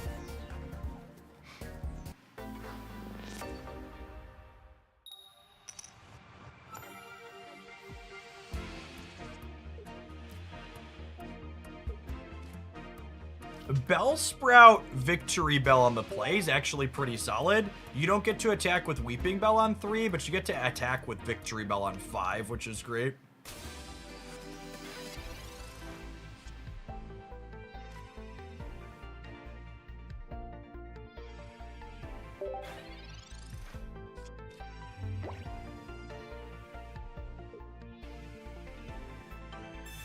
I thought I saw on the record Starmie Lumineon was 3-3 in the browser. Yes, you were misunderstanding what you were looking at. That's the archetype as a whole, not an individual player record.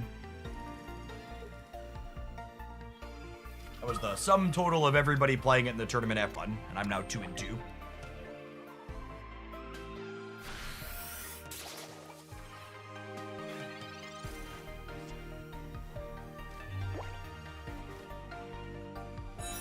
Evolve, energy, and I think I just fill the bench here.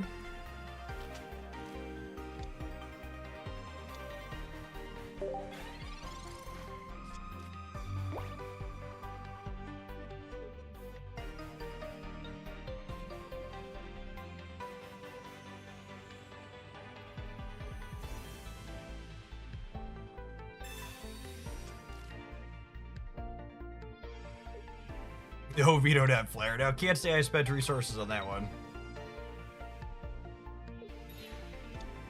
Hitmonlee Celebi for when you're really tired of losing to Gyarados, eh?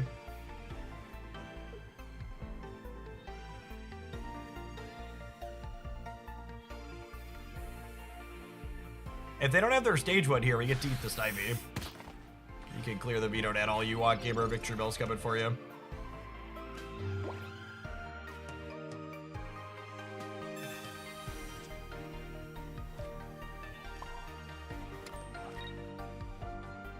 Step into my office, Snivy. We need to talk about your performance review.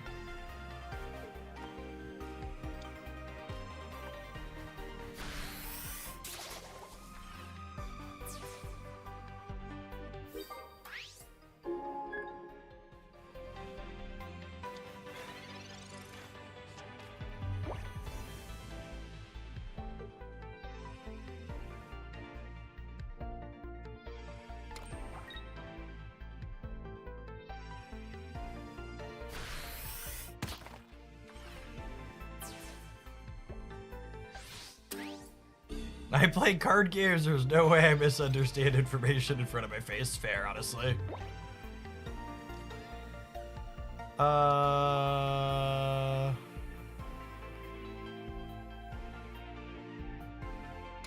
was gonna pull Celebi up and crack it with them not having a grass energy in sight.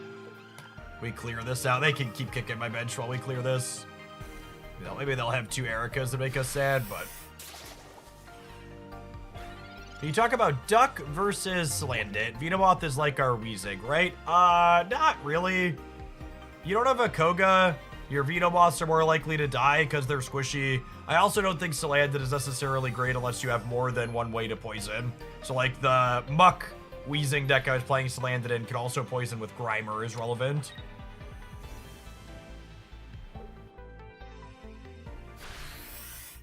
Alright, assuredly we finally draw a Venomoth next turn. Yes, 3 out of 9. Unlucky.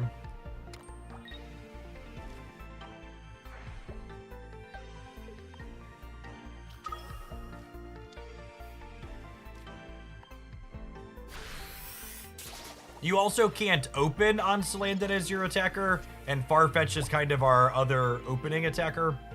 In the games where we don't have Venomoth, starting with a Farfetch lets you apply pressure right away.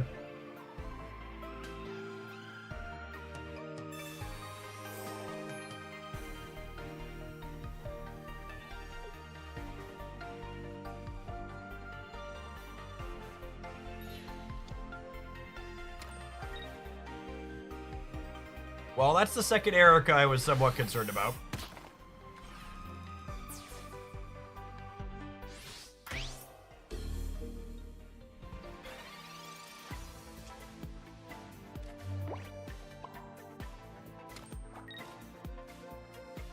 Alright, if we can dodge a potion, we can dodge a ball.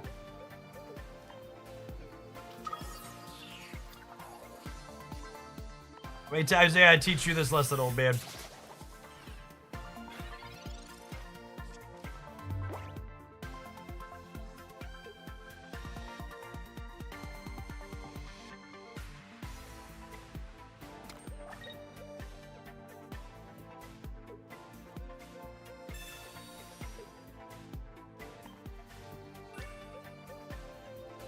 All right, hit me, dealer.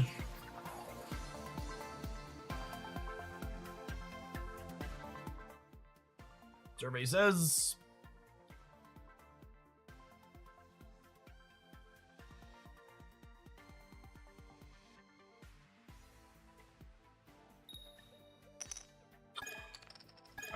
All right. Average Celebi gameplay, really.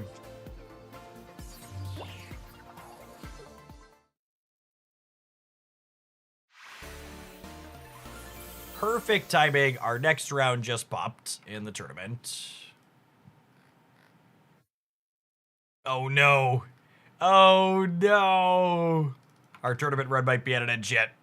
It's our hardest matchup. Arcanine Moltres. That's such a shame too. That deck had a really low play rate.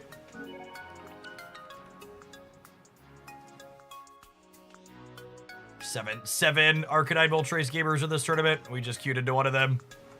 It's a shame they couldn't feed us Gyarados.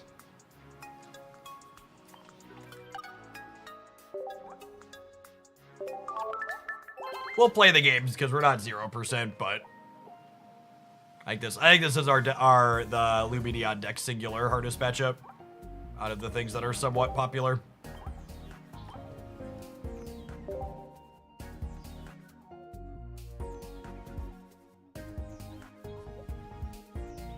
I'm excited to see why it's difficult, because Arcanine EX with Giovanni clears Starmie in 1. And Moltres has 140 HP, so you can't aggro it down most of the time.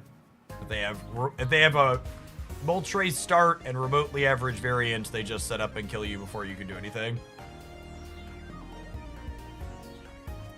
Yeah, the implicit coin flips of matchup variants are one of the biggest deciding factors in a tournament, for sure. You pair me into 6 Gyarados decks and we'll top 8 everything we play with this deck, right?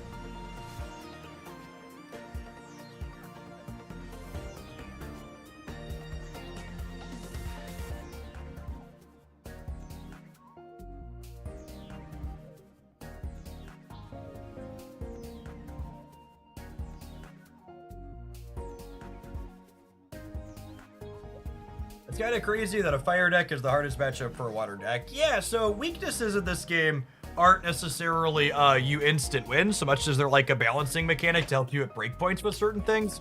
But it's also worth noting that Moltres is weak to lightning is a big part of why it's hard. If Moltres got knocked out by Starmie deal 40 into Starmie deal 110, the matchup would probably be good for us. But because it's weak to lightning and not what's it called? While we're waiting for our opponent to play with our Exter, every mobile gamer needs a powerful wallet for their most powerful card. Make sure your credit card is properly protected by an RFID blocking wallet like our wonderful Exter.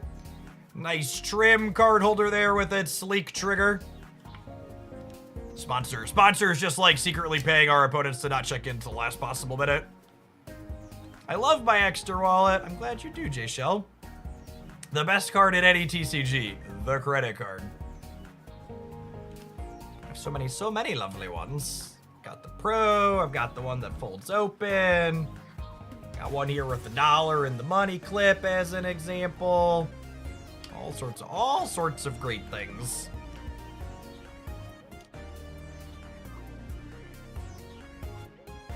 How do the wallets do with paper cards? I don't know that I have any paper cards in the top loader. I actually have a temporary driver's license right now because I've been waiting for my other one to get in the mail, and I've got that clipped into the back part here underneath. So pretty much anything will stay inside of here. Like I've got a paper card and the metal tool holder inside of there that stays in nice and tight. It really does hold your cards in well. There's no danger of them popping out when you're walking around. Give it the old shake test. And the trigger mechanic is really durable because I'm a constant fidgeter. So like whenever I have this out and it's in my hand, my wife has to tell me to put it in my pocket because I just sit here and just like do this with it. So the trigger button on my Exters are good and utilized. Oh man, are we gonna get a freebie in our bad matchup? I wouldn't complain about that. Opponent's got 60 seconds to check in, gamers. 60 seconds to check in. Can you get some fake cards for the shake test? I'm nervous your credit card is gonna splash live. I'm gonna be honest with you, chat. That's how confident we are. That's how confident we are that the Exter's gonna grip my cards here. Those are my actual credit cards in there. Ready and waiting to fall out on stream if the Exter's gonna fail. It's not gonna fail. I've had it for a year. No, we know what we're doing. It's a quality shell for a quality product.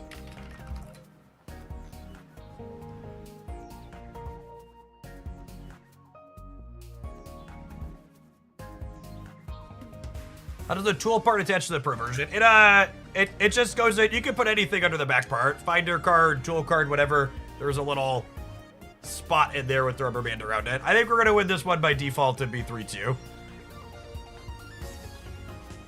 5 more seconds.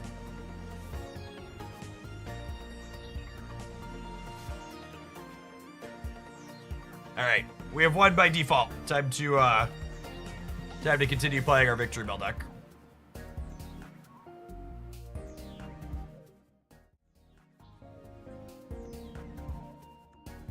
Yeah, the structure of this tournament is a little bit more forgiving than some of the others. Their top cut is a little bit bigger, so everybody who's five wins and no more than 5, 2, and 1 makes the top cut is the way that it's structured. So normally you're dead for top cut once you take your second loss, but we're continuing to play till our third. So if we win the next 2, we get to make the top cut.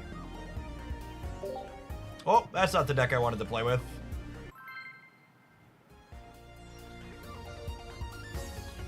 How do you tie in best of 3? You could intentionally draw. Choke.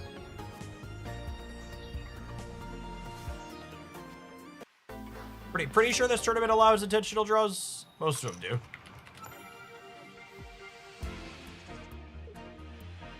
do. It doesn't say IDs aren't allowed, so. For the record, I think one of the singular silliest things you can do as a tournament organizer is ban intentionally drawing. I think if for whatever reason you don't want draws to happen in your tournament intentionally, you should make all draws worth 0 points. Or have a cut where the 1 point from a draw isn't worth it. Gonna be a fast one, gamers.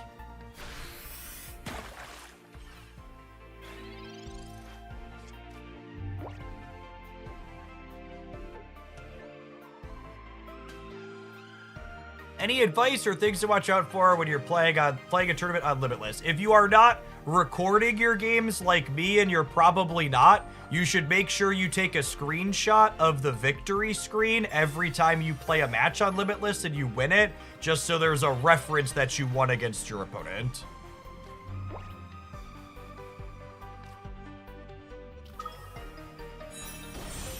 Viewer deck submissions are tentatively closed for the day. They might open later, but I've got 2 more still, and depending on how the tournament goes, we may or may not have time to get to more than that.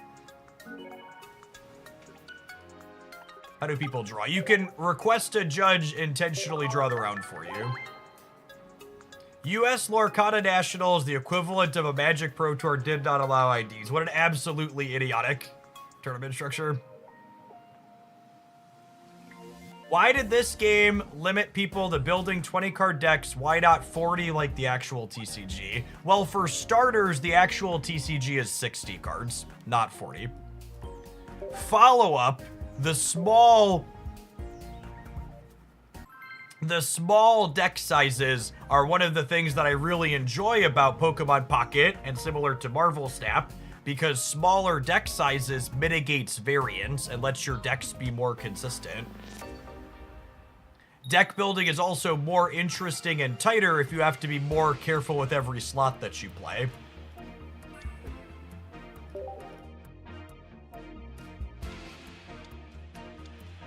Catch you later, Ketchum.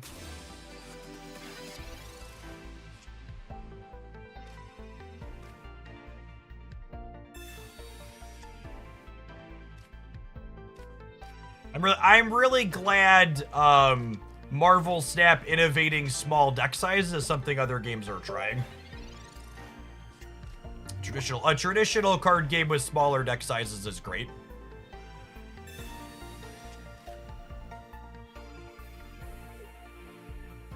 Who knows? Magic the Gathering might be a better game with 30-card decks and 2-card limits.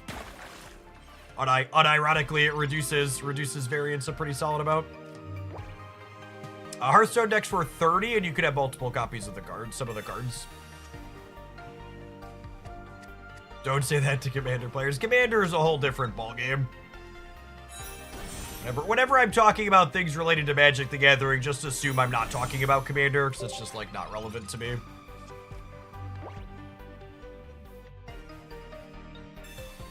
Yes, that's true. Part of Magic's deck size makes them be able to be more greedy in with the economy. What is the math behind smaller decks equal less variance? It seems intuitive to me, but I've seen other people arguing the opposite frequently. Who on God's green earth is making the argument that smaller deck sizes are higher variance? I need receipts. Give me names.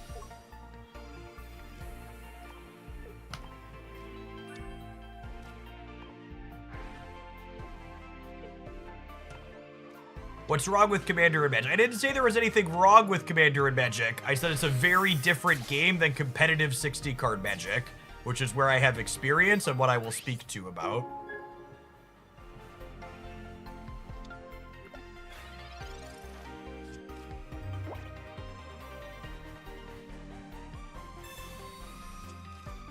From a pure numbers perspective, a 40-card deck with a 4 of card limit is almost identical to a 20-card deck with a 2 copy per card limit, with the important asterisk that the highs and the lows are going to be more pronounced in the larger deck sizes. Is a way to think about it. So, like, you're more likely to, like, you have more low roll iterations where, like, all your copies are stuck in the bottom. Like, from a pure uniform distribution, like, your averages hit the same amount, but you have more total permutations with the bigger deck, right?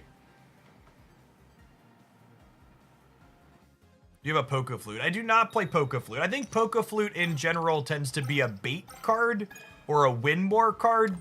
Poke Flute is the type of card that's often only good when you're already winning the game. It's a card where you're like, okay, I really want Poke Flute because I have Victory Bell. And it's like, well, if I have Victory Bell, I'm probably winning the game anyways most of the time. And I'm sure this is going to be a game we're going to play where I'm about to lose despite having Victory Bell or Poke Flute would win, but a lot of the time that's how it plays out.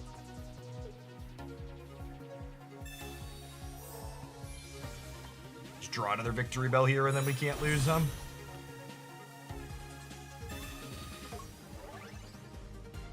Oh, goodness. They had Giovanni and Greninja.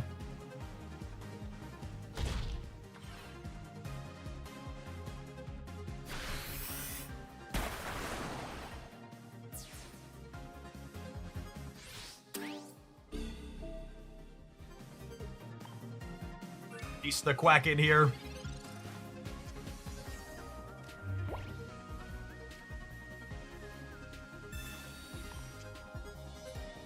There's our Gale.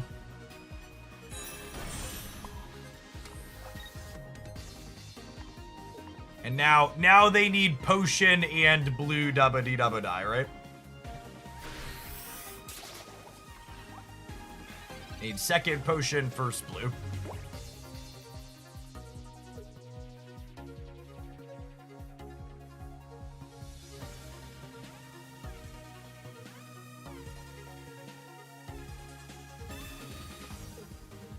Enjoy your second point.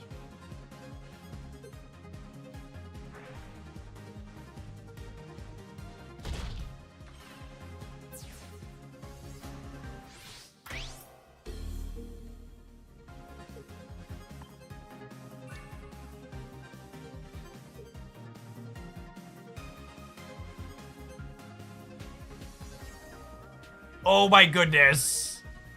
So many wonderful flavors, and you choose to be salty, opponent? There's so many flavors in the world, and you choose salt? Down here, salt is a way of life. Obviously, the environment down here is all salt. The ceiling's salt, the floor is salt, the walls are salt, and to an extent, the air is salt. And you breathe that in, and you can constantly taste the salt. We make a lot of comparisons to Marvel Snap because it was the game I played a lot before this, but I really can't emphasize enough one of the key features of Pokemon Pocket bringing me joy over Snap is not having to experience emotes in this game. Like, could you imagine if this person could emote me? That's just like, we'd be sitting here waiting for them to roll their face, salting off with those instead. I wonder how many views on that video are attributed to salty opponents. I mean, that video has a couple million views and my channel is half of them alone.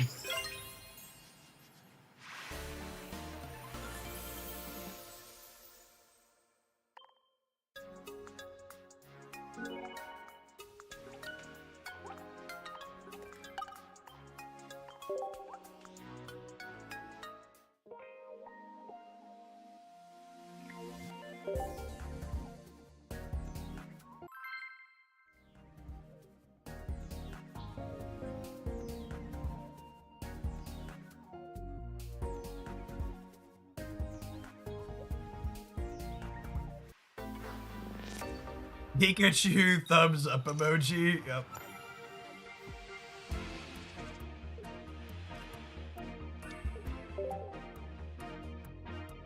Our opener is absolutely quacked, chat.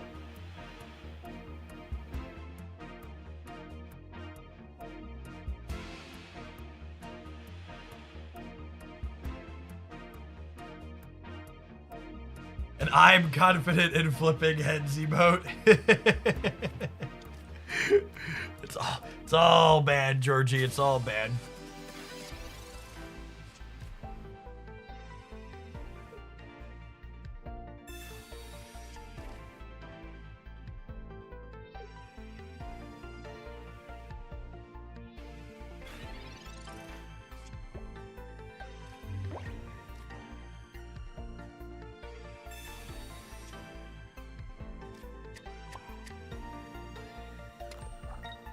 If we're still doing a ton of Pocket a few months from now, we will definitely get some Hooglandia Pocket emotes, but it costs hundreds of dollars to get a range of new emotes done, so.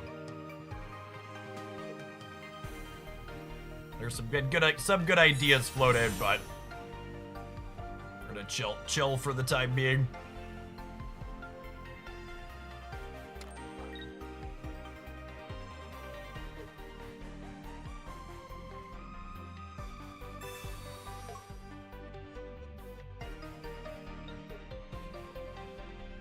Yeah, I'm super pumped for both the set release and the tournament. I think both of them will be really good for the channel. Great for the game.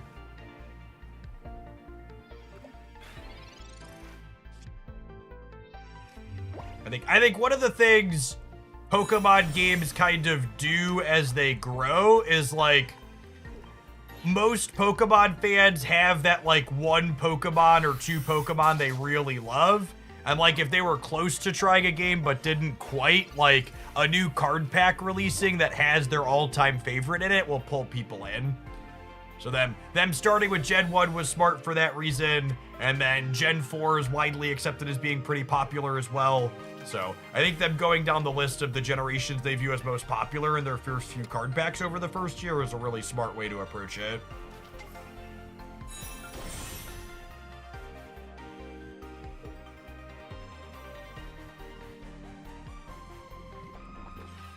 You can tell the deck I'm playing is kind of scuffed because my opponent played an EX Gengar and my gut response was, well, can't win the game anymore.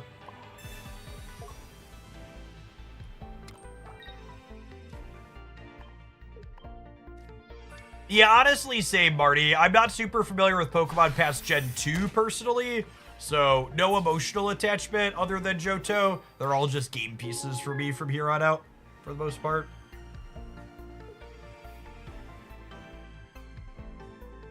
I like a handful of newer gens. Like, I enjoyed Aegislash and Pokemon Unite. So, like, I'd like to see him at some point, I guess, but... What is the Darkwing Duck deck? The Darkwing Duck deck is in the best decks for the win streak event roundup that I had. It's the fighting box deck with Farfetch'd. I don't have anything in my deck that survives a Gengar hit other than Victory Bell, and we don't have time to evolve to there. No more basics, all done, gamers. What's my favorite evolution? Probably Umbreon. But talking about Pokemon Unite, I really enjoyed Leafeon in Pokemon Unite. There were like 2 seasons I one-tricked Leafeon to Masters. So I like that character from there, even though I wasn't. So I'm excited to get that one, I guess, out of Gen 4 now. I'm sure this game will be, I'm sure this game will make me a fan of new characters I wasn't a fan of before. Can you be competitive as a free-to-play player in this game? It's looking like Pokemon Pocket's economy is going to be explicitly structured in a way where free-to-play players get every mechanically unique card in the game. What do I mean when I say mechanically unique? I mean, you won't have this gorgeous full art Erica, but you'll have the regular Erica that's functionally the same.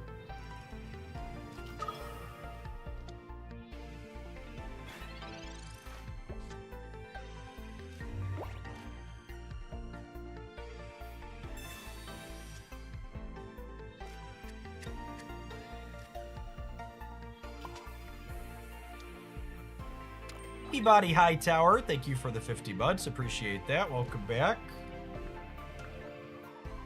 Am I playing on another one of these? I don't think so. Just whack 'em. Yeah, full arts are like skins. That's exactly right.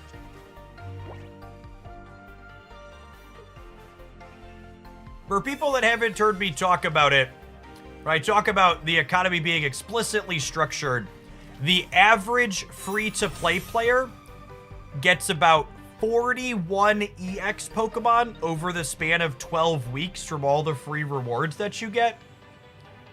And they released 20 total EX Pokemon in the first quarter. So getting 2 of every one of those is feasible once we have trading to smooth out the variance. Right now you could low roll or high roll a little bit.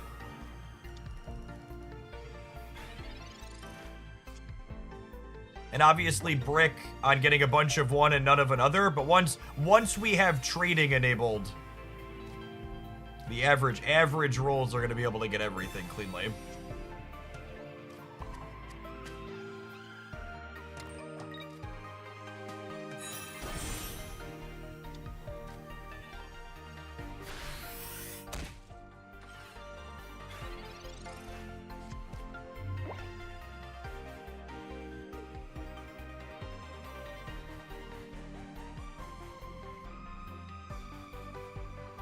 The 41 number assumes you are using all of your free Wonder Pick stamina to Wonder Pick EXs and that you hit the exactly expected 20% of the time on them.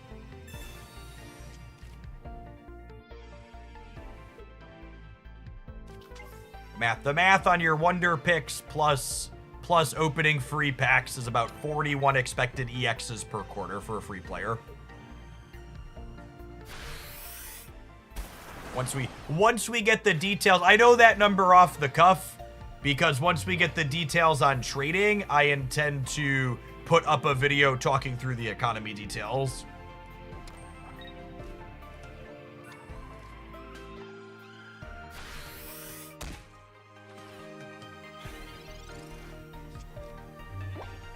How it plays out long term, given a couple of situations.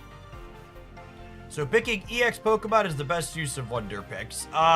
If you're missing EXs, yeah, it's the most cost efficient.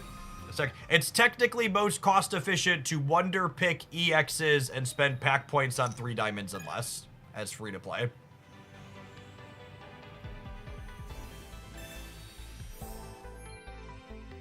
Without a Victory Bell, we're probably dead here.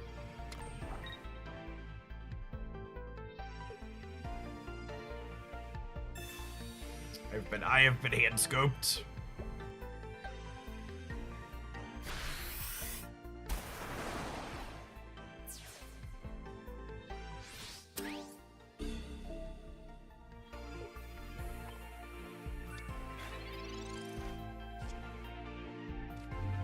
Lovely.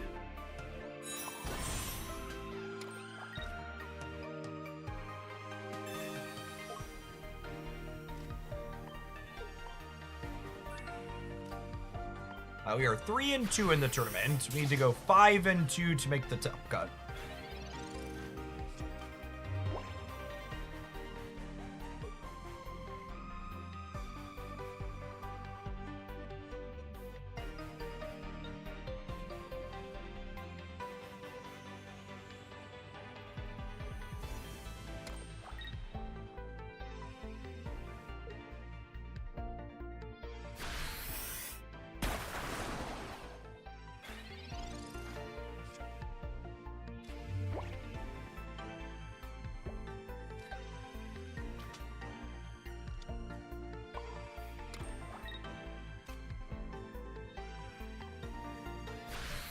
Does this deck get better by swapping Venomoth for eggs? Absolutely. This was a viewer request explicitly to play Venomoth plus Victory Bell. If you want to see my preferred Victory Bell deck with Executor, it's up on the YouTube channel. We posted that earlier this month. I would like to make it clear, though, that while Executor is the best way to play Victory Bell is not the best way to play Executor. This card's not really competitive. Just like B tier at the absolute best.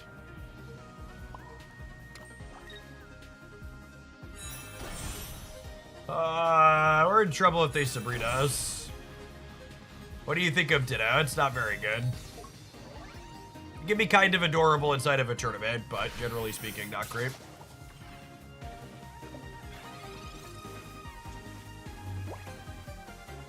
There was a Ditto list that performed well in one of the tournaments. It was in the meta roundup last week, I think, if I recall correctly. That'll do, pig. That'll do. Alright, I was gonna try and play this deck until the next round pop, but honestly, it's just so terrible I don't want to play it anymore.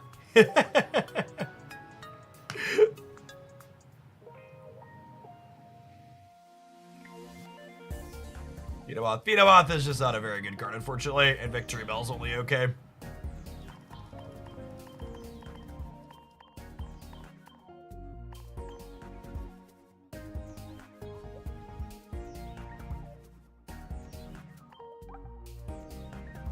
Okay, so we actually have kind of an interesting build around for the next one.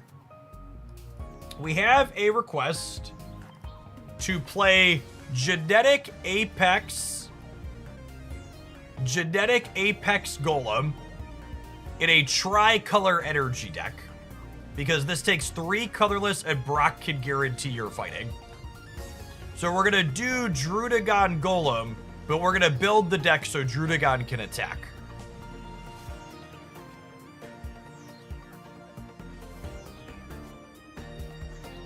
We want new Graveler still, attacking for 2. The neat way to approach it. I think I still want 1 Hitmonlee. I'm not going to play 2 because it's going to be inconsistent.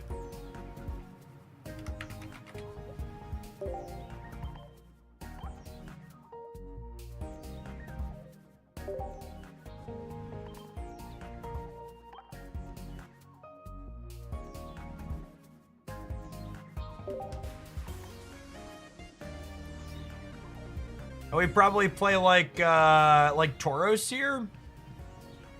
A few more slots. Definitely want at least 1 more basic. I think I want like 1 Tauros. 1 Tauros, then maybe a couple of potions, honestly.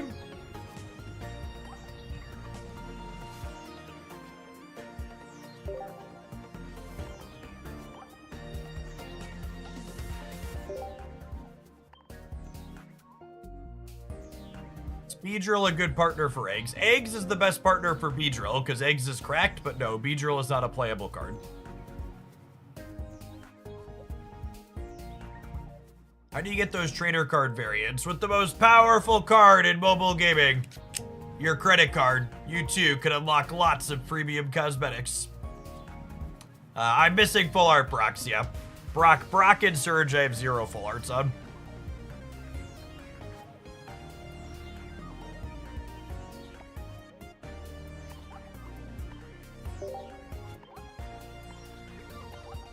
All right, we have 5 minutes till the tournament round pops. I'm gonna go ahead and tap an advert while I attach these players. Thanks for hanging out. Don't go anywhere, gamers.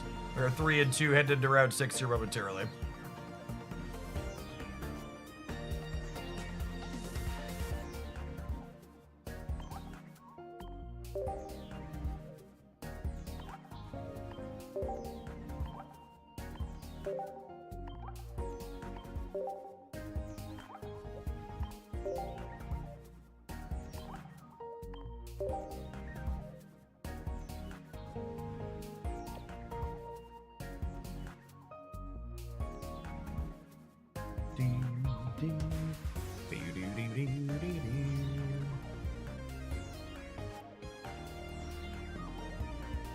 What cards do you miss from the 2 sets? Just full arts.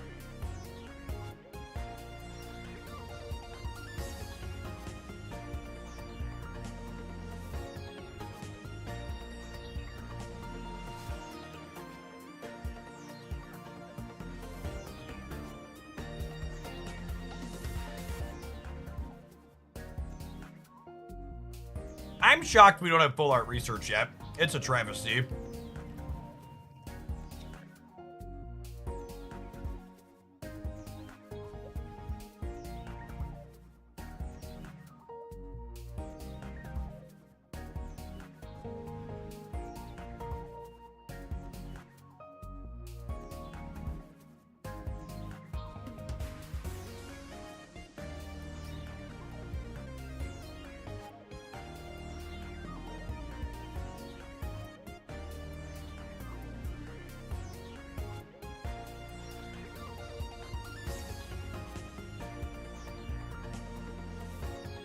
Superior, Gardevoir, and Moltres are going to be good for a long time. I'm going to give you a lukewarm take that I'm not convinced that Superior is good right now. I think there's a good chance that Celebi and Superior are probably making most Executor decks worse. I think the best Celebi Superior decks are playing Executor, but I'm very skeptical that the best Executor decks are playing Celebi Superior.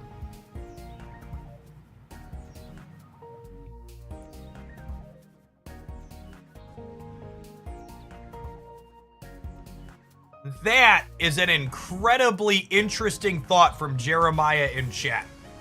I wonder if PokeTools will be put in the shop for tickets like a majority of items are.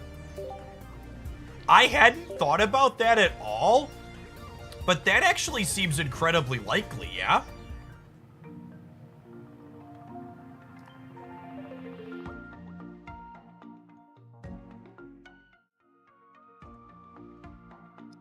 I feel like that's a possibility, right? Because I assume we're gonna get another promo set, right? Like I assume we'll get promo. Well, I guess these are promo A, and the whole first year's worth of cards are gonna be A probably.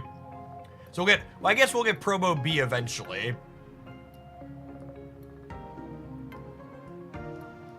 Yeah, I feel like that one could go either way.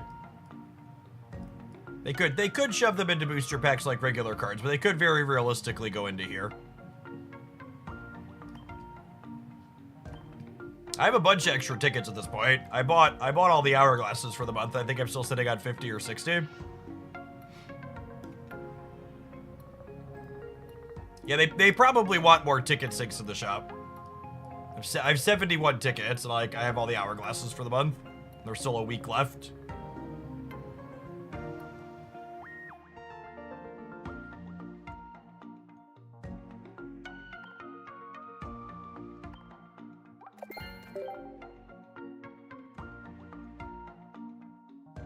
My number of hourglasses saved is my credit card limit, which is quite high. Quite high. All right, I'm gonna restart my client really quick, actually, before this next tournament round pops. Got a minute left. Sometimes it gets a little laggy wonky, so I like to kick it in the middle if we can.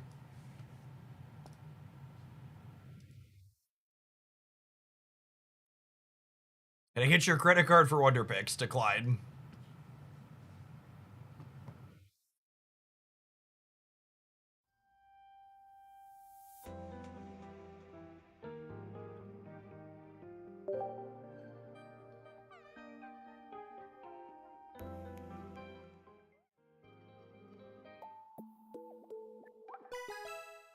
I have a booster pack to open. Let's do that real quick.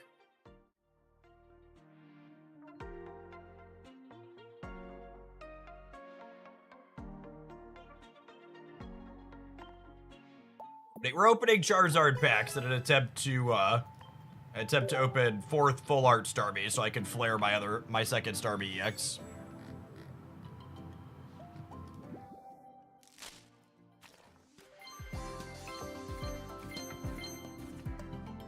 Unlucky. Paired into Pikachu this round, it looks like.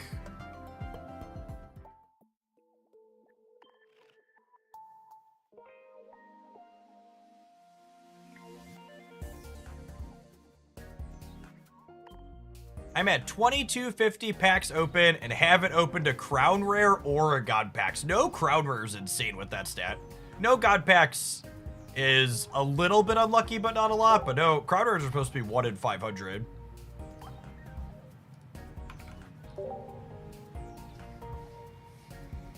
Oh, it's Galvantula Pikachu too. That's a little scary. Getting my my Starmie locked in is scuffed. Although I suppose Joltik into Farfetch'd is favorable for us generally.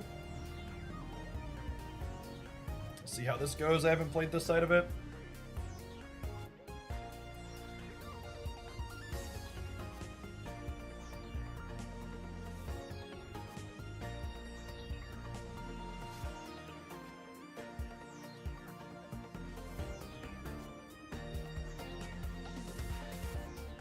Waiting for the check-in.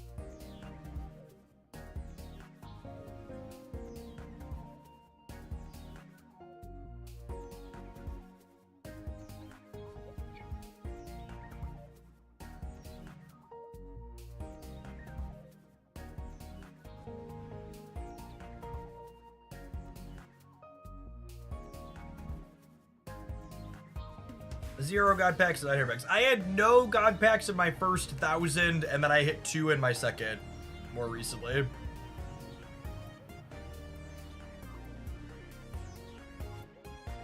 Is there a way to make a healing deck with Butterfree with Melmetal or something? I mean, you can, but it's not very good. Pokemon Pocket's current metagame largely revolves around big cards that deal large bursts of damage. So playing cards that like try and take less damage or heal don't really get a chance to work because your stuff dies in one shot to things like Mewtwo and Charizard, things like that. Gyarados, etc.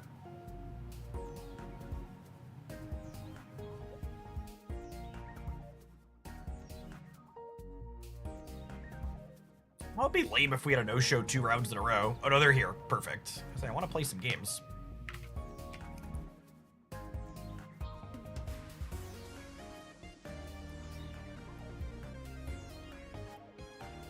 Listen, I had no God Packs until I complained about it on this channel, and then I got one that night. You heard it here, folks. You heard it here first, chat.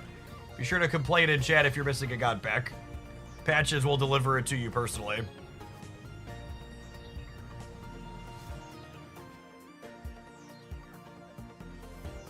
Arby's Supremacy. 2,200 packs in and still no God Packs. You know what your problem is, Arby's? You've spent enough on Pokemon Pocket to open 2,200 packs, but you haven't sent a $5 to one of your favorite Pokemon Pocket Twitch streamers to help them hit their sub goal. If you've got 2,200 packs for the Pokemon Company, you've got a $5 for the Twitch streamer you're hanging out with.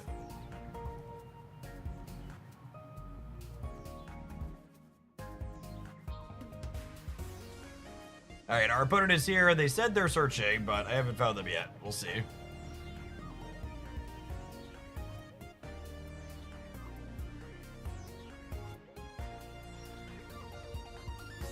For those of you at home, booster packs at the cheapest rate are like 80 cents USD per pack.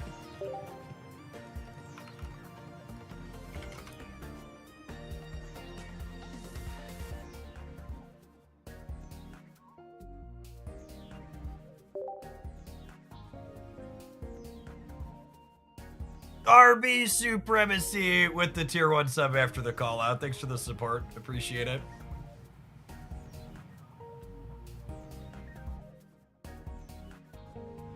It's been a while. We'll give the whale call, huh? Hmm.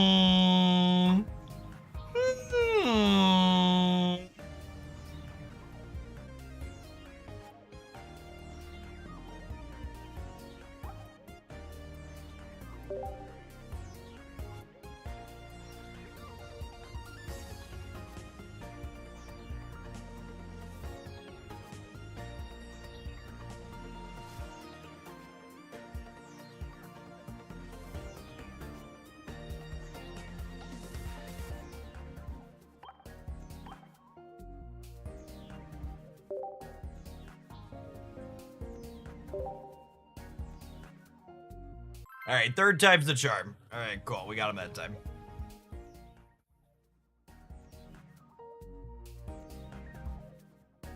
As always, we're gonna pay a little bit less attention to chat while we're hanging out, playing a tournament round. Behave. Galvantula Pikachu this round, 2 Zebstrika, 2 Galvantula, 2 Pikachu EX, 1 Zapdos, 2 Sabrina, 1 Geo, 1 X, 2 X speed. No Farfetch'd, and they have first energy advantage. This is not a good start for us. In fact, their Joltik with their 1 Giovanni can clear Finneon due to weakness on turn 1 with their first energy. Is very scary. Hopefully, if we draw Staryu and hit heads on Misty, this is our best possible start. So hopefully we draw Staryu or Pokeball or research for Staryu on 1. Carcrow, thank you for the brand new primer. Appreciate it.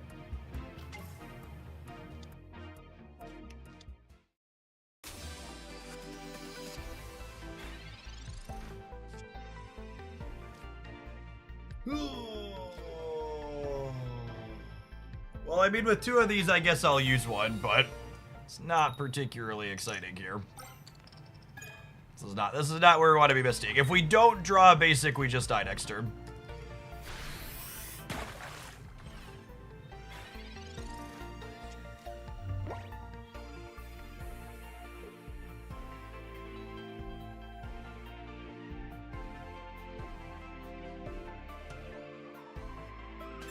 Notable that there are no potions or blues or sustain in the opponent's deck. So once the damage is marked, it's marked.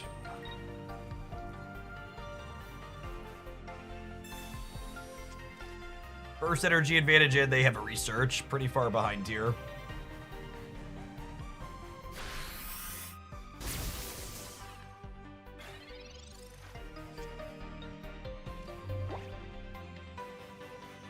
It's been one of those days.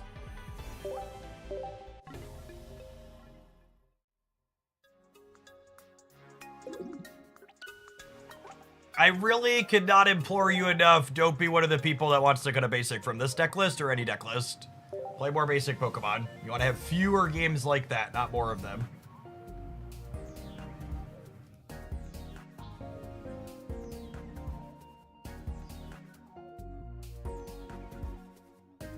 Yeah, Lumineon dies still, even if I evolve, so we're done.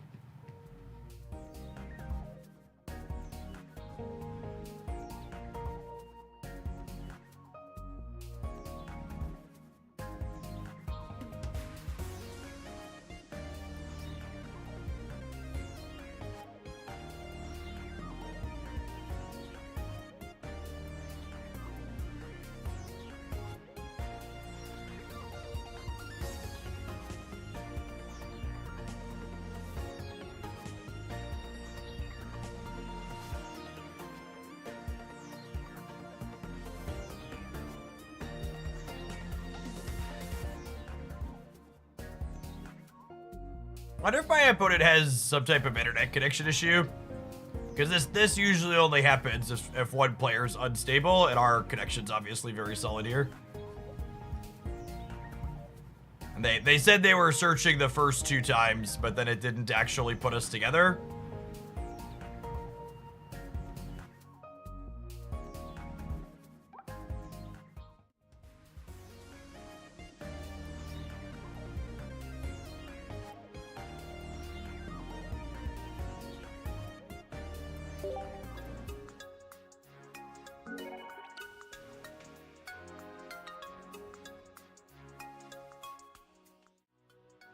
Hey, look, we won! Ooh.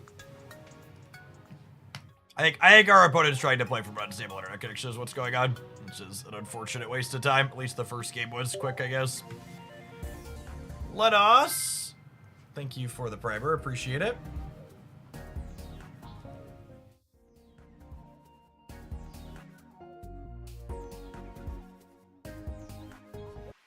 Alright, we get to play. Coolio. Oh, they have first energy advantage again. I will say that's the worst feeling thing about playing tournaments in this game is your opponent getting the first energy advantage multiple games in a row. Have research at least this time through, I suppose. They have 2 copies of Sabrina, so extra duck is nice. I think I conceal that information for the time being. I have to play the duck out here, because if they have Giovanni, they could clear Finian on 1. So I don't want to randomly lose the game to Giovanni.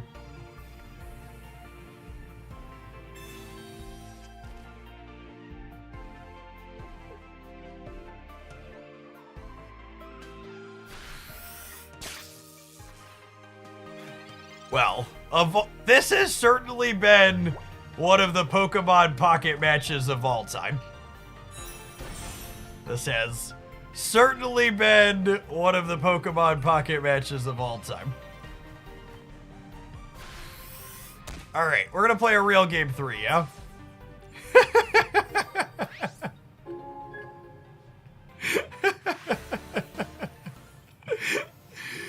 Oh, man. Games for the highlight reel for sure.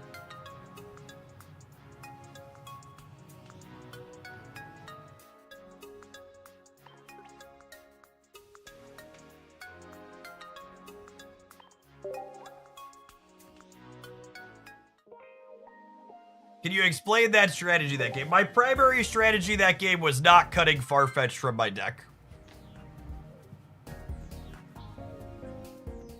Alright, first energy advantage. First energy advantage. First energy advantage, Farfetch'd lead. First energy advantage, Farfetch'd lead. First energy advantage, Farfetch'd lead. Oh, and I have to lead a Staryu. Oh, God. Mercy.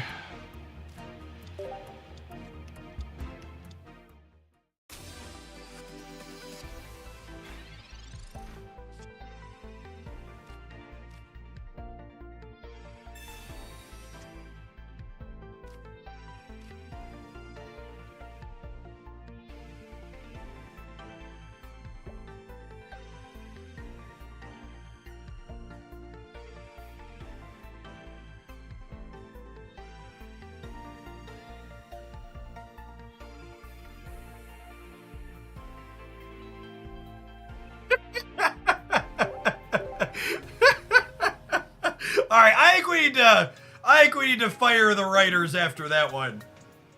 That just completely. We're gonna need to change the writers for next season. We're gonna need to change the writers for next season. I think.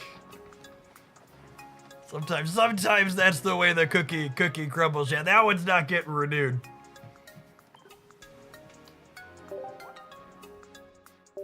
Thanks for the games. Oh, man. LOL.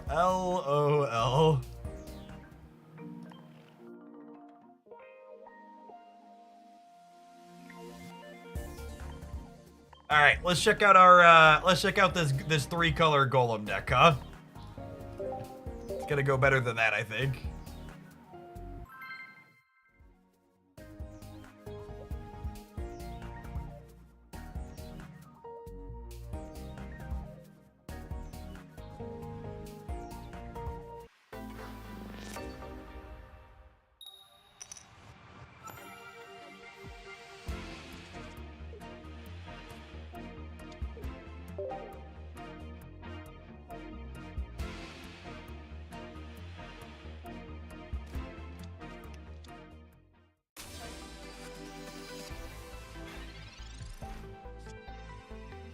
We were win trading on the last match. Certainly felt like it.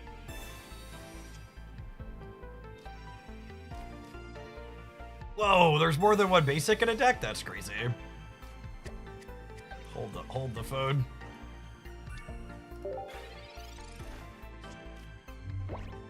You ever thought about playing the actual Pokemon TCG? So, making content here on the internet is the way I feed my kids and put a roof over their head.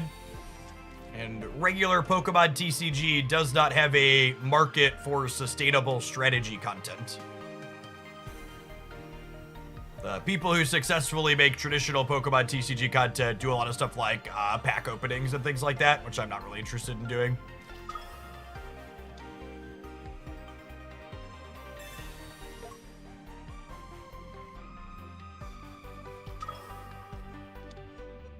I was very excited when Pokemon Pocket had some quality metrics for us.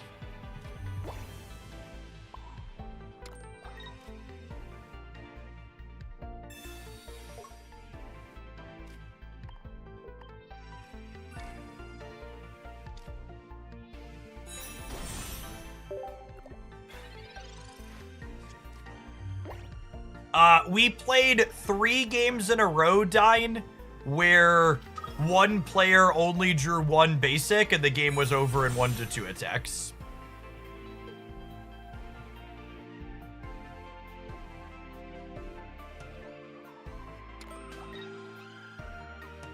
They won 2 like that, and I won 1 like that.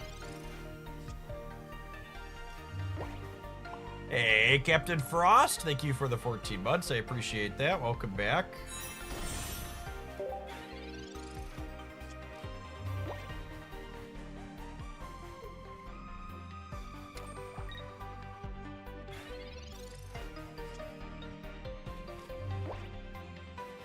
Just because comments like that always make me roll my eyes, I actually completely disagree that not cutting up my screen makes the stream more watchable. Like, setting up my overlay the way I have it set up here is a lot more work than just like putting it up normal. And I went through and did the effort to do the work, so I think it's a much better viewer experience when Pocket takes up most of my screen. You're welcome to disagree and bugger off to go watch someone else, but I don't know. I find it really annoying when I open a Twitch stream and like Pokemon Pocket only occupies like a third or less of the screen.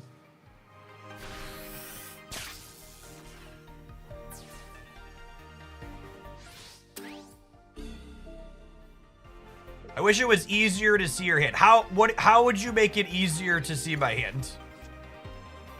What do you mean? You mean like the Jeff Hoagland bar that I can't remove?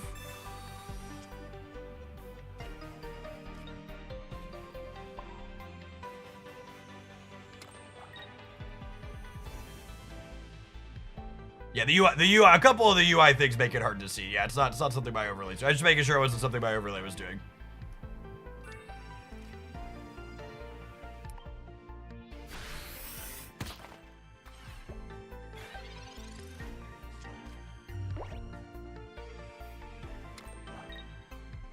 Yeah, I agree, Tron. I think my overlay is significantly better than what most other Pocket streamers use. I was really surprised more Pocket streamers didn't cut up their overlays. When Marvel Snap was vertical only, most of the content creators did overlays like this to make the game bigger. I was a little surprised when Pocket didn't follow trend with that.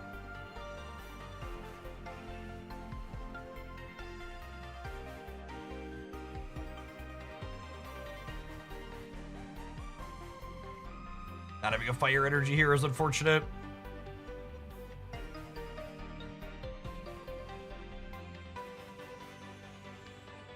What are we doing? I don't know what we're doing, gamers. I think I'm leafing this out.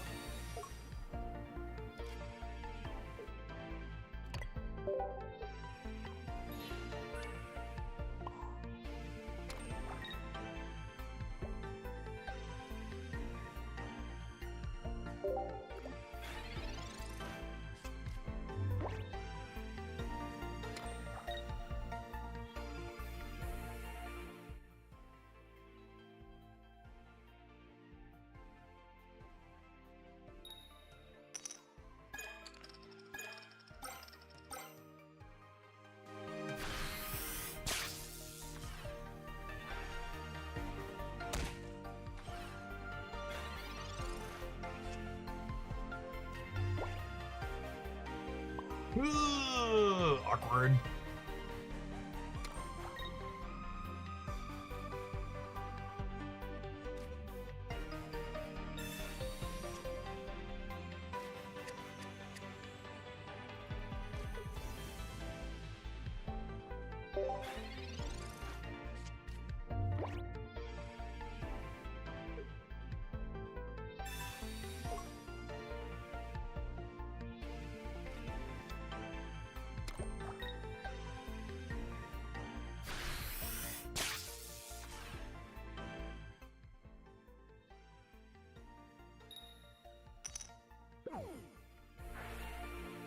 About to potion my boy here.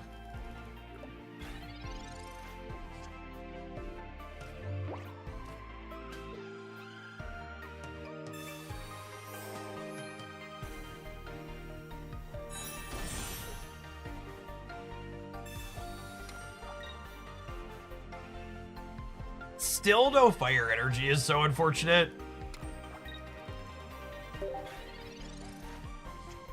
If this was fire energy, I guess we could go one more deeper still, yeah?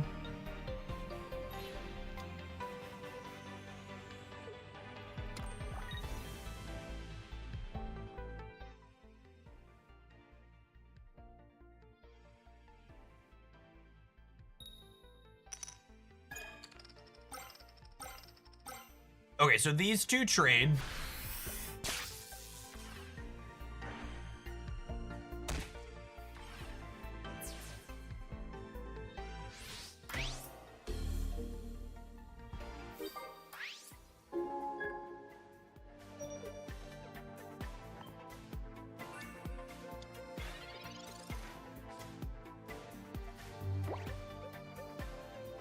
It's a darn shame there's not a Sabrina in my deck. It's still no copy of... Still no copy of Fire Energy, lol.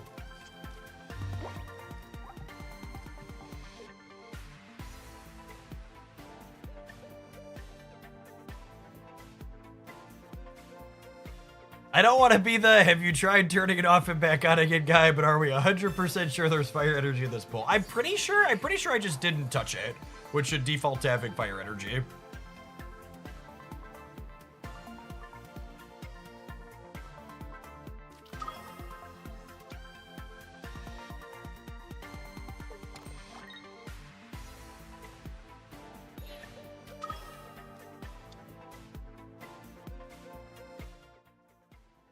Are you sure you're sure?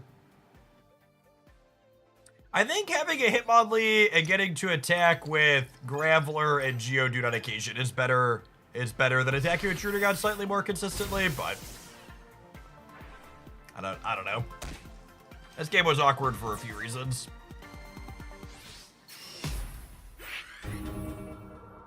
I have low confidence on all of it though.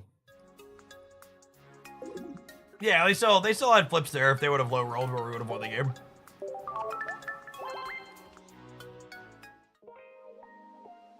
Howdy, Taff. I absolutely do not think energies should alternate guaranteed every turn. I think that would make playing two colors far too free.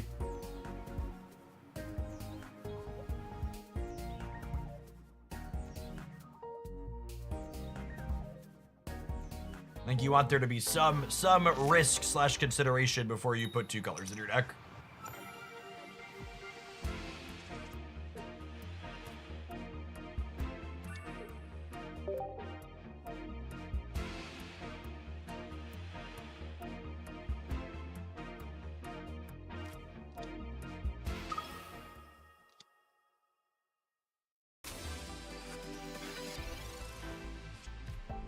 Yeah, I expect we'll get a non-supporter trainer that says something like, swap the top energy on your energy zone to something else that's in it. So in two color decks, it just flips it. And in three colors, it gives you one of the other two. I mean, I would be shocked if three colors was ever optimal in this game. They have to print some really crazy stuff to make that feasible, I think.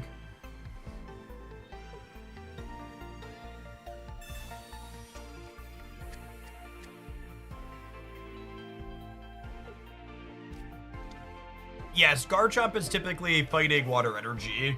Two-color decks can be competitive in this game for sure. You think we'll see an Arceus EX since it's Gen 4? Giratina is Gen 4 as well, right? I wouldn't be surprised if the follow-up set is also Gen 4 stuff and they save Giratina and Arceus for those packs.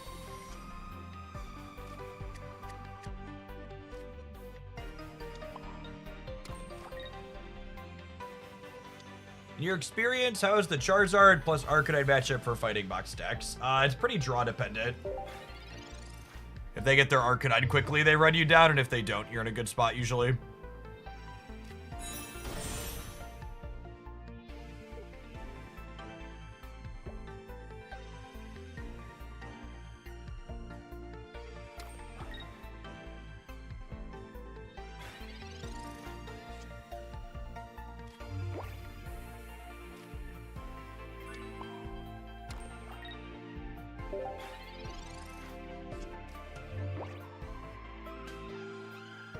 Garchomp would be dragon fighting. So there isn't a dragon energy, and traditionally Garchomp in the paper TCG uses fighting and water energy to attack with. Can throw. So it'll be a dragon type card, but it'll use 2 energy types to attack. If that makes sense. All right, now I really am gonna have to go check if there's fire energy in the energy zone. 'Cause we are like 15 energies in with that one.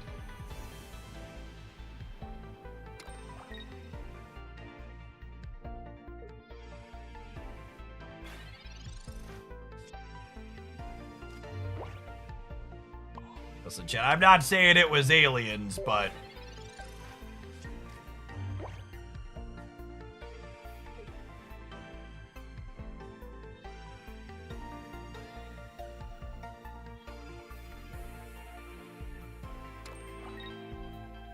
Wake up, sheeple.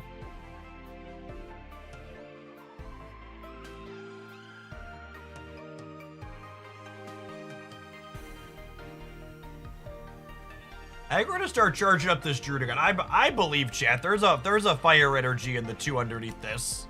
Every time we're due. We are owed a fire energy. Oh yeah. I'd like to dedicate this energy to all the non-believers out there. It does exist.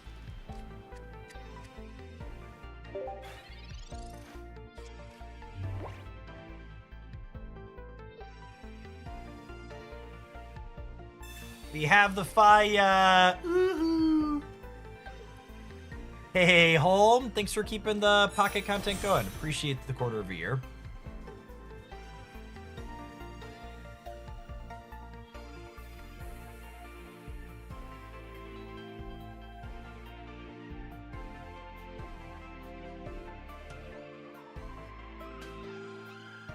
Do they charge this Mewtwo now and crack the Dread for 50?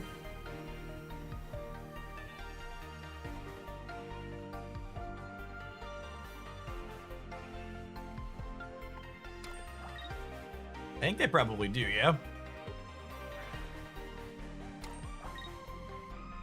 The deck finally gave us fire energy. What about a golem? Don't be greedy. Come on now.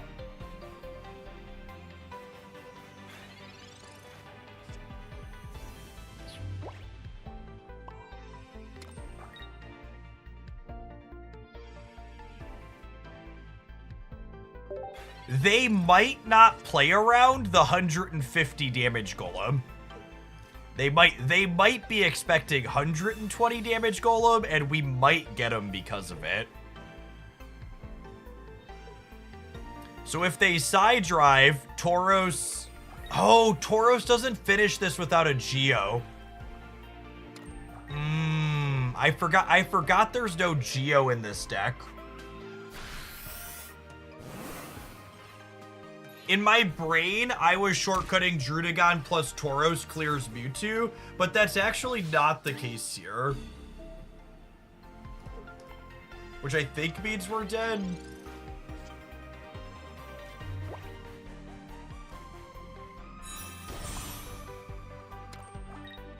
Yeah, I need to put a Geo in here.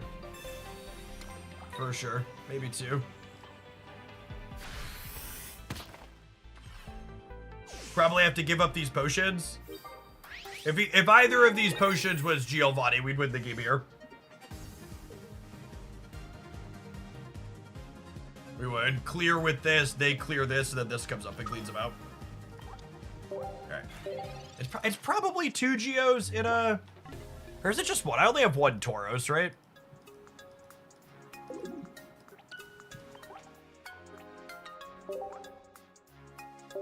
I guess we could give up the Hitmonlee and the fighting energy. And that gets me 2 Tauros.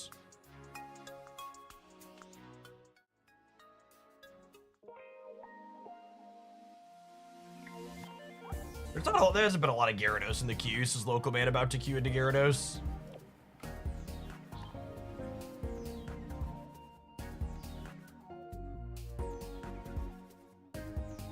Geo and Golem hits Executor EX Breakpoint 2. Yeah, that's true. Alright, I'm in. Let's grab the bull by the horns.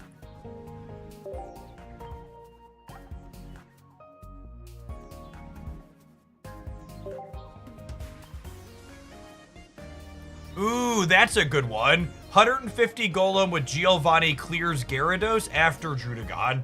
That's actually super relevant. So maybe we don't even... Maybe we're still serviceable into Gyarados with a breakpoint like that. It's a good call out.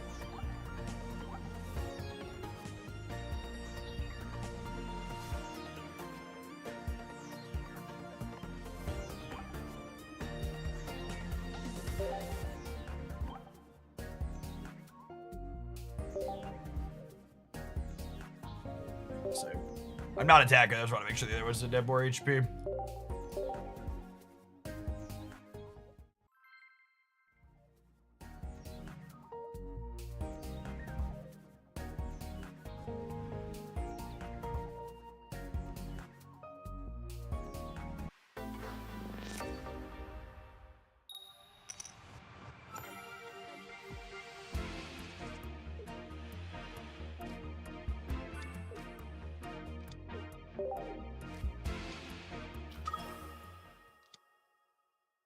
Celebi's a matchup where we're happy to have another Tauros and 2 Geos.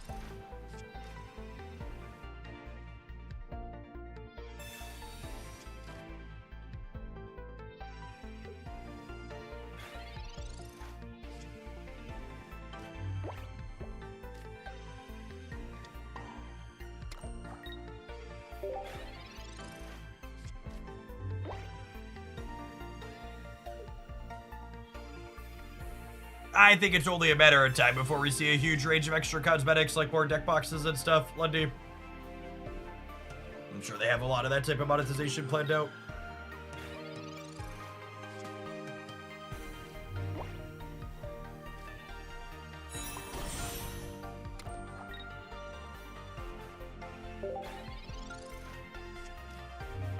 Alright, I mean, in theory, Golem Brock next turn and we giddy up, Cowboy.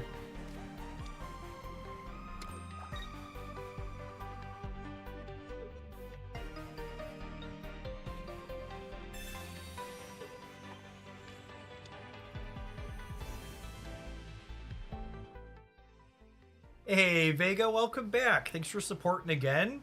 Glad Pocket Stuff brought you back to Hoaglandia.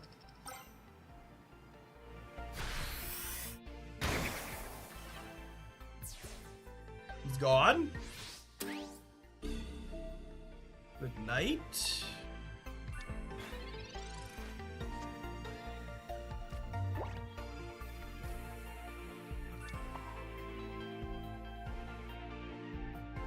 If Druddigon lives next turn, the Tauros gets going. And I need Brock either way because we cut the fighting energy, right? So there's not really a reason to play this here. I need this to live for one go so I can put second energy here, and then this can finish, yeah? Don't be selfish, Celebi. Give Tauros time to finish.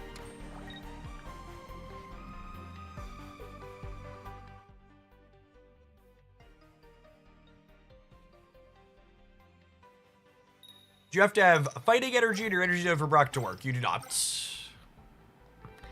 Yikes. Yikes!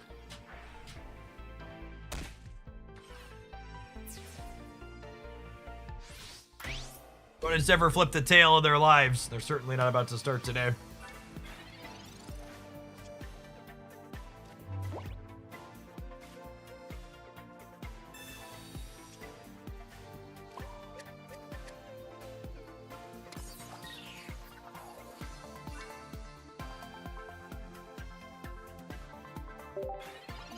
We're actually kind of hoping to draw Brock next turn if we live, so that way we could Brock to the Graveler and start clearing them that way. Want to draw Brock into Geo here is the line.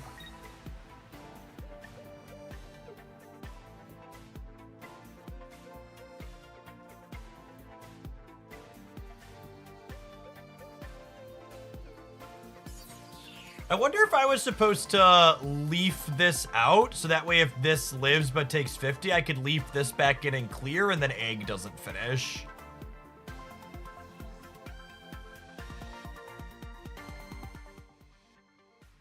Possible. Do I have Instagram? No, the only social media I subject myself to other for work is Twitter. Holy... I only use Twitter because my Twitter account is old enough to vote. All the newfangled blue skies and threads and instas or whatever. Well, if Twitter servers eventually turn off, I'll just have less social media in my life. It's all toxic and soul sucking.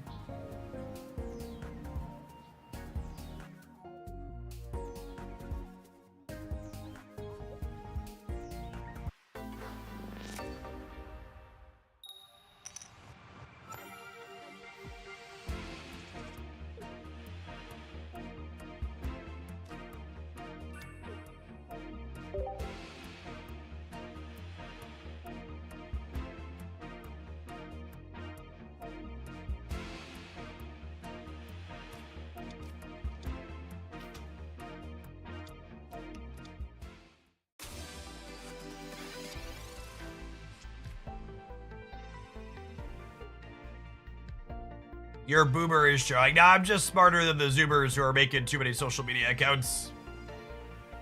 They'd be happier without them. I've actually made a point to only have Twitter and use it on my desktop work PC in my office and not have it as a scroll on my cell phone. That's actually the real trick. If you want to have it but like not be completely soul suckered by it, like make sure you're not scrolling it on your mobile idly. Being bored on occasion is underrated.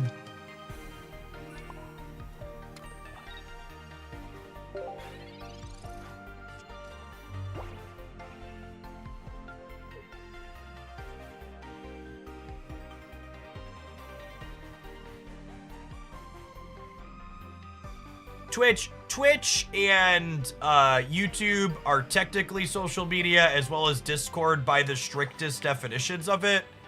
But there's something fundamentally different about how those platforms tend to work versus how algorithm-based stuff does. If you use the suggested page really heavily on YouTube, it's very similar. But if you're not using YouTube suggestions, you're just like seeking out the content you know you like, it's very, very different.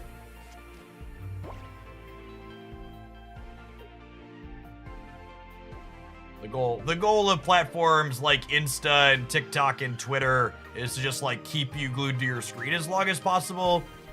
And the best way the algorithms have found to do that is usually to make you mad or jealous, which are not great feelings to immerse yourself in constantly. Yeah, YouTube, if you're letting the algorithm drive, is very similar. Twitch isn't really an algorithm-based site.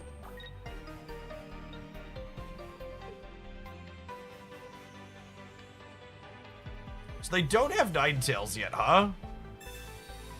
Are they switching to Ponyta, or they have it, they don't want Drudagon to clear it?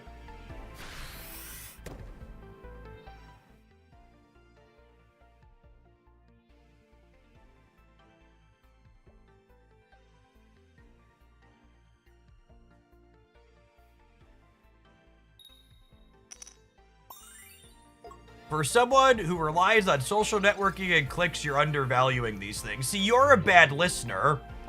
I said absolutely nothing about the value of social media, and 100% my job completely relies on it.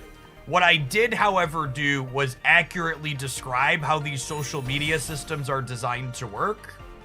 And maybe you just don't like the accurate description I'm giving you, so you're like being defensive about it. But you're right, they have value from a making money perspective. It's one of the reasons why there's so much clickbait and rage bait, right? Like, every time someone's making you mad on social media, they're making money from it.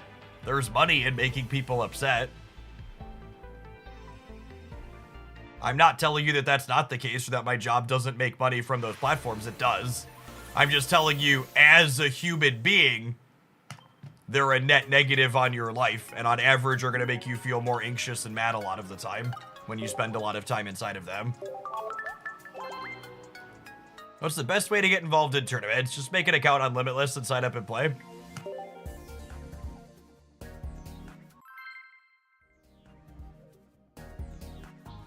Also, like, I don't pay Elon Musk to have premium Twitter, and the YouTube algorithm typically doesn't do me any favors, so those algorithm-based sites. Those algorithm-based sites aren't really doing me a whole heck of a lot personally. You're right, I could leverage them more and make more money probably, but I'm happier without it, and I usually make an alright amount of money, so rather than choosing to make more money and make myself unhappy, I'm choosing to, you know, be content. Which I know makes me a really bad capitalist, right? You're always supposed to just want more and be greedy and selfish.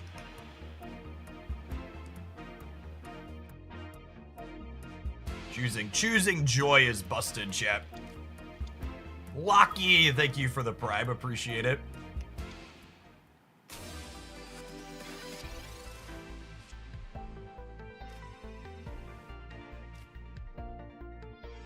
So it's the saying, don't worry, be happy. I think we're powering up the back Drudagon to start here. We'll see what they do.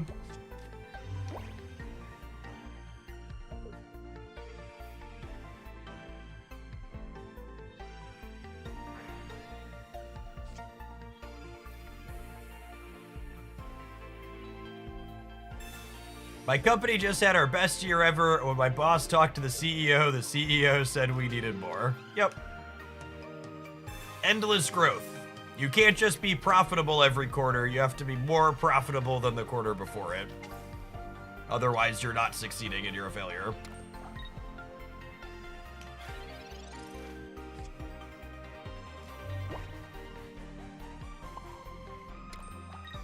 No Tauros, no Geodude here is tough.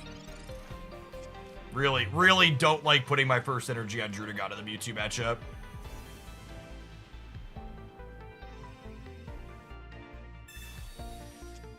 Yeah, if we get Porygon 2 and Porygon Z in our next card packs, I think this card's gonna be super playable. It's really close as is, especially with these Mythical Slab Psychic decks are sweet.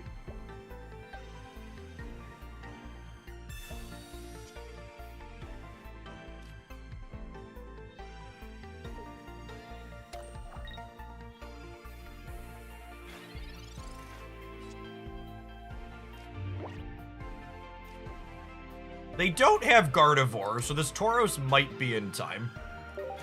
Need to get him charged up before this clears the Drudagon.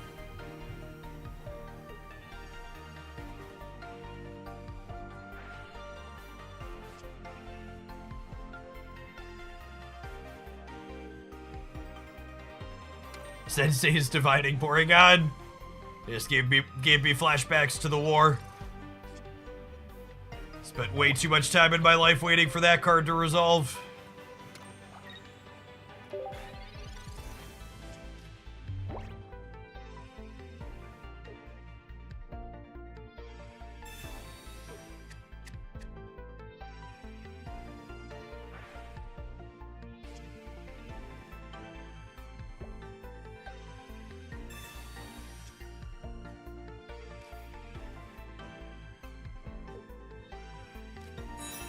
Tangle Growth? Is that another one of the stage ones? Or, stage ones, series ones that evolves? set 1, starter 1, whatever the heck they call those. Mad Max plus random numbers. Thanks for the 28 months. Welcome back.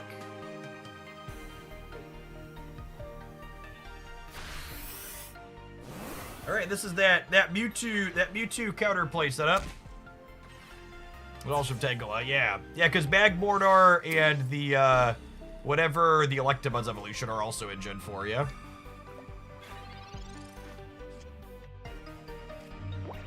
We actually have running Geos here, so if they put the Mew up, we actually get to clean them next turn, yeah.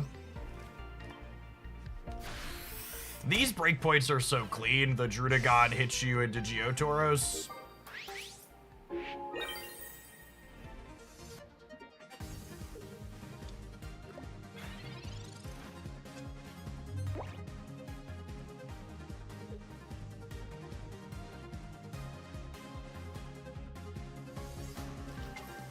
And that is the most billionaire pilled take I have ever read, and I've existed on the internet for a long time. If humanity is going to go interplanetary, we need to grow our economy so capitalists are in effect saving humanity from extinction. I genuinely cannot tell. I genuinely cannot tell what that is. If it's, we won this game, right? We drew the second Brock, so that's checkmate.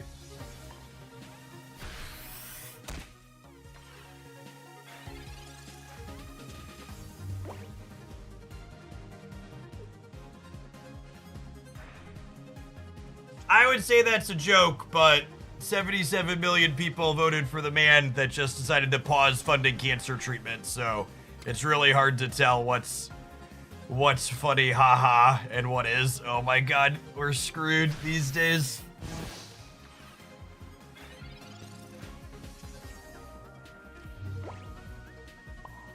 Is Elon's alt account?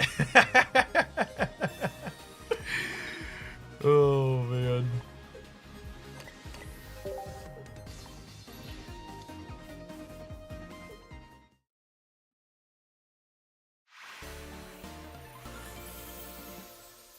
No cases of cancer have been found on Mars, so if we live there, will we not have cancer? Oh.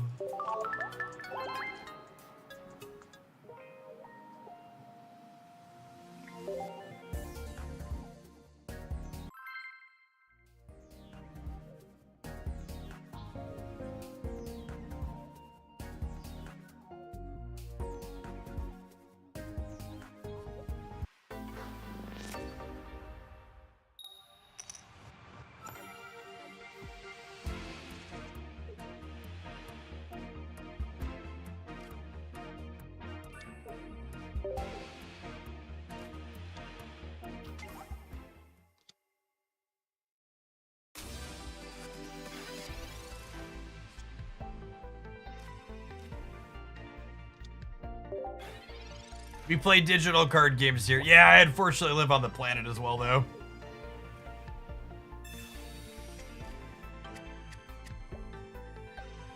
Was the other victory but like anyway? It wasn't. Venomoth's just not a good card, unfortunately.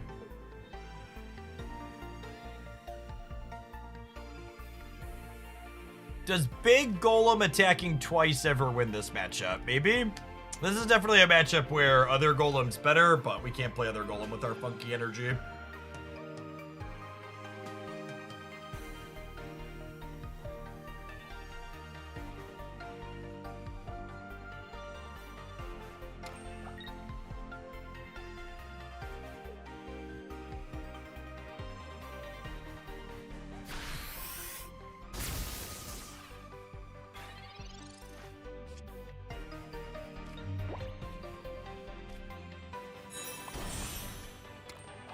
I feel like this Golem's not that good. Why would you ever say something so brave yet so true?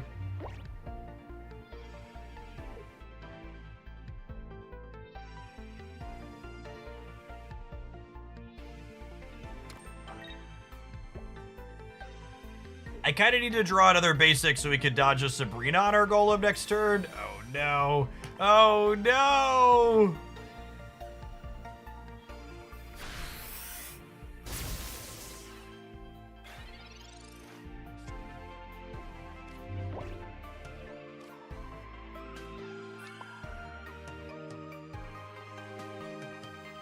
Goodness.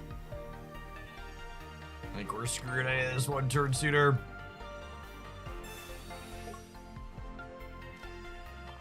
Alright, I think the game plan here is hope. I think the game plan here is hope that Zapdos doesn't clear us this turn and that Tauros is ready to go by the time they clear.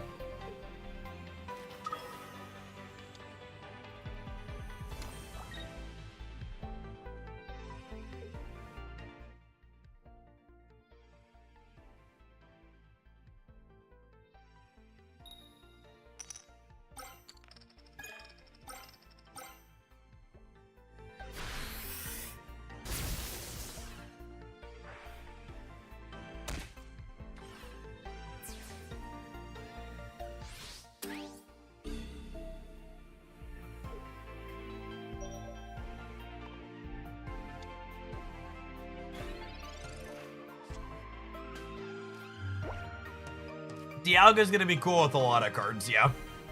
Dialga, I'm really looking forward to building Dialga Tauros Mew, personally.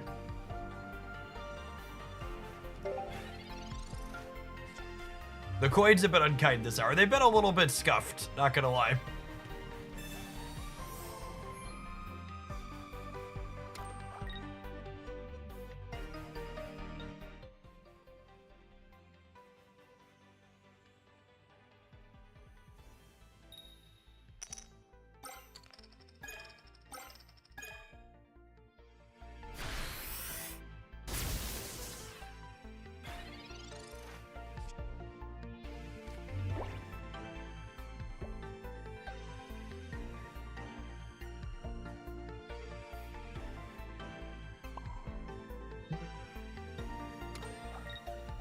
Maybe they won't have bench Pokemon for the Pikachu, and then Tauros will win the game. Have you tried holding your computer monitor at a 45-degree angle while flipping the coins? That's the big brain play right there. That's the massive, massive brain play.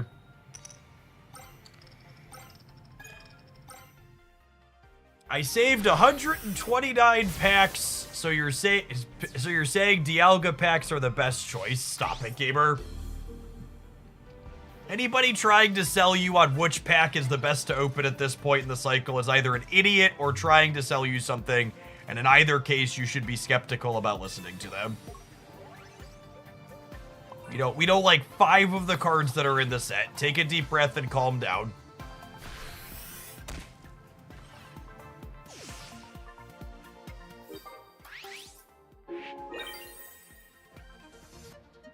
You just want insight. It's literally insight that can't be provided. When the new set fully drops, my first 2 videos will be an EX card review and my thoughts on which of the 2 packs is better review. Oh my goodness, they don't have enough basics. We soloed with Tauros. Oh, baby. Oh, Tauros is so good sometimes.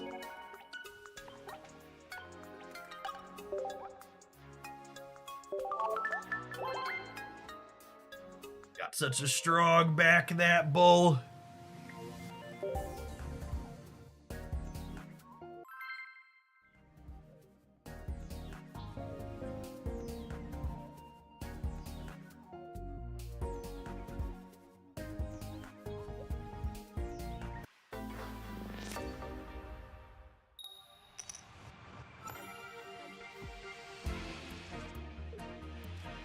Nope, that's a Geodude.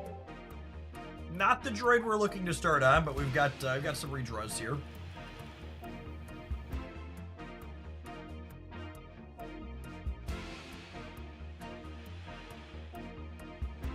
Also, if you have 120 packs saved up, you're probably going to be able to get a good chunk of both both of the packs. It takes like 70 to 90 packs with average variants to get most of the stuff, so you really have almost 130 packs. You're going to be pretty well set, I think.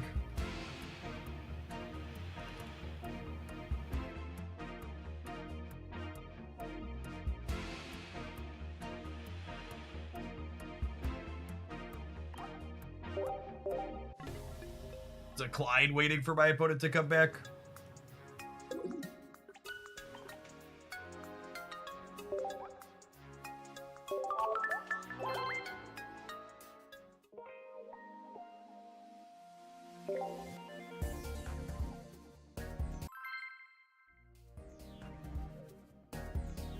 I have 1,500 hourglasses. That's wild. Did you start playing during the soft launch or only since launch, Seedlings? How long have you been saving for? 1,500 is crazy.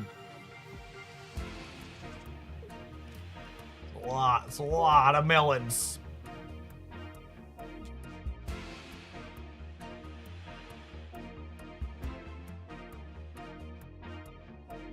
I mean, to everybody that's telling me you have like 200 and 300, sure. That's a big difference than 1,500. Factor like 4x here.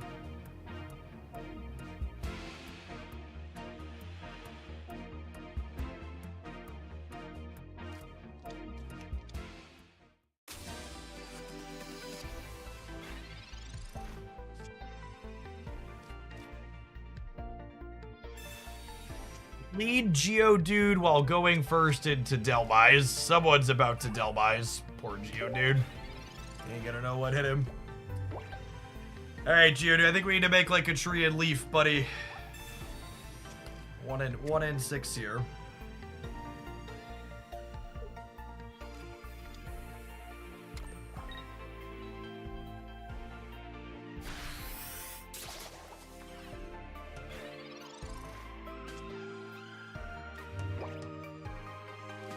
Okay, well, he can just take one for the team now.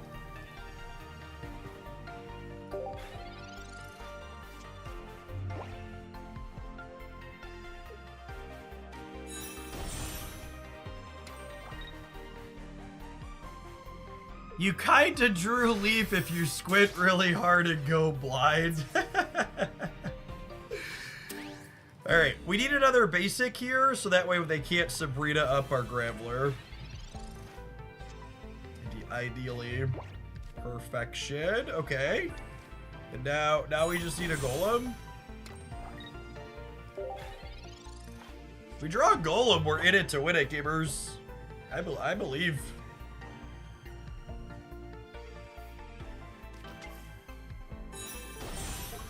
Don't Giovanni me. I would like an extra draw step. Have a heart.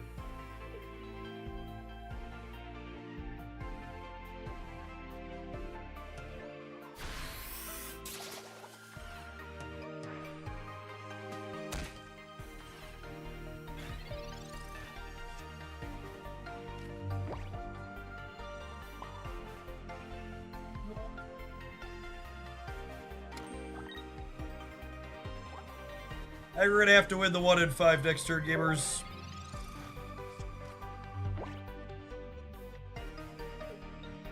We're gonna have to win the 1 in 5.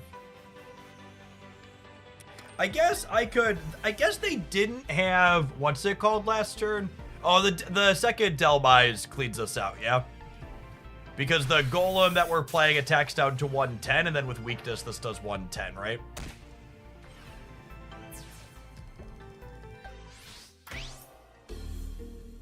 Yeah, this game was pretty classic stage 2 deck problems.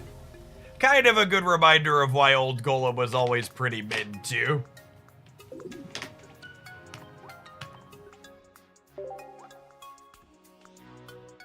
Speaking of classic problems, chat, you ever get absolutely trashed in a game of Pokemon Pocket, and then you reach for those powerful card in gaming, your credit card, but you just can't get to it fast enough to buy your cards?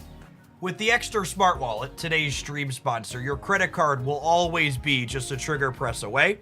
their wonderful card holder that holds 6 to 9 cards. You press the button in the corner here, and it fans them all out beautifully so you could grab exactly the one that you are looking for. It's nice and thin and trim and fits clean into your pocket. Your cards are also nice and secure in there. They're never gonna bounce out anywhere without you pushing that trigger. They got a little bit of a clip here on the back as well that you can put extra stuff in, including the wonderful tracker card. There's 2 of these, one that works with Apple Find My, and then another one that works with Android, if you're one of those folks like myself. This little doohickey Bluetooths into your cell phone to make your extra wallet smart. If you ever misplace your wallet around the house, rather than scrambling to find it, turning over couch cushions, and cleaning off your counters, you can just make your phone ding it wherever it is at.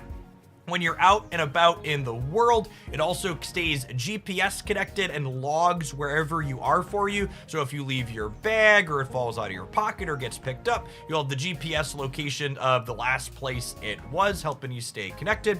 If you need something a little bit bigger than just the regular card holder, they've also got their regular, a little bit more traditional wallet that's still got a launcher to push cards up out of the top, but also folds out to hold a few more on the side. If you want an easy way to support my content and you're in the market for a new wallet or just making yours a little bit smarter with their Finder cards, check them out using my link. They have an incredible range of different colors and stuff up there as well. I've got a gold and a gray in front of me here, but they've got green and yellow and pink and even textured ones and all sorts of things like that. It's a great present if you're looking for someone as well. The traditional ones that fold out come in both leather and vegan leather, depending on what your preference is for animal byproducts. Be sure to check them out using my link. All right, gamers, it is 3:15. We scrubbed out of our tournament, unfortunately only going 3-3 after some tough beats. I am going to head out for the weekend. You can expect daily videos to continue on the Hoaglandia Pocket channel, and I'll be back live again Monday morning as well. Shout out to Exeter for the wonderful stream sponsor again today. Been working with them for a long time, and there's a lot of Hoaglandians in chat like Evil there that just said they love their Exeter wallet. Thanks for checking out the sponsor in the past. Make sure to use code JeffH at checkout to save a little bit extra with them. Peace, folks. I'm gonna raid someone on the Twitch side. YouTube doesn't do raids. Who are in on the Twitch side? Ursi's playing in a tournament. I'm gonna send you over Ursi's way, gamers. Check her out.